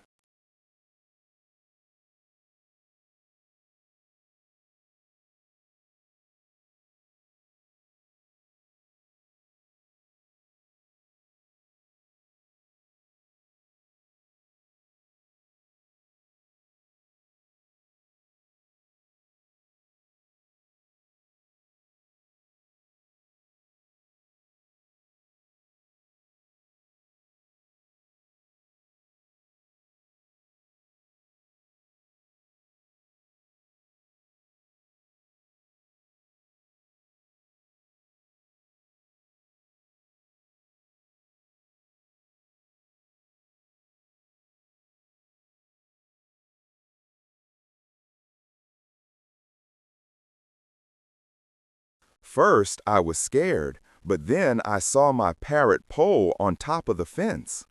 He knew this sentence from me, and he was saying it with the same intonation as me.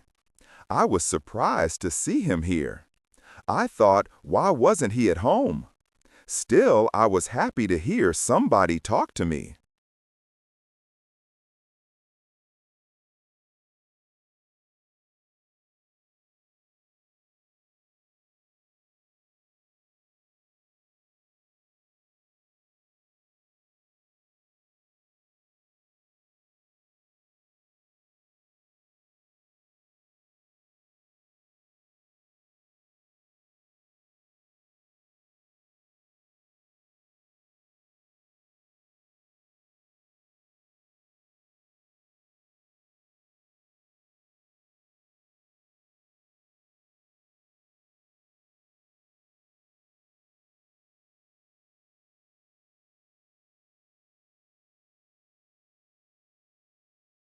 I left the canoe where it was, and I returned home with the parrot.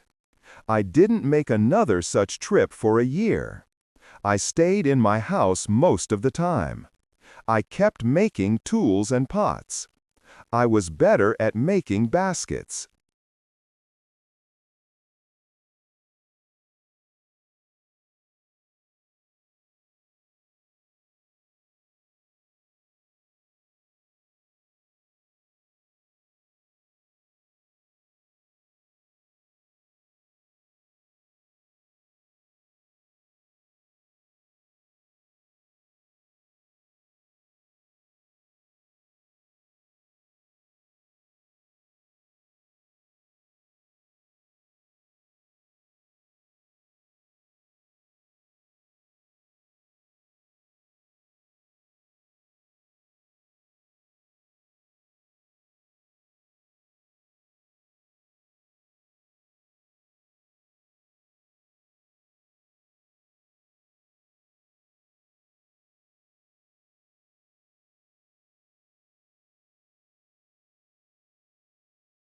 Chapter 18, Foot. It was 11 years since my first moment on the island. One day, I noticed that I didn't have much gunpowder. It started to worry me. I needed gunpowder to kill animals. My first goat was very old. It was too late to try to find a male for her.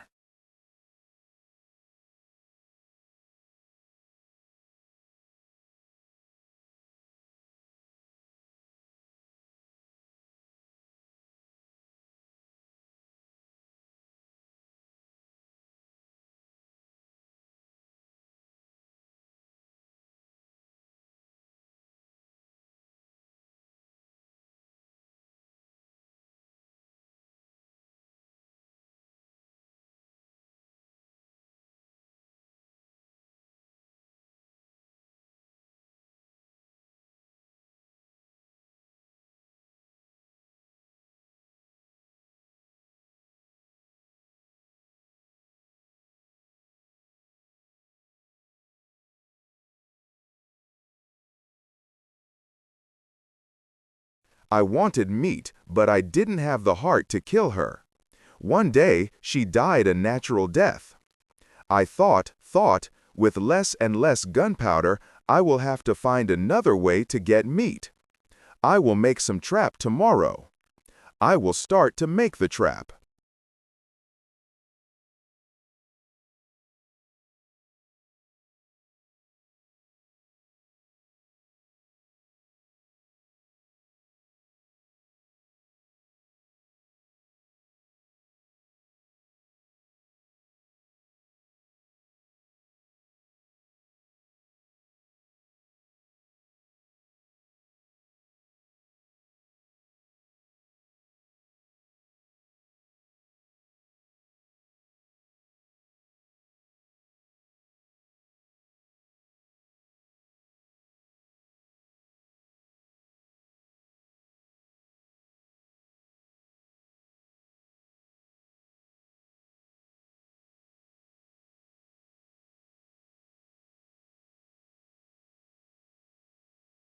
I wasn't successful at the beginning, but then I caught 3 young goats. They were 1 male and 2 females. I took the goats home with me. I kept the goats inside a small area with a fence around it, but it was too small for 3 goats. I made a fence for them around a big area.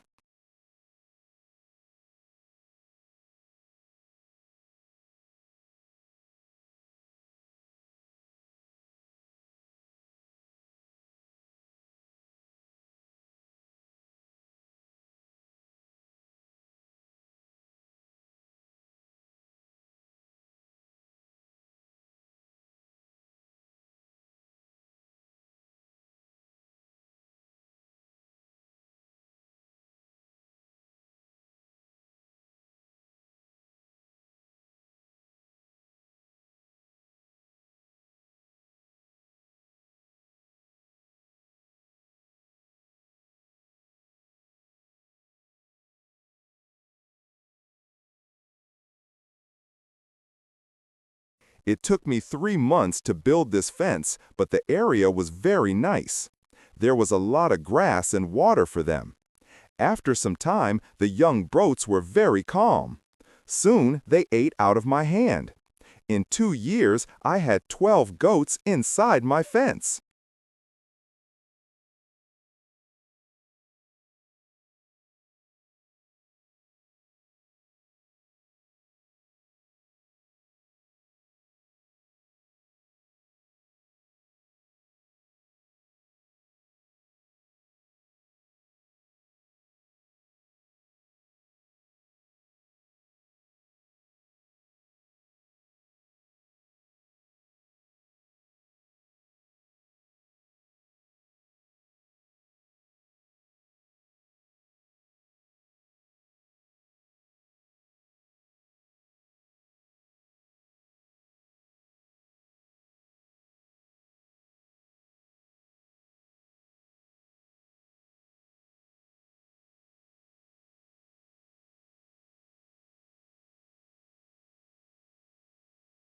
And in 3 years, I had more than 20 goats. I had a lot of milk and meat. Thanks to this, I experimented few times and I was able to make cheese and butter. My table was full now and I had a lot of animals around me. I had my old dog, goats, and Pole, my parrot.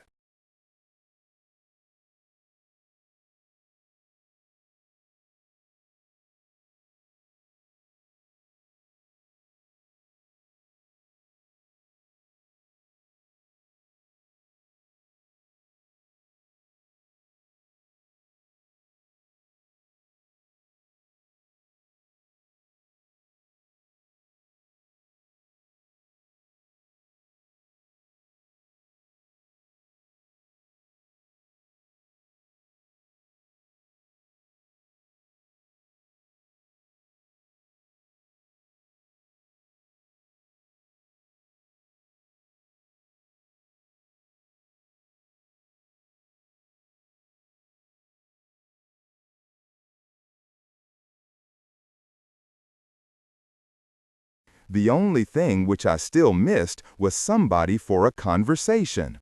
One day I went to the part of the sea where the strong current was.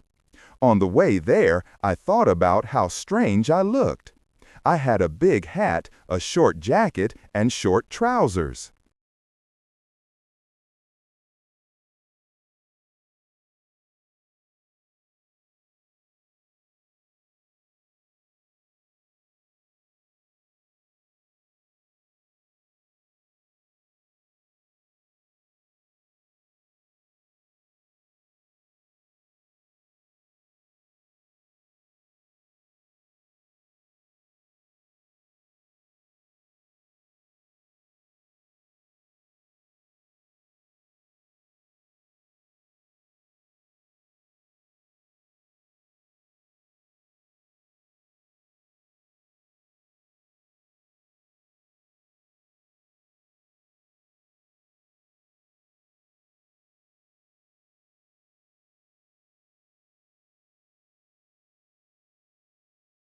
They were all made from animal skin. I didn't have socks or shoes, but I put some goat skins around my feet. I had 2 belts. One belt was for the gun and knife, and one belt for the gunpowder. I also carried a basket on my back and an umbrella above my head. My beard was very long.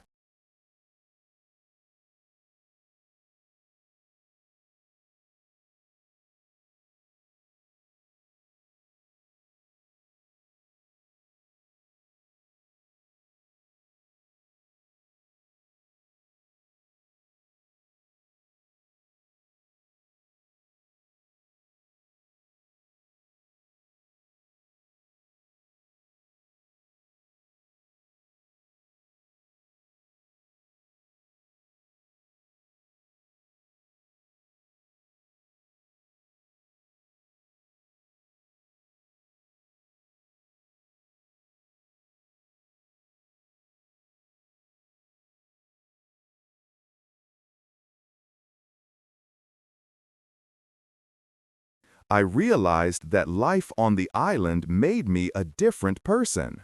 One day I was walking on the beach. I was going to check my canoe. Then I saw something surprising. I saw a mark of a human foot on the sand. I looked around, but I didn't see anybody. I was scared.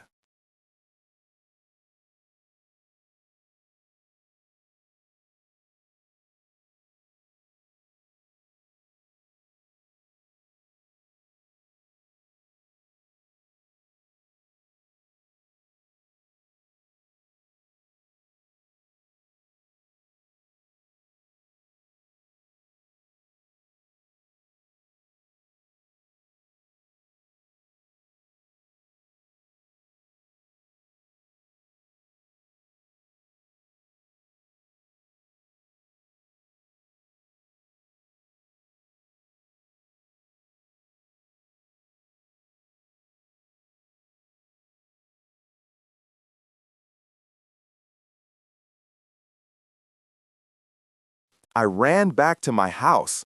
I was so scared that it was difficult to sleep at night. I started to think maybe it was all just my imagination, or maybe it was the mark of my own foot, and it was stupid to be scared. This thought made me feel better.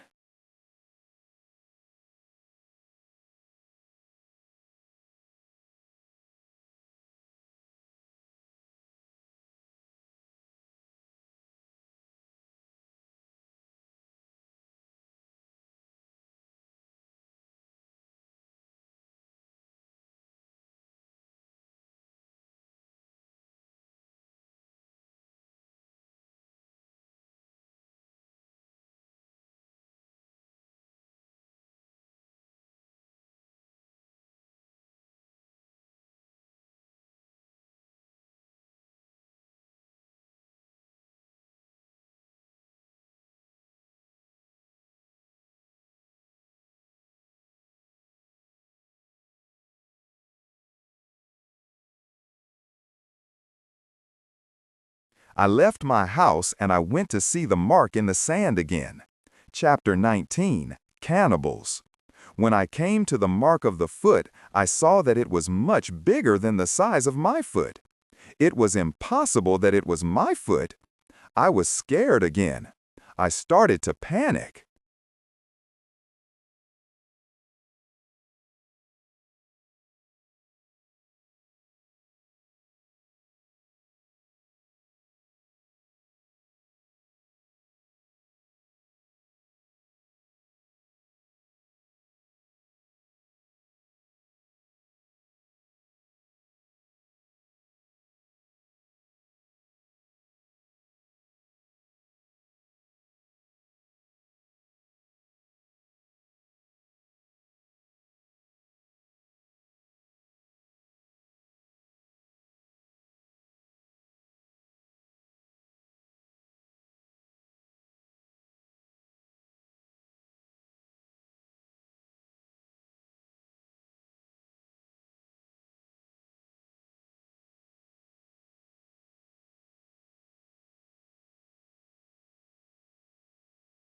I thought I would destroy my cornfields, fields in my valley house.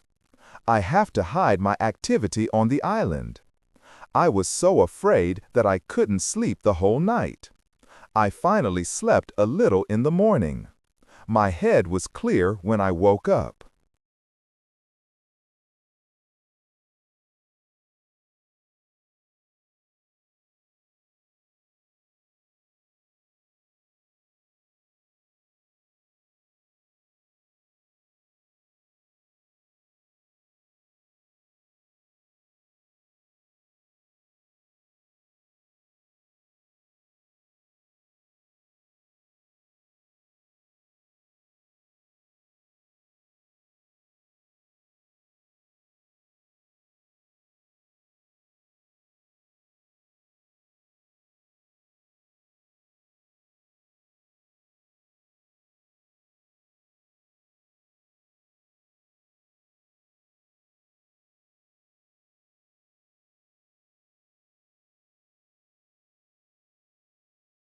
Now, it wasn't so strange that people lived on the islands around.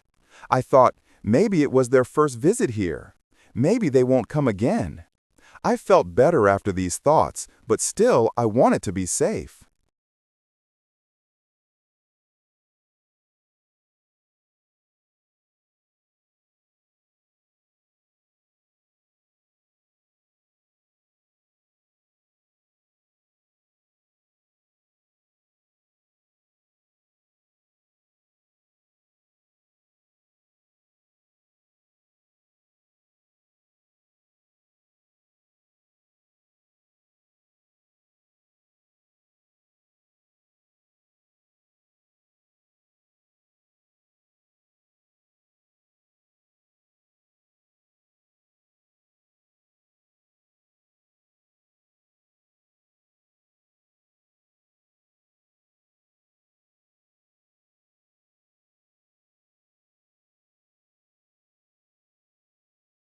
During the following month, I made another fence around my house, and I made holes in the fence through which I could easily fire guns if I was attacked.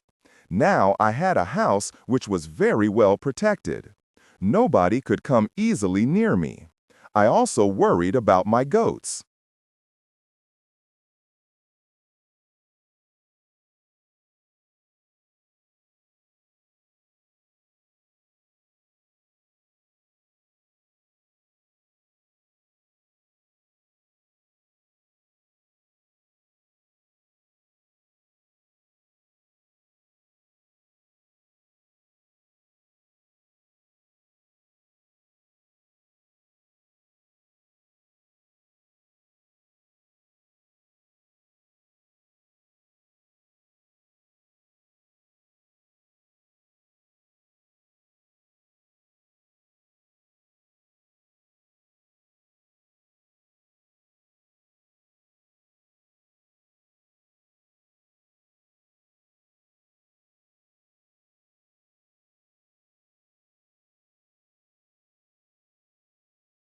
It divided the animals into two groups. I built a smaller fence in another part of the island. I put one group of the goats there. It took me a lot of time, but my animals were safe. It was the 16th year of my life on the island when something very sad happened. My dog died.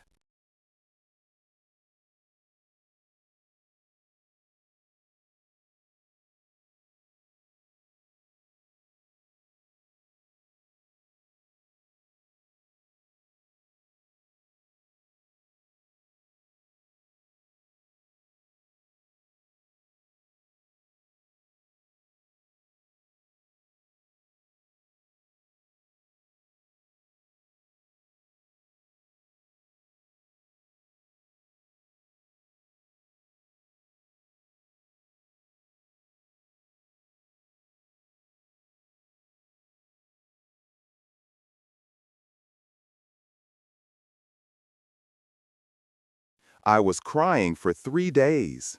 I went to my goats and I told them how sad I was.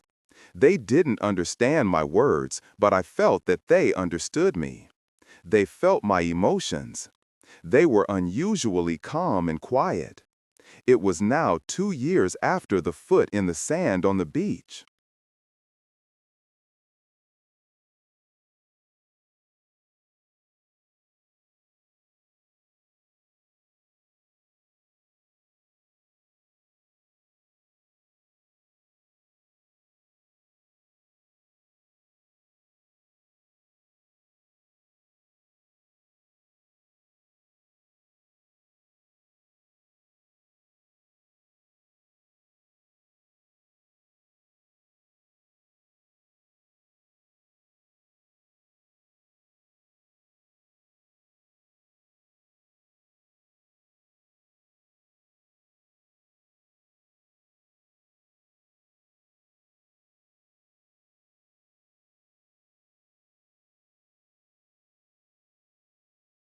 One day, when I was walking on the beach, I thought that I saw a canoe far in the sea. I wasn't sure, so I just continued my walk. Then I saw a thing which shocked me. The beach was full of parts of human bodies. Heads, hands, feet, fingers, and teeth were everywhere.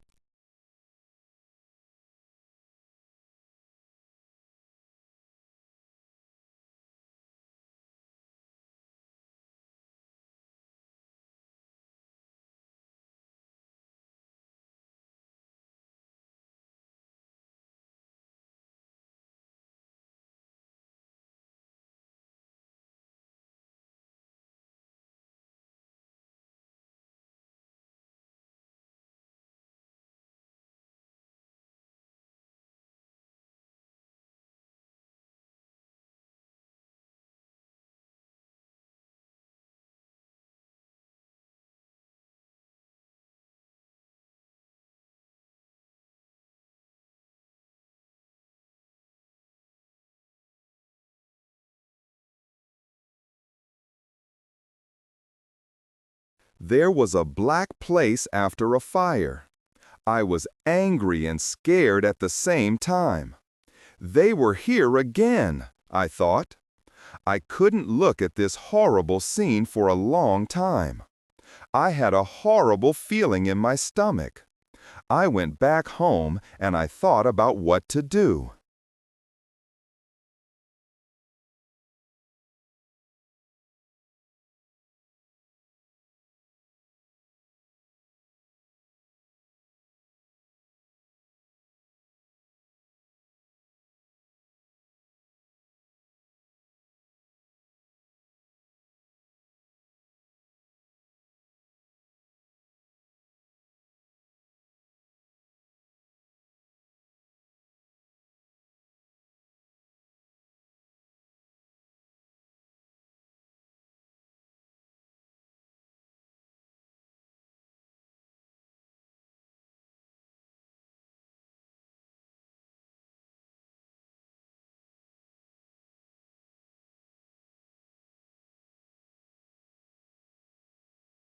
I decided not to go out to sea with my canoe because I had no chance against a group of cannibals in the open sea. I also decided not to use guns because the sound of a gun was very loud. But I always had guns with me for protection. Protection.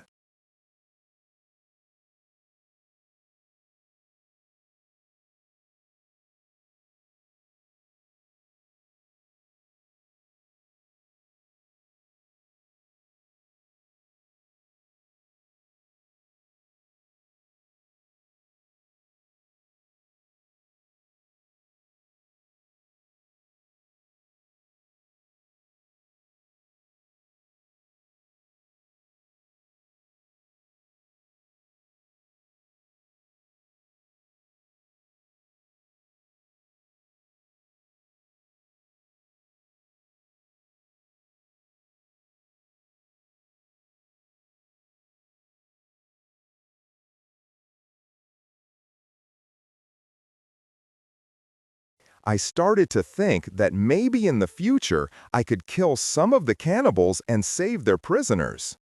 I started to look for a place near the beach where I could hide and prepare for the attack.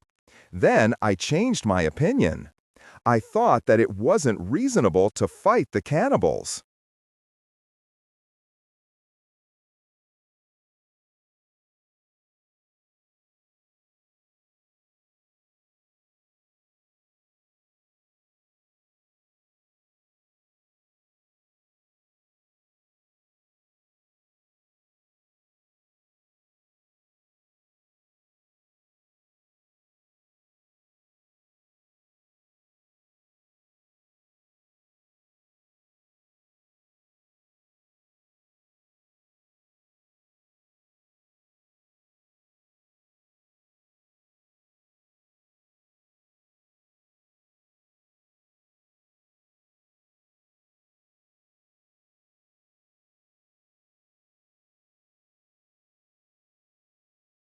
I didn't know these people. They didn't attack me. Maybe it wasn't good to attack them. Finally, I stopped the preparations and I decided to act only if they attacked me first. Chapter 20, Cave. I was hiding my activity on the island as much as possible. I was very careful.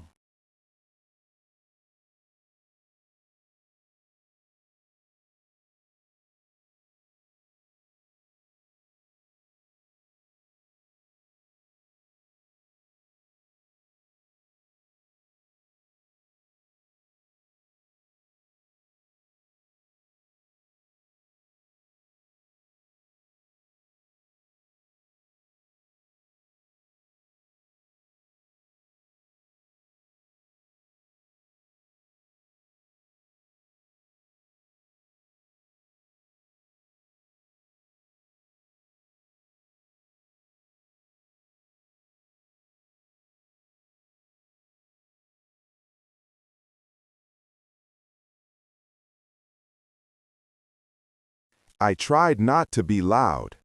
I was worried when I made a fire, but I needed fire because I needed to cook. So when I made a fire, I tried to make as little smoke as possible. Smoke could go very high, and it could be seen from a distance.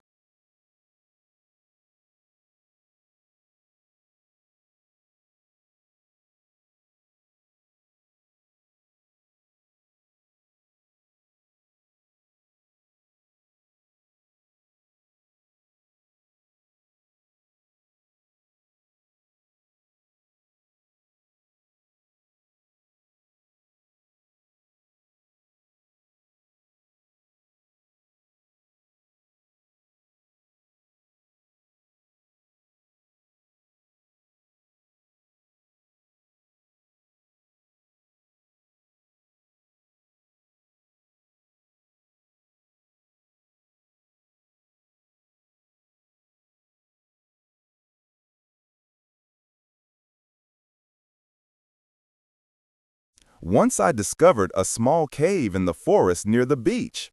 I went inside, but when my eyes were okay with the dark, I saw two eyes which were looking at me. I jumped outside. I was scared to death. I waited, but nothing happened.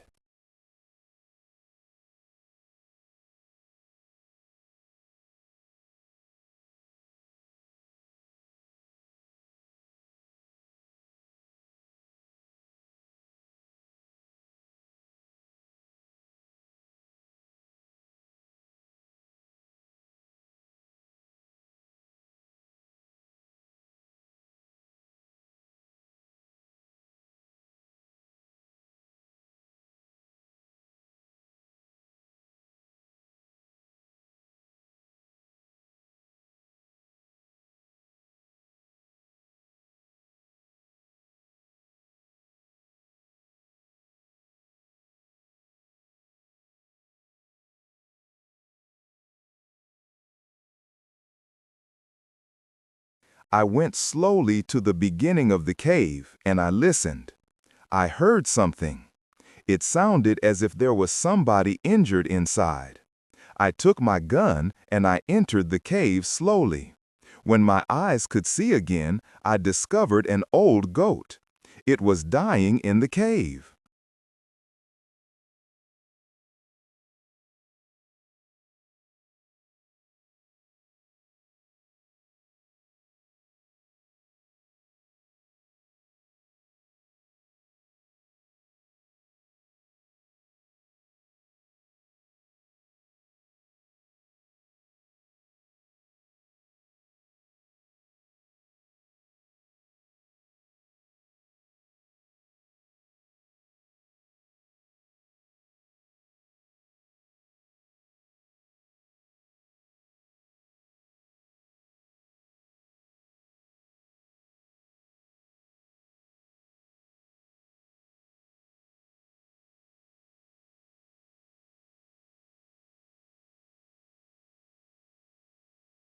I returned to the cave the next day. I found that the goat was dead. I looked around the place and I saw that it was very safe. I thought, it will be a good place near the beach where I could hide. So I brought some of my guns and some gunpowder there.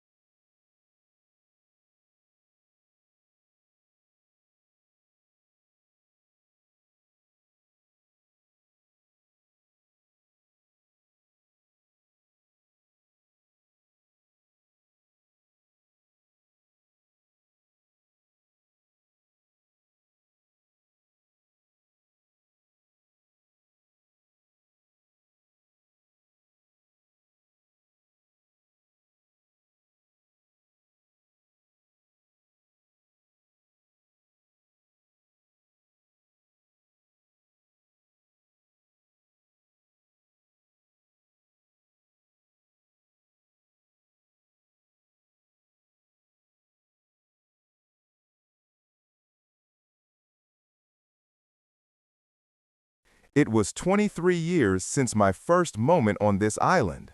I was living comfortably now, and I had many animals around me. Pole was repeating my name and some other words very nicely. I had 2 more parrots, and I taught parrots to say my name. I had more than 30 goats.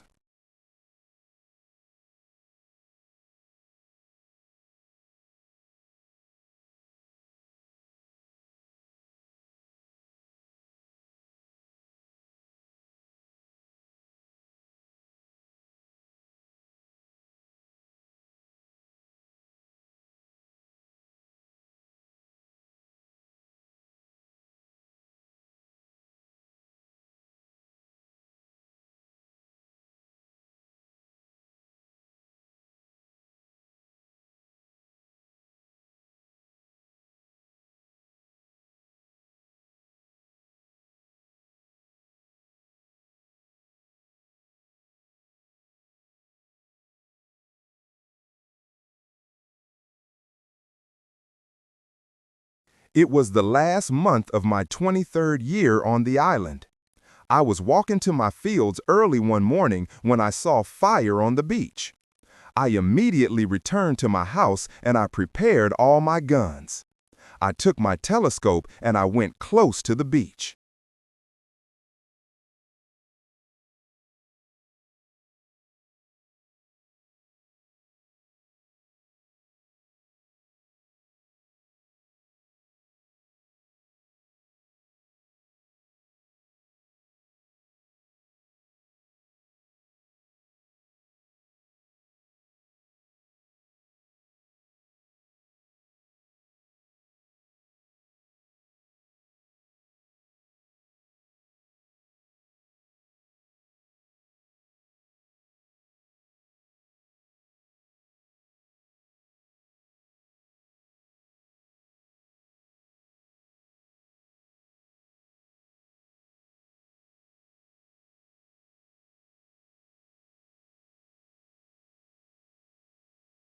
I hid myself and I watched what was happening on the beach. I saw 9 naked people. They had 2 canoes. It looked like that they were waiting for the high tide. When they left, I went to the beach. The beach was full of blood and bones again. This made me angry.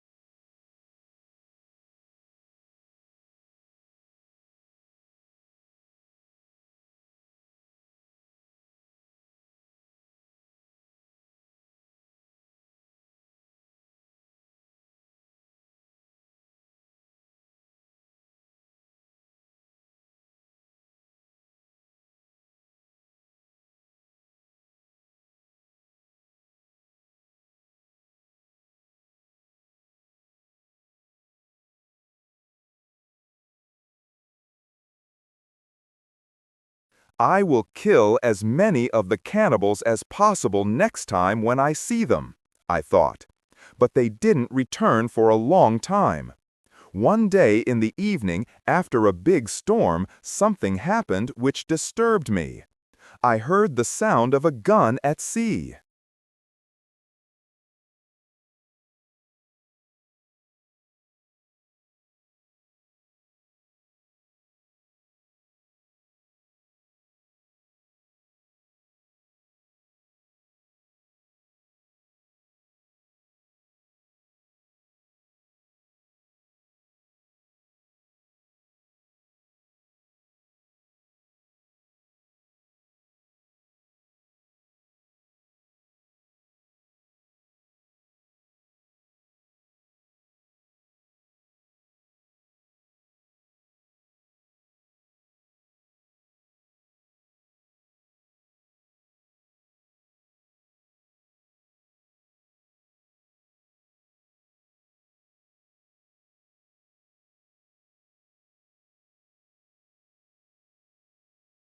I got out of my house and I saw a light which was coming from the sea.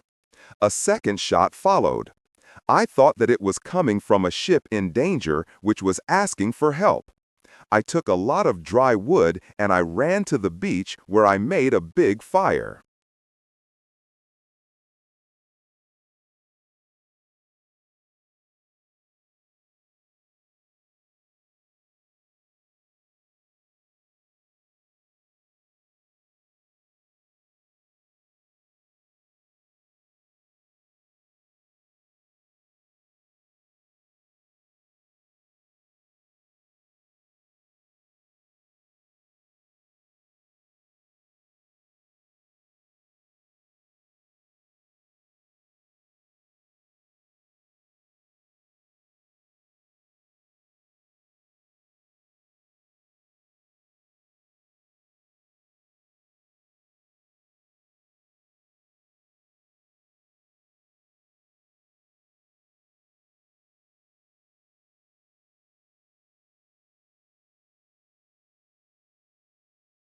They probably saw the fire because they fired again.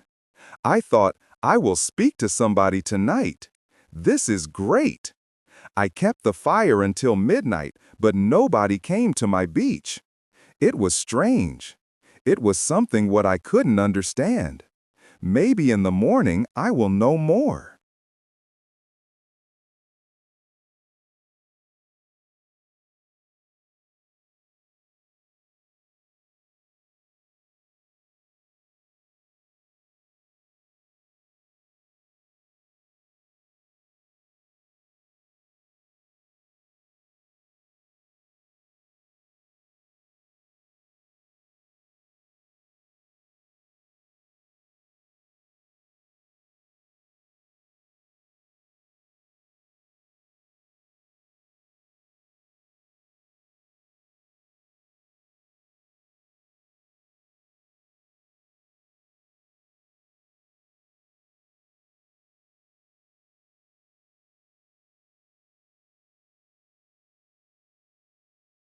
I thought.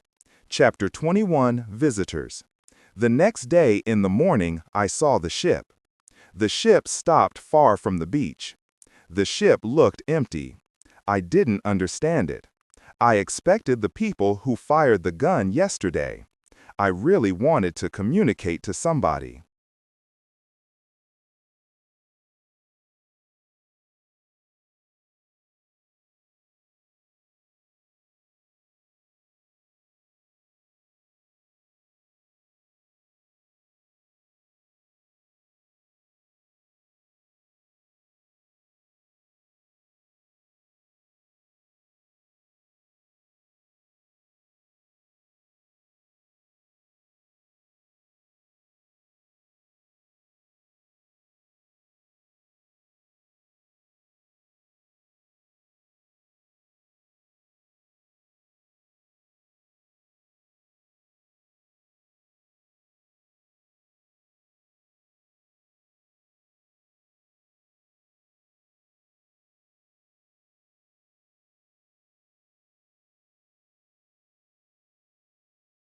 I missed communication with real people very much. I took my canoe and I decided to go to the ship. I wanted to see if somebody survived. The ship looked Spanish and it was completely destroyed. When I got closer, I saw a dog. He was very happy to see me.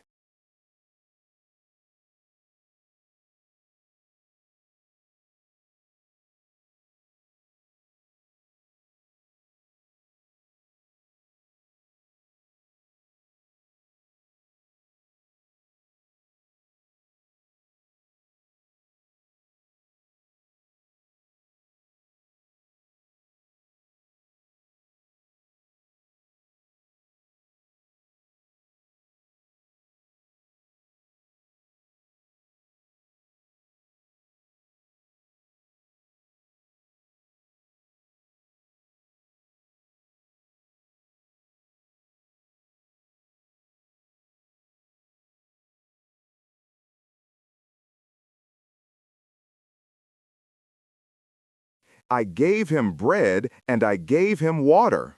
He was hungry and extremely thirsty. I found nobody on the ship. What happened to the men from the ship?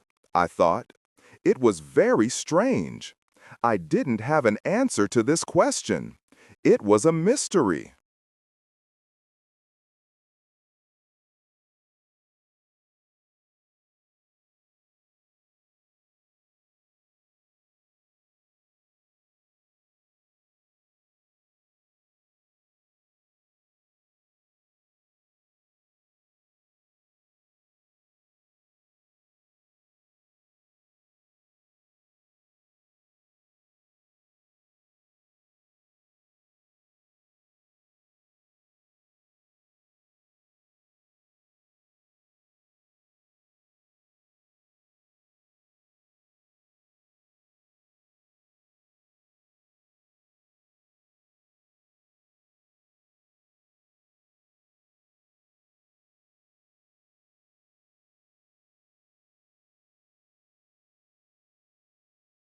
There were many boxes with different things on the ship.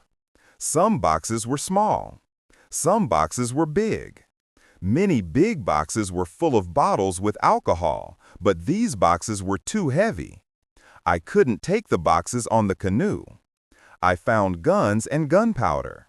I took them to the canoe.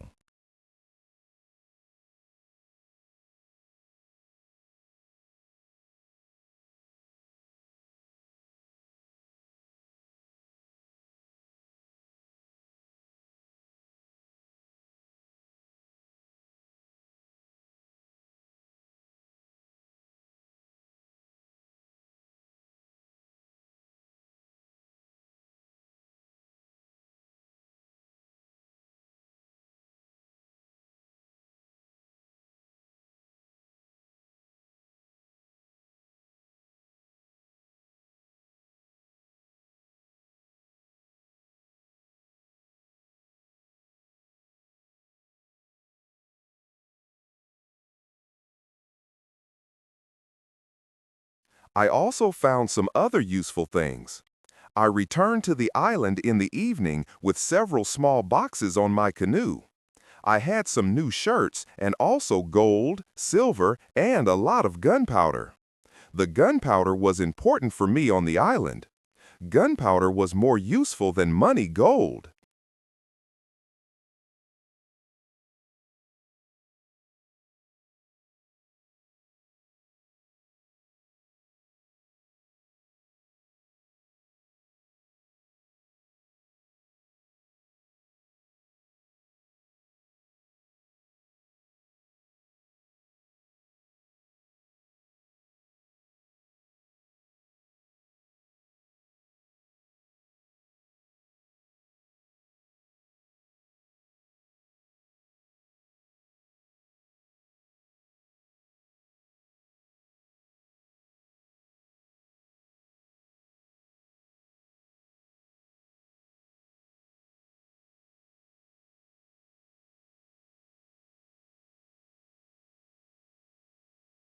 There was something else which I needed very much. I needed shoes. I found 2 pairs of shoes on board the ship. I took the shoes with me. I put all my new things in the cave. I made 5 trips to the ship.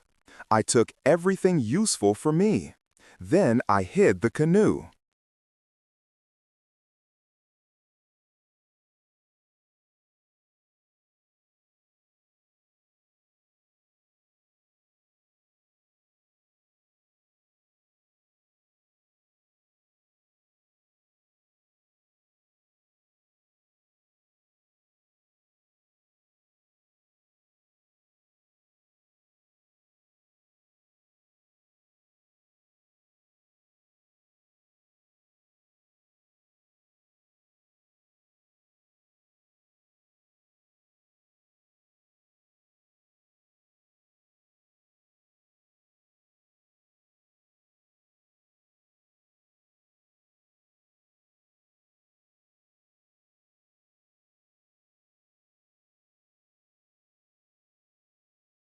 Everything went back to normal.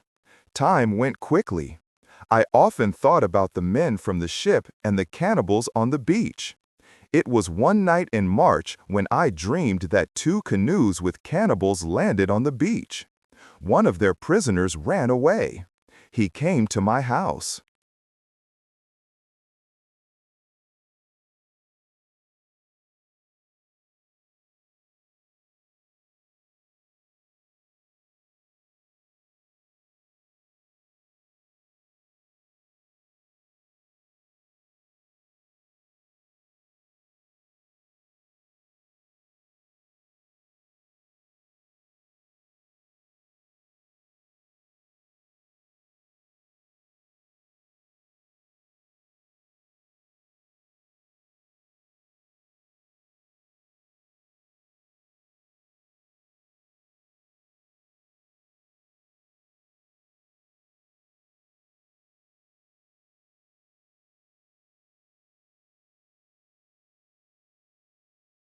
I saved him.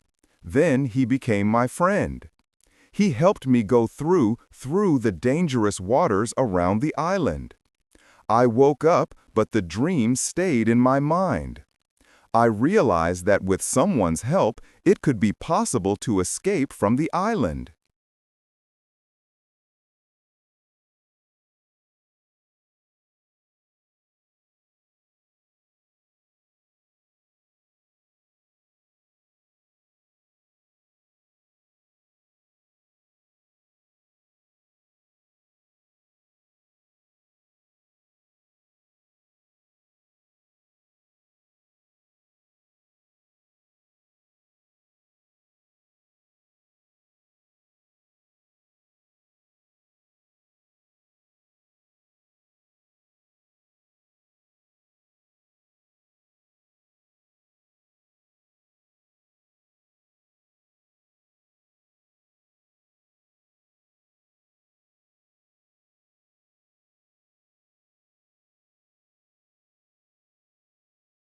Maybe I could save one of the prisoners of the cannibals. I decided to watch the beach more. I went every day around the beach for the next 2 years. I hoped to see the canoes. My wish became reality. One afternoon, I saw 5 canoes with more than 30 men on the beach.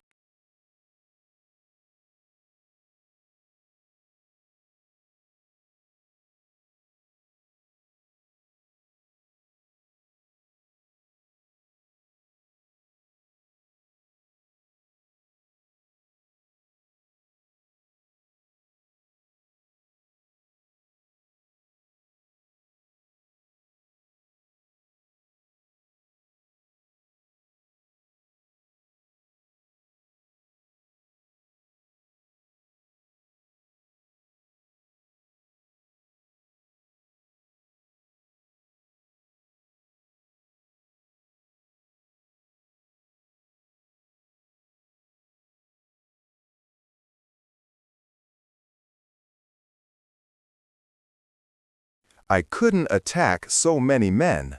I had to wait. I watched the visitors with my telescope. The visitors made a fire and they started to dance around it. I also saw 2 other men. They were tied. They were prisoners. The 2 tied men were taken to the fire.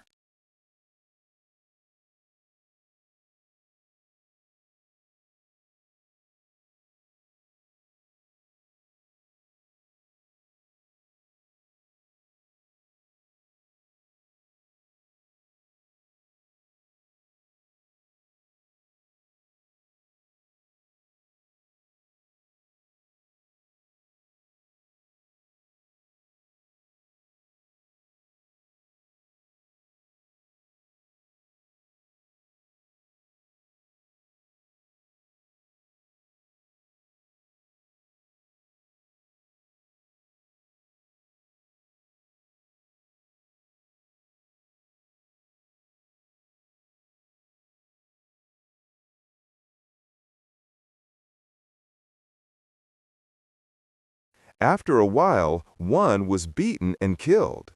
The cannibals painted their bodies with his blood. It was like a theater, but this wasn't a theater. It was real. It was horrible, but I couldn't do anything.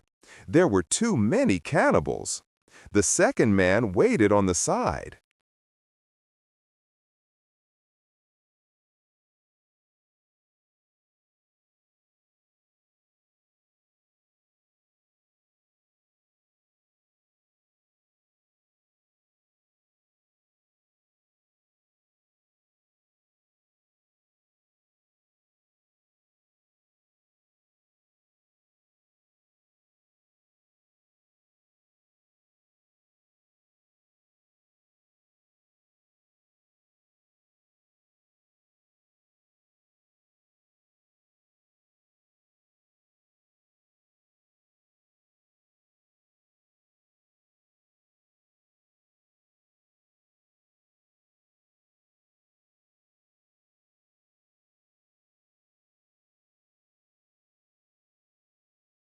When the cannibals didn't look, the second man jumped up and he started to run away.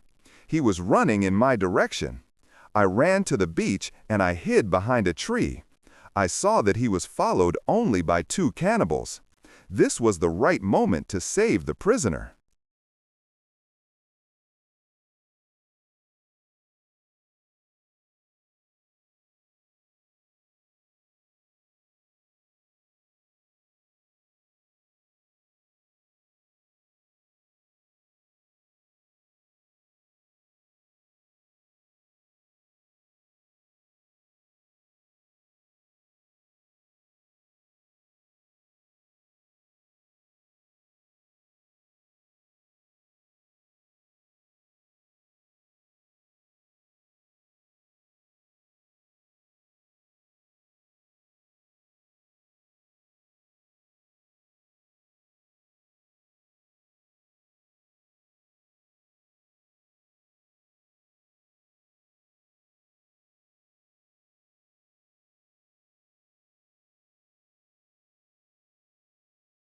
The man ran as fast as possible, but the cannibals were closer and closer to him. Their speed was faster than his. Chapter 22, Friday. I prepared 2 guns and I waited behind the tree. The prisoner ran directly to my tree, but he didn't see me. I didn't move. Then he ran around me.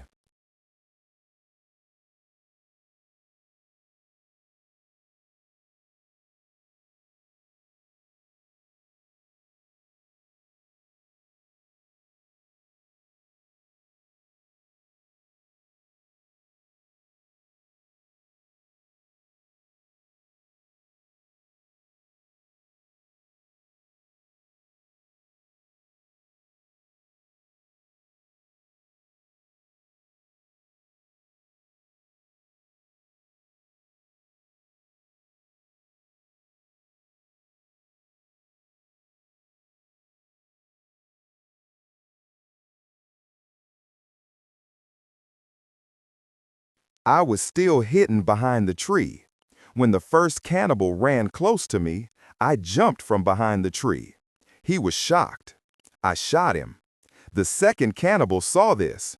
He tried to shoot an arrow at me. I had to shoot him too.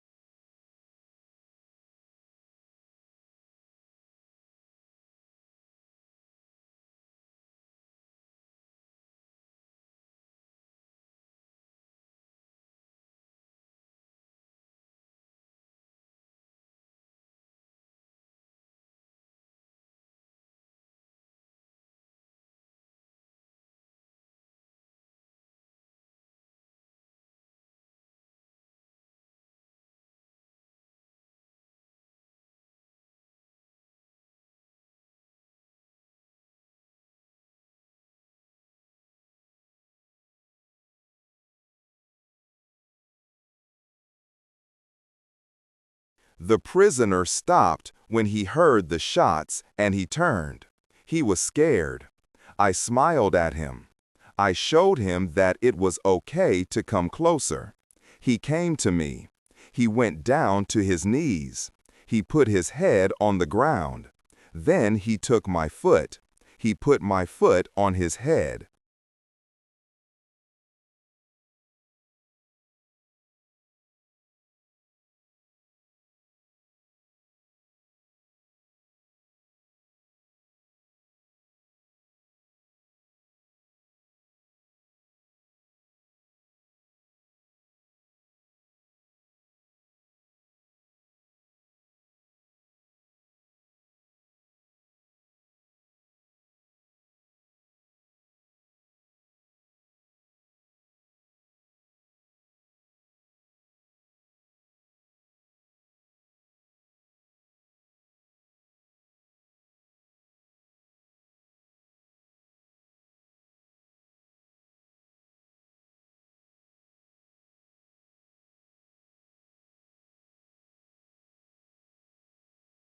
He showed him to stand up. He stood up. He looked at the dead cannibals. He went to their bodies. He looked at the holes in their bodies. He probably couldn't understand what happened to the cannibals. It was unbelievable to him. He took the arrows from the dead men.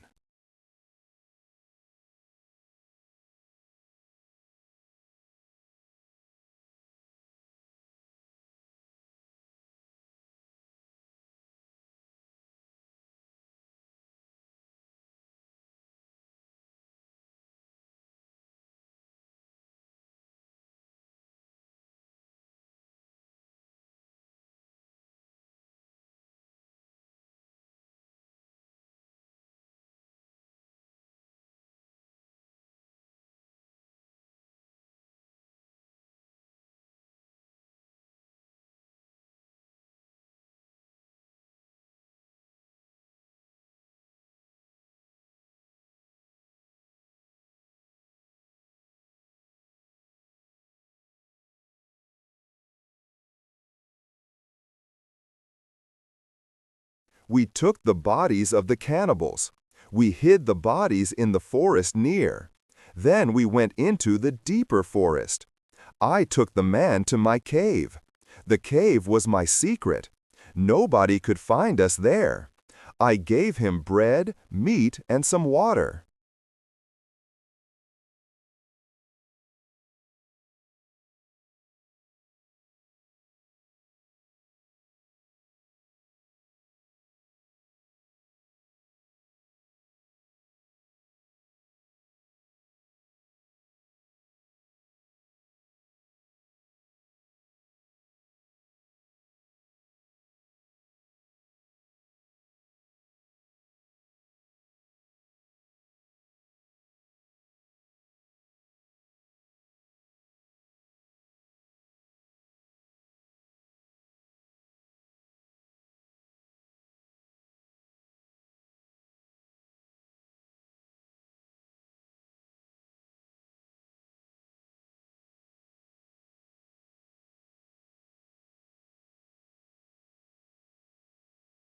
He was so tired that he fell asleep almost immediately.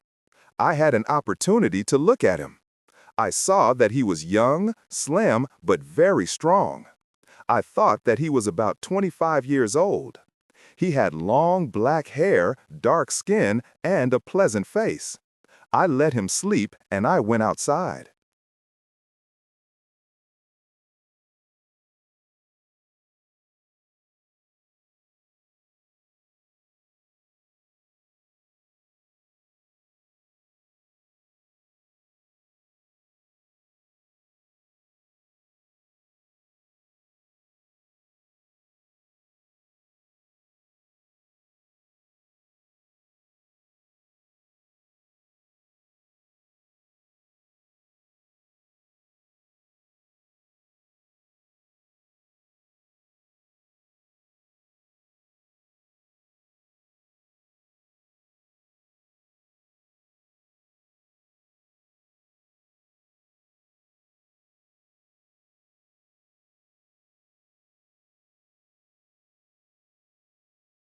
I stayed near the cave and I watched for the cannibals, but they didn't look for us. 3 hours later, the man came out of the cave. He showed me how happy he was that he was alive and safe. I started speaking to him. I named him Friday. It was Friday when I saved his life.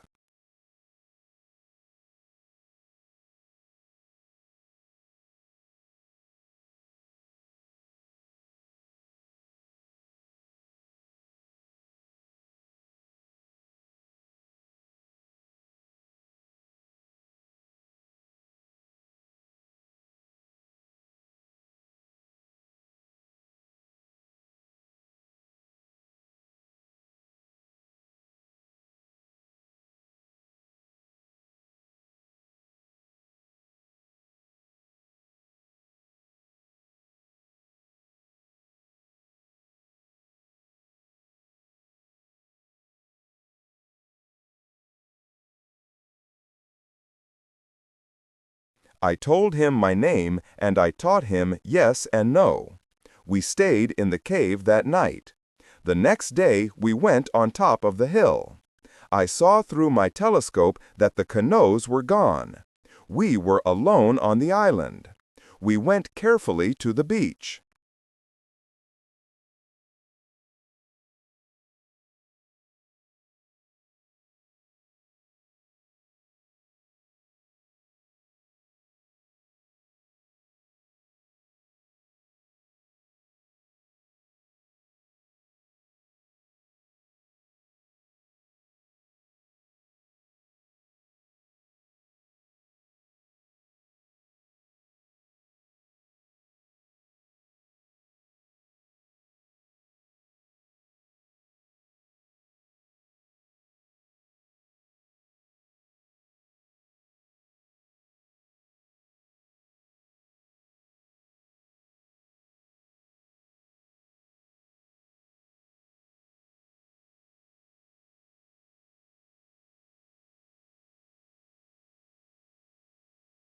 First, we went to the place where we hid the bodies of the dead cannibals.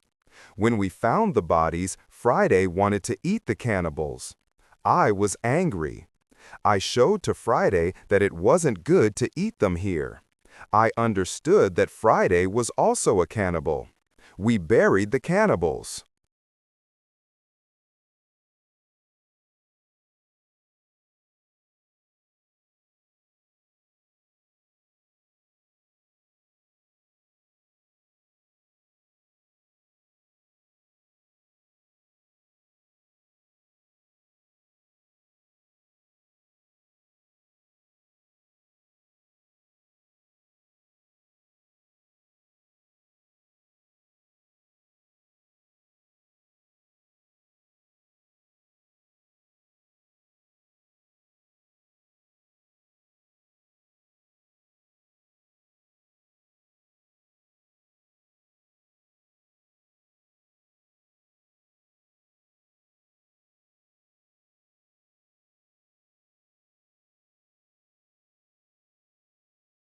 Then we walked to the beach. What we saw was horrible. There were human bones all around. The sand was red with blood. I asked Friday to collect all the body parts. I prepared a big fire. I decided to burn the body parts in the fire. We went to my house.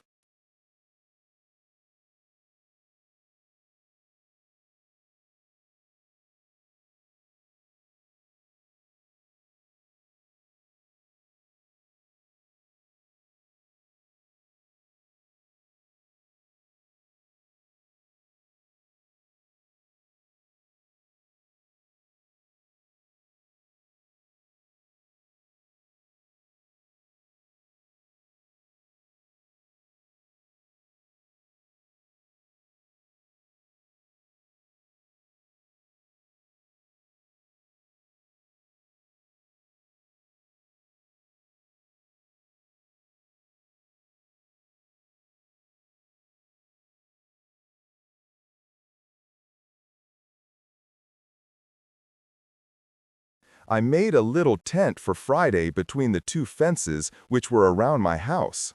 I took all his weapons away. I wanted to feel safe. After a while, I realized that I didn't have to do it. Friday was a very good and honest man. He was like a child to me.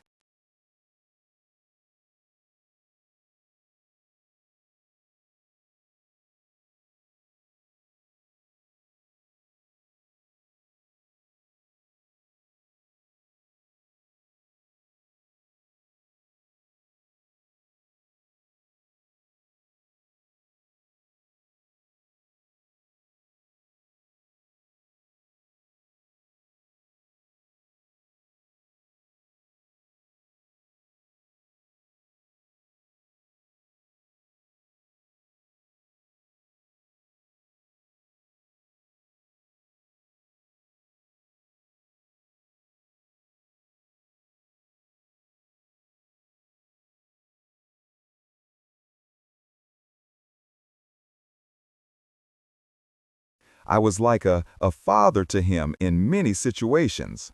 Later, he showed me that he was willing to give his life for me. I was very happy to have Friday on the island.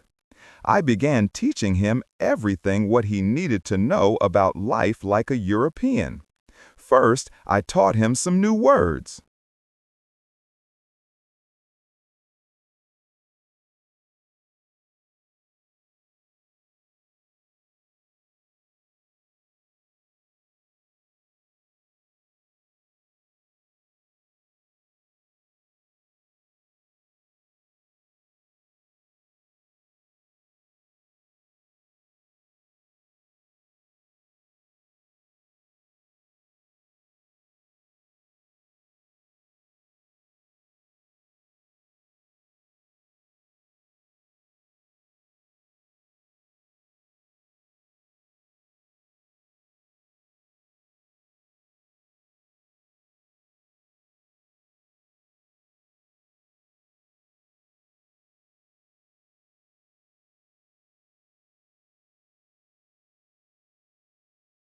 It started with hello, bye, thank you. It wasn't easy at the beginning, but I was patient because I was happy that I could speak to somebody.